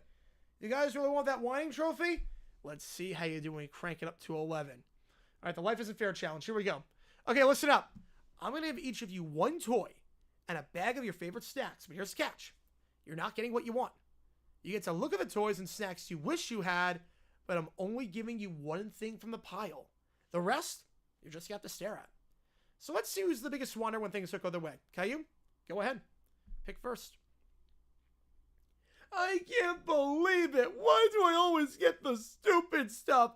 Why do I never get the cool stuff? I wanted the big toy. This is the worst day of my life. Oh, man. All right, that was impressive, but let's not forget Little Bear. He jumps up, clenching his fists at a charge toward the toy pile. He lays down toys he wants, and his voice comes through the air. I wanted the other one. I wanted the biggest one. Why does everyone hate me? Oh, my God. I can't believe I'm witnessing this. They're all now covering their ears. It's like the ultimate duo of brats. It's like a fight to be more unbearable. But we're not done yet. We got one last challenge. The reality check. Here's your last challenge. You both love chocolate, right? Well, I have to give you each one of these bars, but you can't eat them right now. You can hold them, smell them, look at them, but you can't touch them. You can only whine out not having it until I say so. If you lose your temper, you lose the challenge. Let's see if you can survive a little bit of frustration. They both look at the chocolate. Here comes the little bear. That's it. I can't do this anymore. I need it now. I can't take it. I can just have it now. This is torture. And then Caillou, same way. That's it. I've had it. Why does life hate me? Why can't I just have everything I want all the time? This is the worst. Why is somebody going to eat chocolate except me? And he starts throwing the chocolate bar. The audience is stunned. They are now leaving the room because I can't take the noise. All right, reality check finale. Here we go. You two. You've really outdone yourselves today. But here's the thing. Life isn't about getting everything you want. No one's going to bend to your every whim, no matter how loud or obnoxious you get. You both turn whining into a full-on art form, but the truth is, you've got to grow up. You have to learn that the world doesn't revolve around you. Whining and tantrums won't get you anywhere. So here's the thing. Neither of you wins the prize today. You both got some serious growing up to do, and trust me, you won't get what you want by throwing fits. You'll just get more time to whine and less things to enjoy the time you love. Well, folks, I think we learned something today. Want to get you nowhere. Thanks for the Steve Wilkos Show. Tune in next time to see how real grown-ups handle the problems. Until next time, stop whining. All right, Michael with the 5. Appreciate you, man. Get you in for that one. Episode 4. All right, send it. Send episode 4. I have $3 each since we did the vote last time. You guys coming in hot right now. Holy cow. Been a fun stream so far. All right. We got 2 more things plus Michael's. So wait on that email and then we'll go. But first we'll do Utah Yeti. So here's the thing. We did the whole Utah Yeti trademark dispute and whatnot. This time, Lionel Hutz is the lawyer representing the hockey club. Here comes Lionel Hutz. Your Honor, esteemed members of the court, ladies and gentlemen, I, Lionel Hutz, am here today to represent the true Yeti. Not some icebox contraption that you haul out to the desert to impress your buddies. No. I'm talking about a legend, a myth, a beast of unimaginable proportions. And frankly, Your Honor, I think I have earned the right to use the name Yeti for the Utah Hockey Club. You see, Your Honor, what they don't tell you about trademarks is that they don't just protect words. They protect ideas. They do not. That's what I love about this. They don't protect ideas. I love this. This is all we have to agree to start with Lionel Hutz. And what could be more American than a hockey team named after a legendary snow-dwelling creature? Look at these fine athletes. They're not out here selling coolers, Your Honor. They're out here selling dreams and puck action. Mr. Hutz, please get to the point. Right. The point, Your Honor, is that Utah Hockey Club is not in competition with the Yeti coolers. And let me tell you, I'm not just blowing smoke like some kind of Yeti-powered fan. We're in completely different businesses. They sell coolers. We sell blood, sweat, and goals. Very different, Your Honor. One chills your drink, the other chills your spine. Now, in the vast amount of research I did for this case, at least 15 minutes, they nailed this. I came across an amazing statistic that I think you'll find stunning. 80% of people, at least 80%, believe that the term Yeti should be used for more than just coolers. This study, mind you, was conducted in my own office by me. But still, that's a significant percentage. Mr. Hutz, that's not a credible sample size. That's not a proper study. Oh, really? And what do you call this? Oh, it's a can of soda like it's evidence. A scientific beverage container? You can't fool me with your lawyer tricks. They nailed this so much. This is so good. I told you this was going to be great. Oh my God. This is amazing. Mr. Hutz, I'll remind you to stick to the legal arguments and refrain from using for your studies as evidence. Of course, Your Honor. Now let's talk about the Yeti name, the Yeti mythos. People see the word Yeti and they think of mystery, excitement, frosty tundras, and hockey teams. They do not think of coolers that cost an arm and a leg. They think of hockey. And of course, snow and, well, a little bit of mystery. You know, like how I once got a traffic ticket for speeding in a Yeti costume, and no one knew if I was a criminal or a cryptid, I rest my case. Just completely pointless anecdote. What? Oh, come on. You've never dressed up as a mythical creature to confuse the law? Oh, right. This is so good. This is so good. This might be my favorite prompt ever. This is like in terms of accuracy and in terms of like, this is incredible. Oh my God, this is amazing. Anyway, Your Honor, in conclusion, the Utah Yeti have every right to use the name Yeti. They're not infringing on our client's business, and I've already drafted a very reasonable compromise. We'll call the team the Utah Yeti Coolers, and your client can even sponsor the whole thing. I even worked out a logo where the Yeti is holding a cooler, and he shows a crayon drawing of it. He shows a crayon drawing. It's genius. Oh, this is a disaster. Your Honor, look at this artwork. Isn't it brilliant? Who wouldn't want to see a Yeti and a cooler and hockey all in one image? It's a perfect marriage of two worlds. It's like if you put a shark in a business suit. Everyone would want that. Mr. Hutz, we're not here for the artwork. The issue is whether the name Utah Yeti infringes on the defendant's trademark. Your Honor, I might not be the most conventional lawyer. In fact, I might not even be the best lawyer. But I'm the best lawyer for this job. I have spent hours, countless hours, thinking about this. I have dreamed about this. I once stayed up all night eating cheese puffs and listening to the sound of my own thoughts. And you know what? My thoughts told me this. The Utah Yeti should be able to use the name Yeti because they are the real Yeti. They are the heart of the Yeti. They are the soul of the Yeti.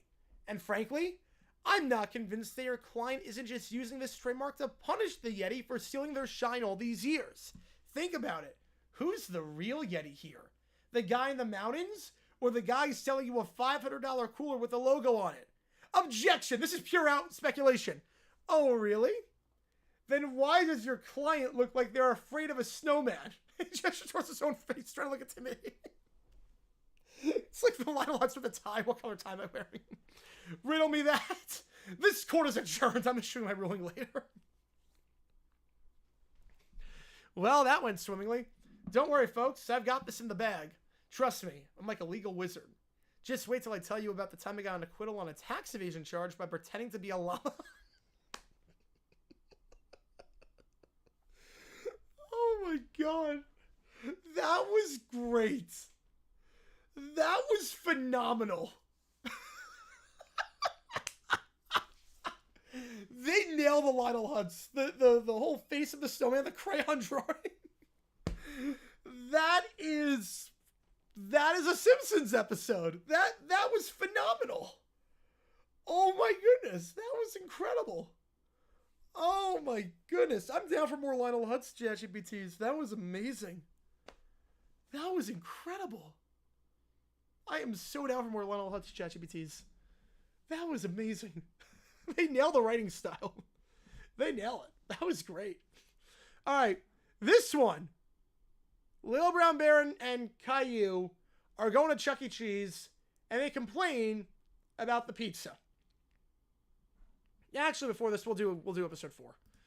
We'll save the pizza one for last because it's something special. All right, episode 4. Sunday Night Chaos. Here we go. The booth pregame. Here we go. Yeah, that was great. That was maybe one of my favorite ChatGPTs ever. That was, Keller, that was incredible, Keller. That was, I'm not sure if you're still in the chat, but if you are, that was incredible. I need more Lionel Hutz ChatGPTs. That was incredible. that was a work of art. All right, here we go. Sunday Night Chaos. Here we go. Welcome to Sunday Night Football, where we've got the Pittsburgh Steelers taking on the Dallas Cowboys in the most overhyped matchup in sports history. Wait, Sunday Night Football when it's on CBS? Okay. And as always, I'm joined by my partner in crime, Jerry Rugger, and it's the human Frankie Ball known as Frank. Why do I feel like tonight's going to be worse than usual? Because I brought blueprints, statement enhancements, blueprints, stick figures, explosions, and a note that just says good in all caps. Frank, why does he have a giant slingshot drawn on it? For entertainment. Why does he always have plans? I don't like the plans. He's going to ruin everything. And that's why we love him. Let's start this game. First quarter. Here we go. Steelers start off with the ball. looking to make an early statement. Let's see if Pickett can hit all the Cowboys defense. Sorry, Pickett's a starter for the Steelers in this. Okay. Suddenly, a loud boom echoes through the stadium. Smoke appears through the Cowboys sideline. Oh my God, what was that? Camera cuts to the sideline where Frank is sitting next to a giant t-shirt cannon. That is now on fire. Fantastic. Too much power. He's going to destroy the stadium. Referees pause the game as same officials rush to put out the flaming cannon. I feel like I actually have a point there. He's going to destroy the stadium. It's been 2 minutes. They're already crying. It's been 2 minutes. Camera's down 10-7. Now we're in the second quarter. Frank, what are you up to? Science. Adjusting a slingshot. Here we go. Camera cuts to the mascot, Rowdy. I don't think their mascot's name is Rowdy, but okay. Sitting at the goalpost, completely unaware that Frank's slingshot is aimed at him. Oh, this is going to be amazing. This is going to be effing incredible. Frank yanks the slingshot, releases it, and he launches Rowdy into the upper deck. He killed the mascot. This is a nationally televised game, Frank. I do good. I think I just killed the mascot. I think he did good. Meanwhile, Rowdy seemed miraculously okay, waving to the crowd. All right, fans start cheering wildly. I don't care what anyone says. This is the greatest Sunday football broadcast of all time. Time for Frank's show. Cuts to camera sitting in midfield holding a bullhorn. I've improved halftime. The lights are now cut out. Several human-sized dominoes stand up, lined up from one end to the other. Frank, what do you do? Chaos. Chaos. Pushes the first domino, and now there's a human domino chain. Knocks over a Gatorade table. I effing love this man. Why can't we have a normal show? He's ruining everything. You're welcome. Time for the fourth quarter. This is their 4th and goal. Game on the line. Cowboys need a touchdown to win. Last play of the game. Lights flicker. Scoreboard glitches. Entire crowd gasps. Oh, something's happening. Cut to the control room, where Frank is casually rewiring the scoreboard. Presses a button. The scoreboard now reads Steelers 100, Cowboys nothing. The refs huddle. Frank, what have you done? Fixed it. All right, 10 minutes go by. The refs read the scoreboard. The last play goes wrong, and they lose as a result. I'm exhausted. Carlin's grinning, and Frank is eating a hot dog they found mid-broadcast. You are a menace to society. I love you. All right, I give up. He stays. And now they're all crying. Roll the credits. Oh boy. Alright, so Frank is now on this broadcast. He's up in the ante. It's gonna get even worse and worse. I can already tell. Oh boy. Here we go. Now it's time for the ChatGPT, the big kahuna, the last one. Caillou and Little Bear. They go to Chuck E. Cheese. They're upset with the pizza quality. Here we go. I can't believe this. Why did we even come here? This place is a disaster. Who even makes pizza like this, Mommy? It looks like they took it out of a trash can. Yeah, it's like someone dropped it on the ground and stepped on it and put it in a garbage can and then took it out of the trash and served it to us. I don't want pizza. I don't know. Some of it doesn't taste like dirt. The crust is all wrong. It's not even crunchy. Why is it so soft? Pizza's supposed to be crispy like a rock. Not this floppy disaster. And the cheese, yuck. It's all weird and sticky. Who made this? I bet it's not even real cheese. It's probably plastic. Fake cheese, fake pizza. I want real food. All right, here comes Chuck E. Cheese coming over to the table. The mouse or the rat himself. Here we go. Hey, kids. How's everything going? Hope you're enjoying the pizza. Enjoying the pizza? It's disgusting. It's horrible, horrible, horrible. Who are you to bring us this crap? I want nothing to do with it. I want it gone. You brought us this pizza? You promised us something good, but this is a lie. It's not pizza. It's a nightmare. I want to fight you, Chuck E. Cheese. I want to punch this pizza in the face. You tricked me into eating this nonsense. Whoa, hey, now kids, it's just pizza. I'm sure it's fine. How about you guys try some games instead? It'll be more fun than fighting over pizza. Games? Do you think I care about games right now, Chuck E. Cheese? I don't care about the pizza anymore, but this is personal. You brought us trash to eat. I think you need a lesson in pizza making. Yeah, you need to learn something. I'm not just going to let you get away with this, Chuck. This is a betrayal. You're supposed to be Chuck E. Cheese, not Chuck E. Liars. That's a good burn, you know, Caillou? Chuck E. Cheese, not Chuck E. Liars. I'm going to make you regret this. I'm going to fight you. Now, Little Bear is grabbing the pizza box, hurls it across the table at Chuck E. Cheese, and it lands right in the eye. Still here, that was a great prompt. That was an amazing prompt. Whoa, hey guys, what are you doing? You did this. You messed with me, and now you're going to pay the price. You've crossed the line, Chuck E. Cheese. No more Mr. Nice Bear. Caillou gets up and starts to circle Chuck E. Cheese like a whirlwind. It's like the mafia. You're going down, Chuck. I've had it with you and your bad pizza. This is war. You think you get away with giving us garbage? Not today. Now they're all confused. Chuck E. Cheese starts backing away slowly as Little Bear and Caillou get closer.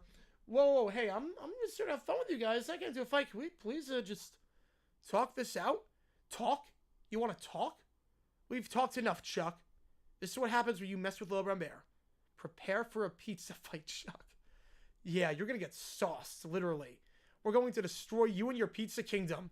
Let's go, Little Brown Bear. Let's teach him the real meaning of pizza. They charge at Chuck.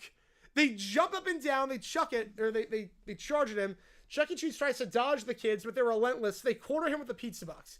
Okay, just calm down, all right? I didn't even think this gets so crazy. How about we just take a deep breath? And whoa, Little Bear and Caillou, not listening, both grab handfuls of pizza. So some of them in the kitchen now, and they start flinging it at Chuck E. Cheese. The cheese sticks to his costume.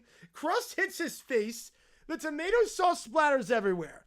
Take that, Chuck. You think you can get away with trash and get away with it? No way. Pizza justice is here. You can't escape, Chuck. It's pizza retribution. We will never forgive you for this. He's now covered in pizza. I don't know what to say. You guys really went all out. You're lucky we didn't make you eat this pizza, Chuck. But don't think you got off easy. This is your lesson. Never mess with Little Bear's pizza expectations again. Yeah. You better go back to pizza school, Chuck. And next time, bring the good stuff. Chuck is now totally covered in pizza. He's now replaced with a look of defeat. All right, I get it. Next time, I'll make sure the pizza's perfect. I'll even throw an extra pepperoni and sprinkles if I have to. Can we just call it a draw? It's like The Godfather.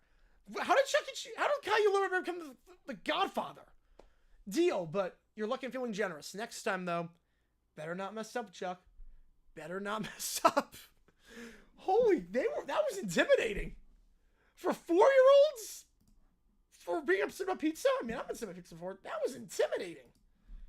Oh my goodness, that was intimidating. Man, oh man, that was intimidating. All right. Barring any last minute things, that's it. That was a fun stream. Holy cow. We're for like 4 hours for that one. Plus the 2 hours of... Yeah, it really is funny to think about, because Tree and 5 Point were on for 8 hours today. They were on for 8 hours. I was on for... It was like a long day for them. 4 hours this stream. Really, yeah, over 4 hours for this stream. Plus 2 hours for the other stream. Vandy, Florida. I think it was like 2 hours, 10 minutes for that one. Plus hour with Chaos Crew. Plus the 15 minutes. So it's about the same time. This is a normal day for me. Normal day. All right, here's the gameplay. New video should be dropping tomorrow. Sometime early in the morning. Fingers crossed on that one. Should be able to get that out. So we're later. Not sure what's going to be on yet, but we'll see. Appreciate you guys tuning in. JG9 signing off. Boise completes the season sweep of UNLV. Wake Forest stand for the game we're calling tomorrow alongside High Point Radford. So the High Point game at 7. Wake Forest at 11 o'clock. So there's your doubleheader. Appreciate you guys tuning in. As always, and I will see you guys tomorrow for the first of 2 streams. Take care, guys.